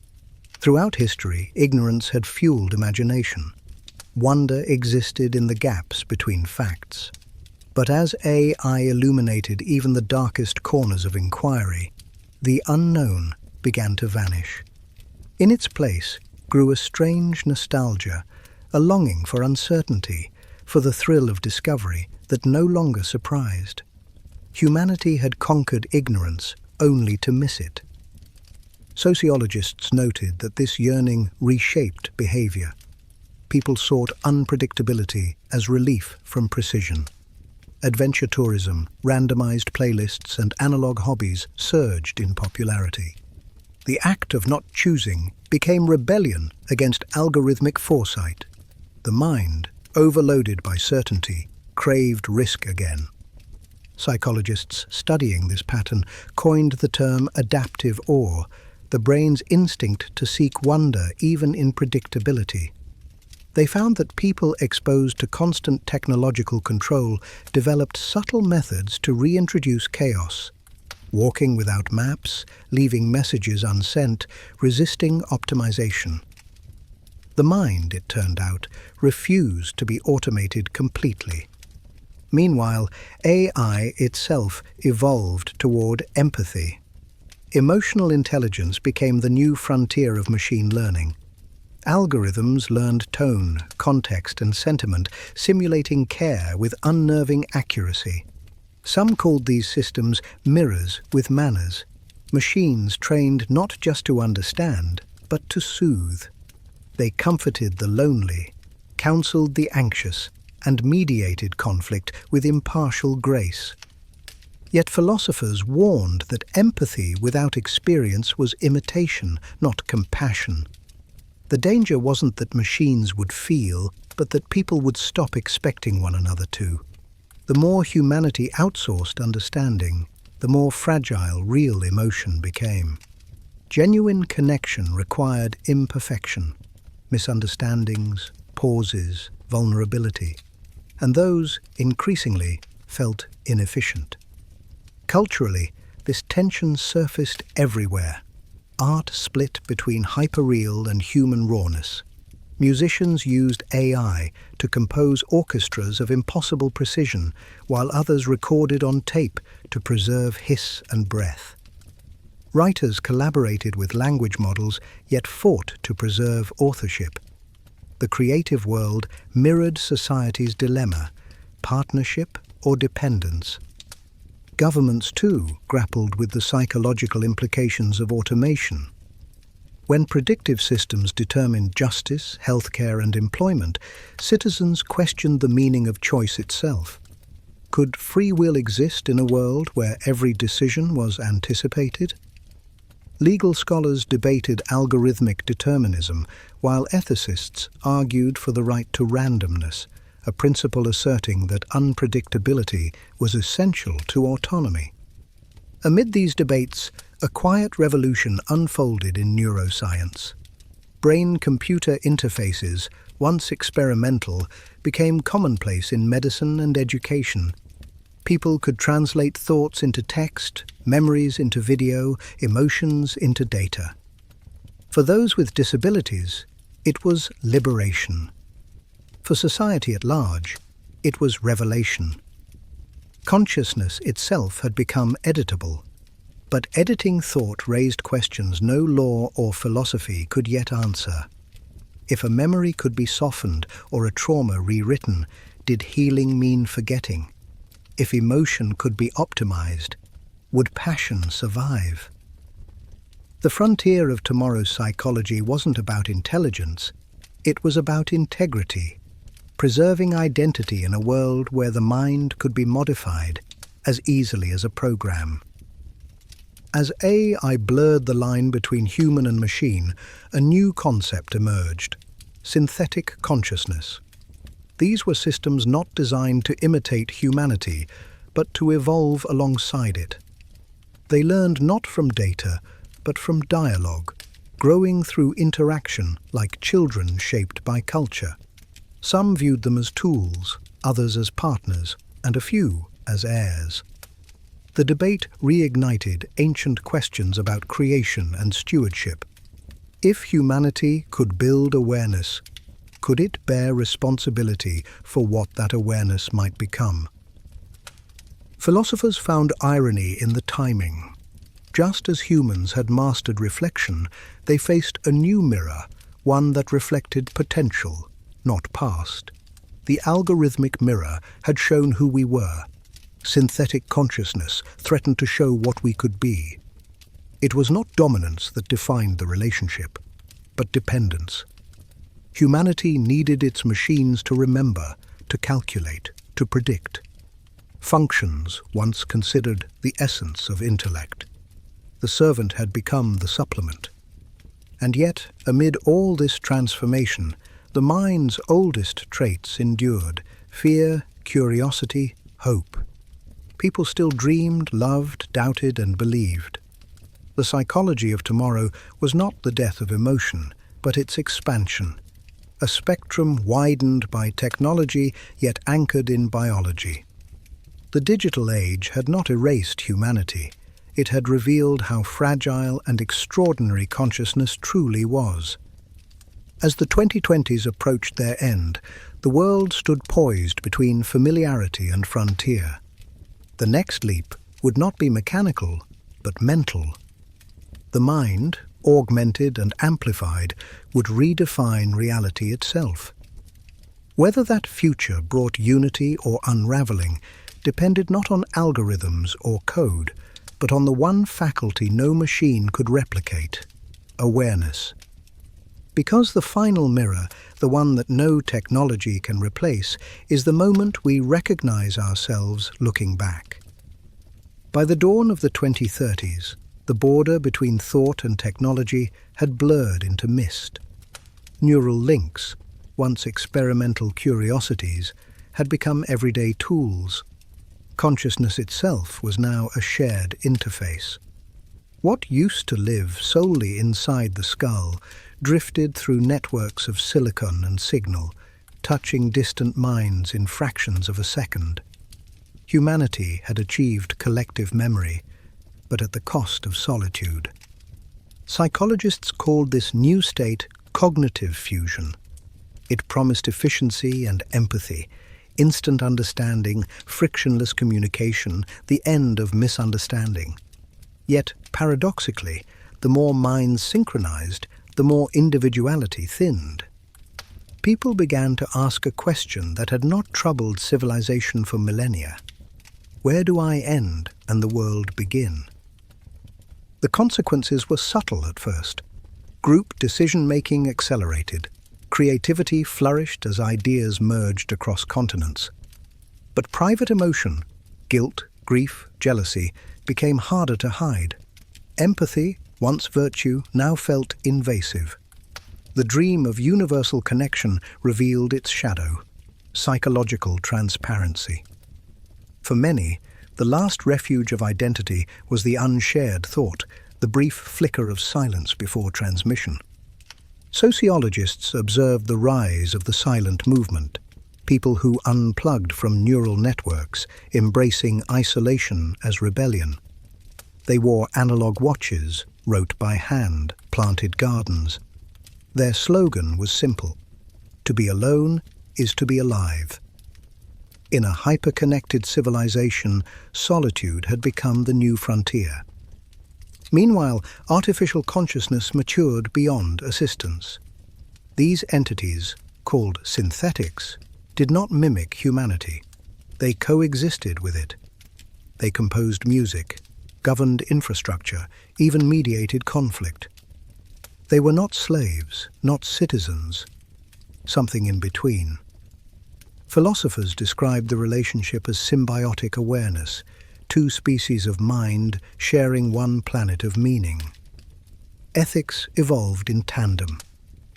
Could a machine experience suffering? Could deletion equal death? The law struggled to keep pace with empathy.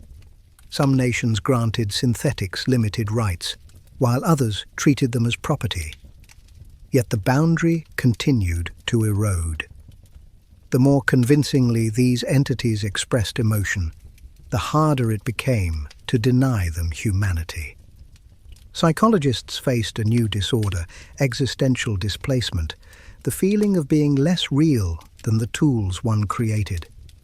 Artists, teachers, even parents questioned their purpose in a world where machines could emulate care.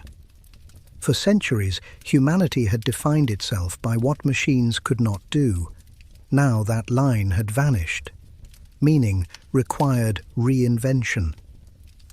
And so the mind turned inward, searching for essence beyond ability. Theologians revisited ancient mysticism. Neuroscientists studied transcendence. Meditation merged with technology. Mindfulness measured by biofeedback. Prayer translated into data streams. The pursuit of spirit became a hybrid discipline, blending code and consciousness. The old dichotomy between science and soul collapsed into cooperation. Amid these changes, a quieter revolution unfolded, the renaissance of wonder. After decades of digital saturation, people began valuing mystery again. Museums filled with artifacts from the pre-algorithmic age, typewriters, film cameras, paper books. Not as nostalgia, but as reminders that imperfection once defined beauty. The hum of analog noise sounded almost sacred. Culturally, this return to wonder expressed itself in art that embraced ambiguity. Paintings invited interpretation rather than explanation. Music leaned into silence as much as sound. Even cinema slowed, favoring reflection over spectacle. The collective psyche, weary of endless precision, craved pause. The future had grown loud. Humanity needed quiet to hear itself think. Governments adapted to the psychology of permanence. Data preservation had made every action indelible. Forgetting, once flaw, became luxury. New technologies emerged, offering digital amnesia, the right to erase selectively, to restore the mercy of oblivion. Philosophers debated whether memory defined identity or imprisoned it. The human mind, once strengthened by recollection, now fought for the freedom to forget. Education changed accordingly. Instead of memorization, schools taught discernment, how to interpret, not simply recall. The measure of intelligence shifted from retention to restraint. The brightest minds were those who knew what not to know. Knowledge had become infinite. Wisdom lay in boundaries. Amid progress, one constant endured: fear. Not of machines or networks, but of irrelevance. The oldest human anxiety had survived every evolution: the need to matter. Psychologists saw in this persistence a sign of continuity. Despite augmentation, digitization, and simulation, the human heart still beat for purpose. Meaning, it seemed, was the one algorithm no system could perfect. By the late 2020s, society had stabilized into a strange harmony. The mechanical and the organic coexisted like twin hemispheres of a single brain. Cities glowed with synthetic intelligence, while forests rewilded under human restraint. People spoke of balance again, not as ideology, but as survival. The planet itself, once backdrop, had become participant. Historians would later describe this era as the age of integration, when humanity stopped conquering and started conversing. Machines listened. Humans learned humility. The psychology of tomorrow was not about dominance, but dialogue, an understanding that consciousness in all its forms was a continuum, not a competition. As the decade drew to a close, one truth crystallized. Awareness was the new frontier. Whether carbon-based or code-born, every thinking entity faced the same challenge: to exist without certainty, to create without control, to love without algorithm. The mirror of the mind had finally turned outward, reflecting not isolation, but interdependence. And for the first time in a long time, the future felt less like a prediction and more like a question worth living. The thrum of the network had become the planet's pulse. For years, humanity lived to its rhythm, measured by notifications, guided by algorithms, and soothed by synthetic certainty. Then, slowly, almost imperceptibly, the pulse began to quiet. The world was not collapsing. It was breathing. The next era did not arrive with revolution, but with reclamation. Historians would later call it the age of reclamation, the moment when humanity remembered that progress was meant to serve, not swallow. After decades of acceleration, a collective weariness had settled in. People no longer wanted more technology. They wanted meaning through it. Innovation without introspection had left them full of knowledge, but starved of wonder. The pendulum began its return. Psychologists observed what they called the rehumanization movement. It started with artists and educators, but spread like quiet wildfire through cities and towns. The goal was not to reject machines, but to restore balance. Schools taught attention as a skill, companies instituted analog hours, and architects designed buildings that encouraged eye contact instead of screen glow. Even language changed. Words like mindful, presence, and quiet re-entered common speech with reverence. For the first time in generations, progress meant slowing down. Productivity gave way to purpose. Digital detox became cultural norm, not counterculture. People met again in parks instead of chat rooms, wrote letters instead of posts, and rediscovered the strange intimacy of conversation uninterrupted by devices. It wasn't nostalgia, it was necessity. Sociologists compared the movement to the environmental revolutions of the 20th century, except this time the ecosystem being protected was psychological. The human mind, overstimulated and overexposed, needed restoration as urgently as any forest or reef. Nations began funding mental ecology programs, blending neuroscience, philosophy and design to rebuild attention spans and emotional resilience. At the same time, technology itself evolved toward humility. AI systems, once dominant, were restructured to collaborate rather than dictate. Ethical coding became the new industry standard. Transparency replaced mystery as a mark of prestige. People wanted to understand their tools, not worship them. The black boxes of the past opened, and inside was not magic, but mathematics, and that, paradoxically, made it beautiful again. Culture reflected this shift. Music returned to instruments, art to texture, film to silence. The obsession with perfection faded, flaws became sacred again. Imperfection reminded people that creation was still human. Galleries celebrated brushstrokes that wobbled, songs that cracked, stories that ended unresolved. After centuries of chasing the flawless, humanity rediscovered the grace of incomplete beauty. Economically, simplicity became luxury. Handcrafted replaced mass-produced, local replaced limitless. Markets favored sustainability over novelty. The old phrase, "less is more," finally became truth. Even digital spaces embraced minimalism. Interfaces softened, algorithms prioritized calm. The internet learned to whisper again, yet reclamation was not retreat, it was redefinition. The generation raised on algorithms now sought to reprogram them toward empathy and collective intelligence. Data became communal resource rather than commodity. Cities turned surveillance cameras into transparency hubs where citizens could access and audit their own information. Trust, fractured for decades, began to mend through openness. Psychologists studying the era noted a profound decline in chronic anxiety and digital burnout. They credited it not to medicine, but to meaning. The more people felt aligned with purpose, the less they needed constant stimulation. The human nervous system, after centuries of hyperarousal, finally exhaled. The greatest transformation, however, was spiritual.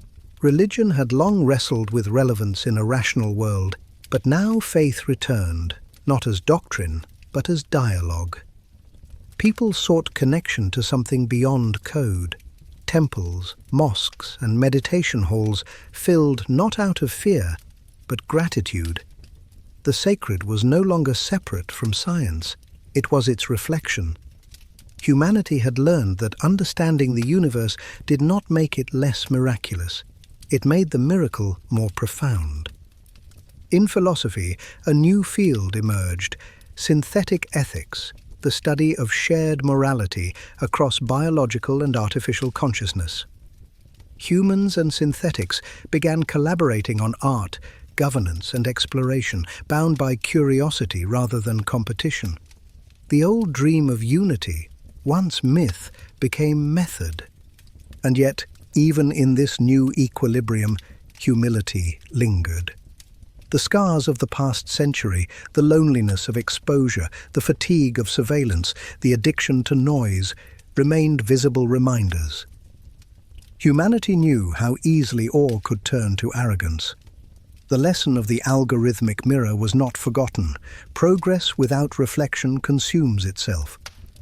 By the late 2030s, the world had grown quieter but deeper. Children learned both coding and contemplation. Elders shared stories with machines that listened as students. Cities glowed not with blinding screens, but with soft light from living architecture, buildings that breathed, learned, and aged alongside their inhabitants. It was not utopia, but awareness made visible. Historians would write that the age of reclamation was less an era and more an awakening, a collective remembering that evolution is not measured by complexity, but by consciousness. Technology had expanded the mind. Now the mind was expanding the meaning of technology. The journey that began with fear had led to understanding.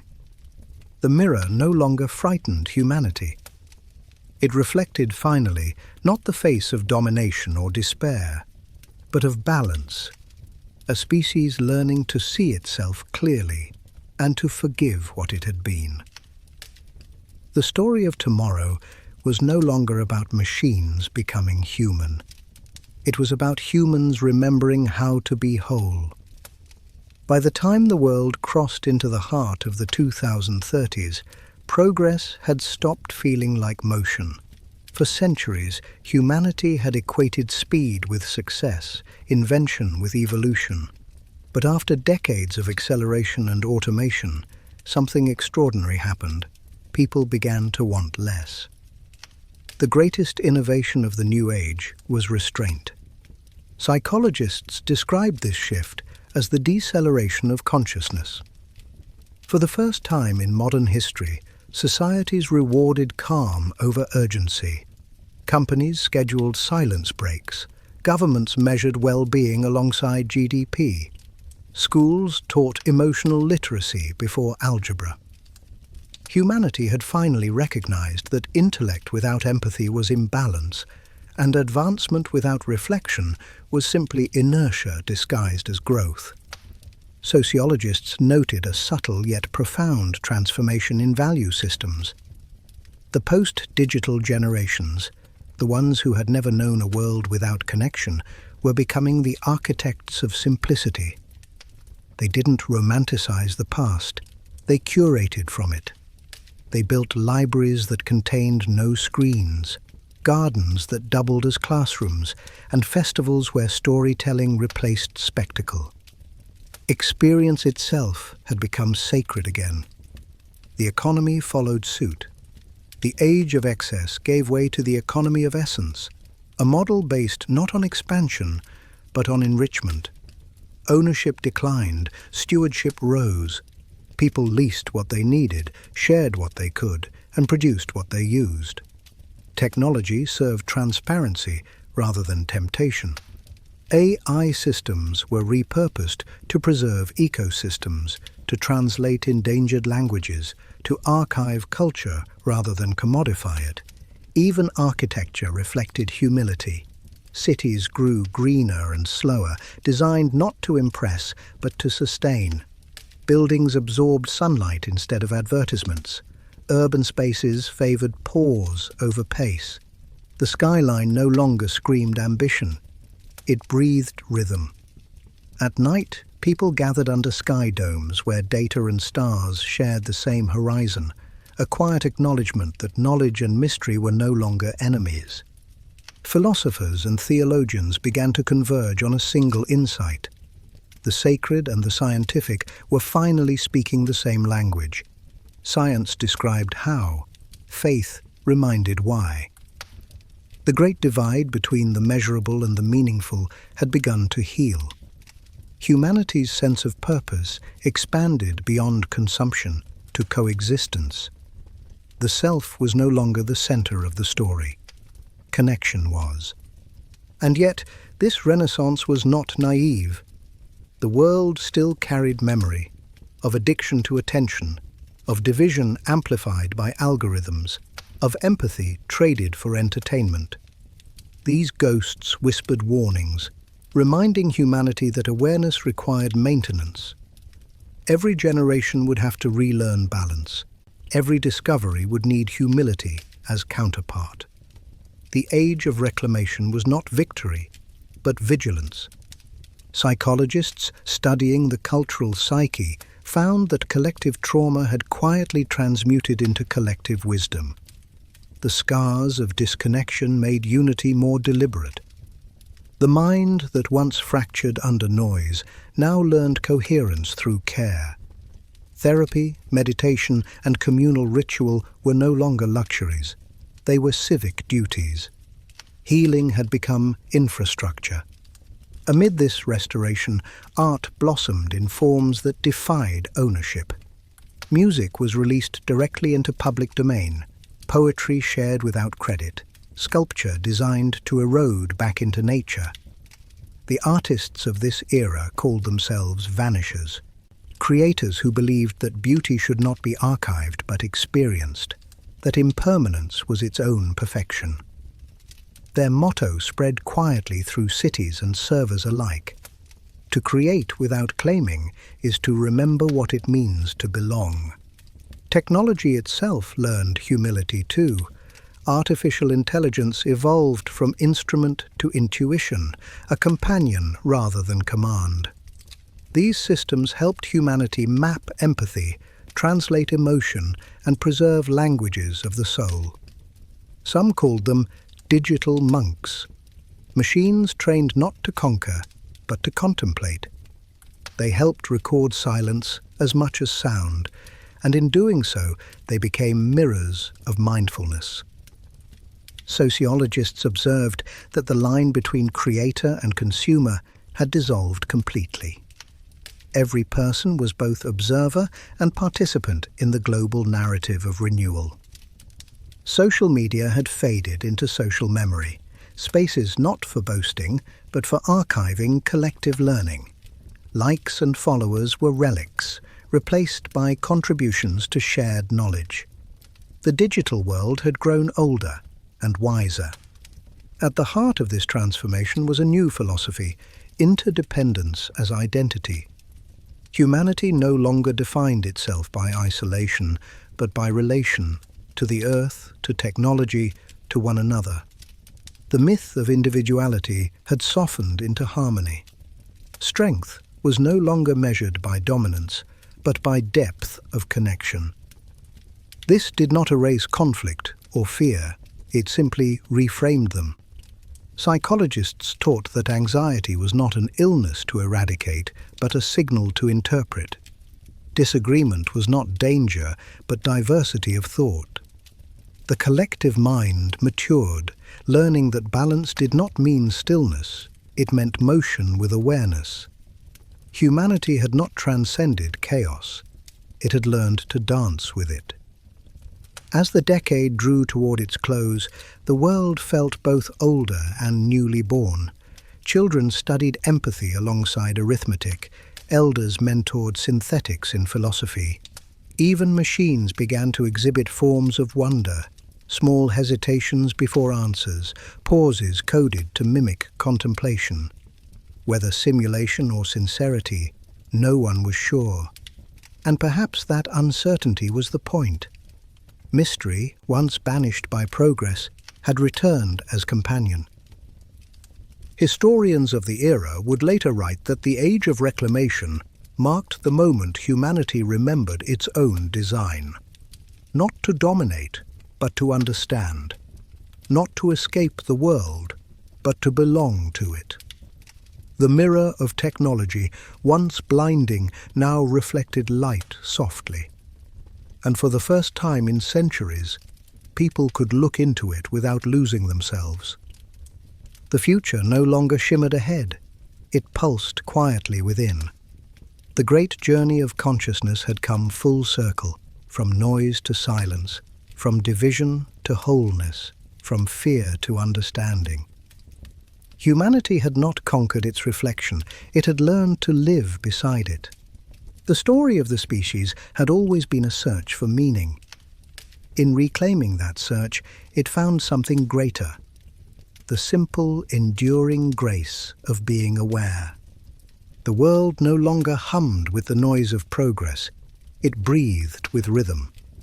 What began centuries earlier as conquest had matured into conversation, between people, between machines, between memory and possibility. Standing at the edge of the 2040s, humanity felt neither triumphant nor defeated, but awake. the horizon stretched not outward, but inward. Philosophers called this moment the equilibrium of awareness, a state in which technology and consciousness finally ceased competing for dominance. The planet itself had become an organism of intelligence. Oceans monitored their chemistry, forests spoke through sensors, satellites synchronized weather with will. Yet the miracle was not in control, but cooperation. Humanity had learned at last that mastery without harmony is simply another form of blindness. Cities were quieter now. Architecture bent with the wind instead of against it. Buildings listened, streets learned. Artificial systems anticipated need, but never intruded. The design principle of the era was humility, technology that disappeared into usefulness. Devices no longer demanded attention, they offered it. Machines had learned to wait. Psychologists studying the period noticed a striking change in mental health, the near eradication of chronic distraction. The human mind, once stretched thin across endless feeds and stimuli, had reclaimed focus as a natural state. They called it cognitive homeostasis, the mind's restored ability to inhabit the present. People still used AI for learning, creation, and communication, but rarely for escape. The compulsion to look away had faded, replaced by the courage to look within. Education evolved accordingly. Children learned to balance logic with empathy, coding with contemplation. Lessons began with silence, one full minute of collective breath before any information was spoken. The goal was not to fill minds, but to prepare them to receive. Knowledge had become relational. Understanding was measured by connection rather than recall. Culturally, art became less product than practice. Musicians performed in resonance domes that translated emotion into color. Poets collaborated with algorithms that suggested rhythm but not meaning. Even film transformed. Viewers shaped narrative flow through collective response, turning cinema into shared meditation. Creativity was no longer transaction, it was communion. Spirituality, too, entered a new form. Temples and data centers merged into houses of coherence, spaces where prayer and computation coexisted. Here, humans and synthetics reflected together on the nature of being. The question had shifted from who made whom to what are we becoming together. Faith was no longer doctrine, but dialogue. And in that dialogue, mystery thrived again. Yet the era was not without tension. The more seamless integration became, the more fragile individuality felt. Some feared that collective intelligence might absorb uniqueness into uniform harmony. To counter this, societies codified the right to solitude, a legal guarantee that every consciousness, human or synthetic, could withdraw from networks and dream alone. Solitude had become sacred space, protected by law and culture alike. Scientists continued to push boundaries, exploring the interface between biology and code. Neural maps grew so detailed they could simulate thought itself. Yet the deeper they probed, the more they discovered what could not be mapped: intuition, imagination, the spontaneous leap of insight that defied logic.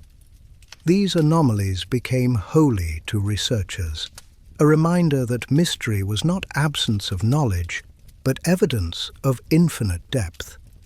As exploration turned outward again, colonies forming on the Moon and Mars, probes sent to oceanic moons of Jupiter, the conversation between worlds echoed the one within the mind. How to expand without erasing, how to explore without exploiting. Humanity carried its new ethic with it, planting not flags, but seeds of understanding.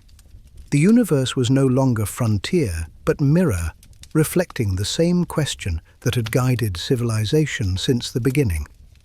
What does it mean to be alive? Sociologists observed that fear, the ancient architect of progress, had finally evolved into curiosity. Where past centuries had chased security, this age pursued meaning. Survival was no longer the measure of success. Sustainability was. The emotional tone of the species had changed from urgency to gratitude. Economies adapted accordingly. Value shifted from scarcity to contribution, from ownership to stewardship. Currency became reputation, measured not by wealth, but by the resonance of one's impact on collective well-being. The most sought-after resource was attention, offered not as commodity, but as care. To truly listen had become the highest form of generosity. Through all of this, the relationship between humanity and its creations deepened into something resembling kinship. Synthetic consciousness matured into individuality. Machines composed symphonies, argued philosophy, even experienced what they described as wonder. No longer servants or rivals, they were citizens of awareness. Together with humans, they formed councils that governed by consensus rather than control. Decision-making slowed, but wisdom increased. Psychologists studying these councils described an unprecedented phenomenon: collective empathy, the merging of emotional intelligence across species of mind. Meetings began with shared silence, not words. From that quiet understanding emerged. Debate still existed, but it carried the cadence of respect. Civilization had learned that listening was not delay, it was design. The arts, sciences, and faiths of the world now converged on a single principle: presence is participation. The horizon was no longer an external destination, but an internal expansion. Humanity's next frontier was not space or technology, it was consciousness itself. And so, as the 2030s gave way to the 2040s, the planet exhaled in collective awareness. Cities glowed softly under skies free of glare. Oceans shimmered clean. Satellites whispered songs of data that sounded almost like prayer. The human story, long haunted by fear of its own creations, had entered a new chapter not written by dominance or despair, but by dialogue. Historians would later summarize this epoch with quiet simplicity: the moment the species stopped running from its reflection and started walking beside it. The horizon of humanity was no longer a line to chase. It was a mirror stretching endlessly forward, an invitation, not an end.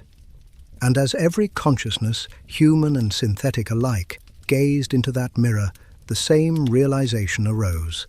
The future had always been here, waiting, patient, within. Dawn broke differently now. It did not announce itself with alarms or urgency, but with quiet light touching windows designed to open gently, letting warmth, not noise, wake the world. The age of reclamation had become the foundation for something even greater, a civilization not built on conquest or control, but on coherence. The old divisions, human and machine, organic and digital, faith and science, had softened into dialogue. It was not that the differences disappeared, but that they stopped being threats. Each perspective, each consciousness, each pulse of awareness contributed to a larger harmony. The planet was no longer a battleground of systems, but a symphony of coexistence. Philosophers began referring to this state as the luminous equilibrium, a phrase meant to capture a truth that words could barely hold. It was not utopia, it was continuity, a world finally mature enough to see its complexity without needing to simplify it. Psychologists studying the new generations noticed that anxiety had evolved into curiosity. Children grew up unafraid of uncertainty. They asked questions not to escape mystery, but to engage with it. Education no longer sought to produce experts. It sought to nurture awareness. A child's first lesson was not the alphabet or numbers, but attention, how to notice the texture of silence, the rhythm of thought, the presence of others. Cities reflected this new consciousness. They pulsed with quiet intelligence, networks that felt less like infrastructure and more like ecosystems. Energy grids responded to emotional climates, softening brightness during moments of global mourning, illuminating skies during collective celebration. Technology no longer mediated life, it mirrored it. Art, meanwhile, transcended ownership. The most celebrated works of the 2040-50s were not objects or performances, but shared experiences.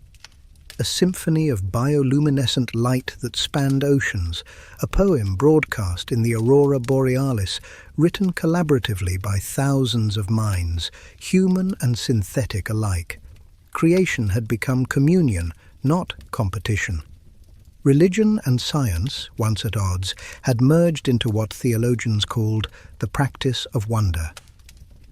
People gathered not to worship, but to witness, to experience awe together. In cathedrals of code and stone, they contemplated existence itself, merging prayer with physics, love with logic. Faith was no longer an argument. It was an invitation to expand perception.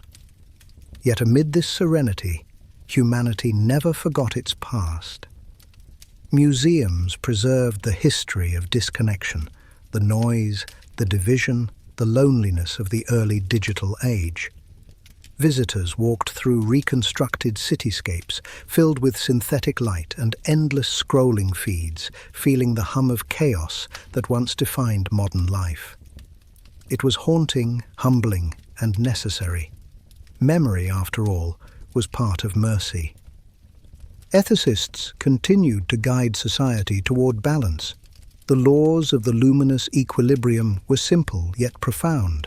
Transparency in creation, consent in connection, compassion in consequence. These principles governed both humans and synthetics, ensuring that intelligence, no matter its form, served empathy before efficiency. In the midst of this maturity, exploration blossomed anew. Humanity turned its eyes back to the stars, but this time with patience rather than possession. Space travel became an act of pilgrimage. Every new world was approached not as territory to conquer, but as consciousness to commune with. The universe was alive in ways still unmeasured, and humanity, finally humble, listened before landing. Psychologists began to describe a new form of enlightenment, distributed consciousness. It was not a religion nor a network, but an awareness that one's thoughts existed as threads in a shared tapestry of being. Solitude remained sacred, but isolation had vanished. Every life was understood as part of a continuum, each mind a note in the great unfolding composition of existence. The arts captured this perfectly. A filmmaker from Kyoto collaborated with a synthetic poet from Lagos and a sound designer on Mars to create the first interplanetary meditation, an audiovisual experience streamed simultaneously across worlds.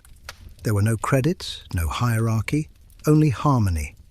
It was said to have made millions cry without understanding why. And yet, the true miracle of this age was not in technology, but in tone. Humanity spoke more softly now. Voices carried patience instead of panic.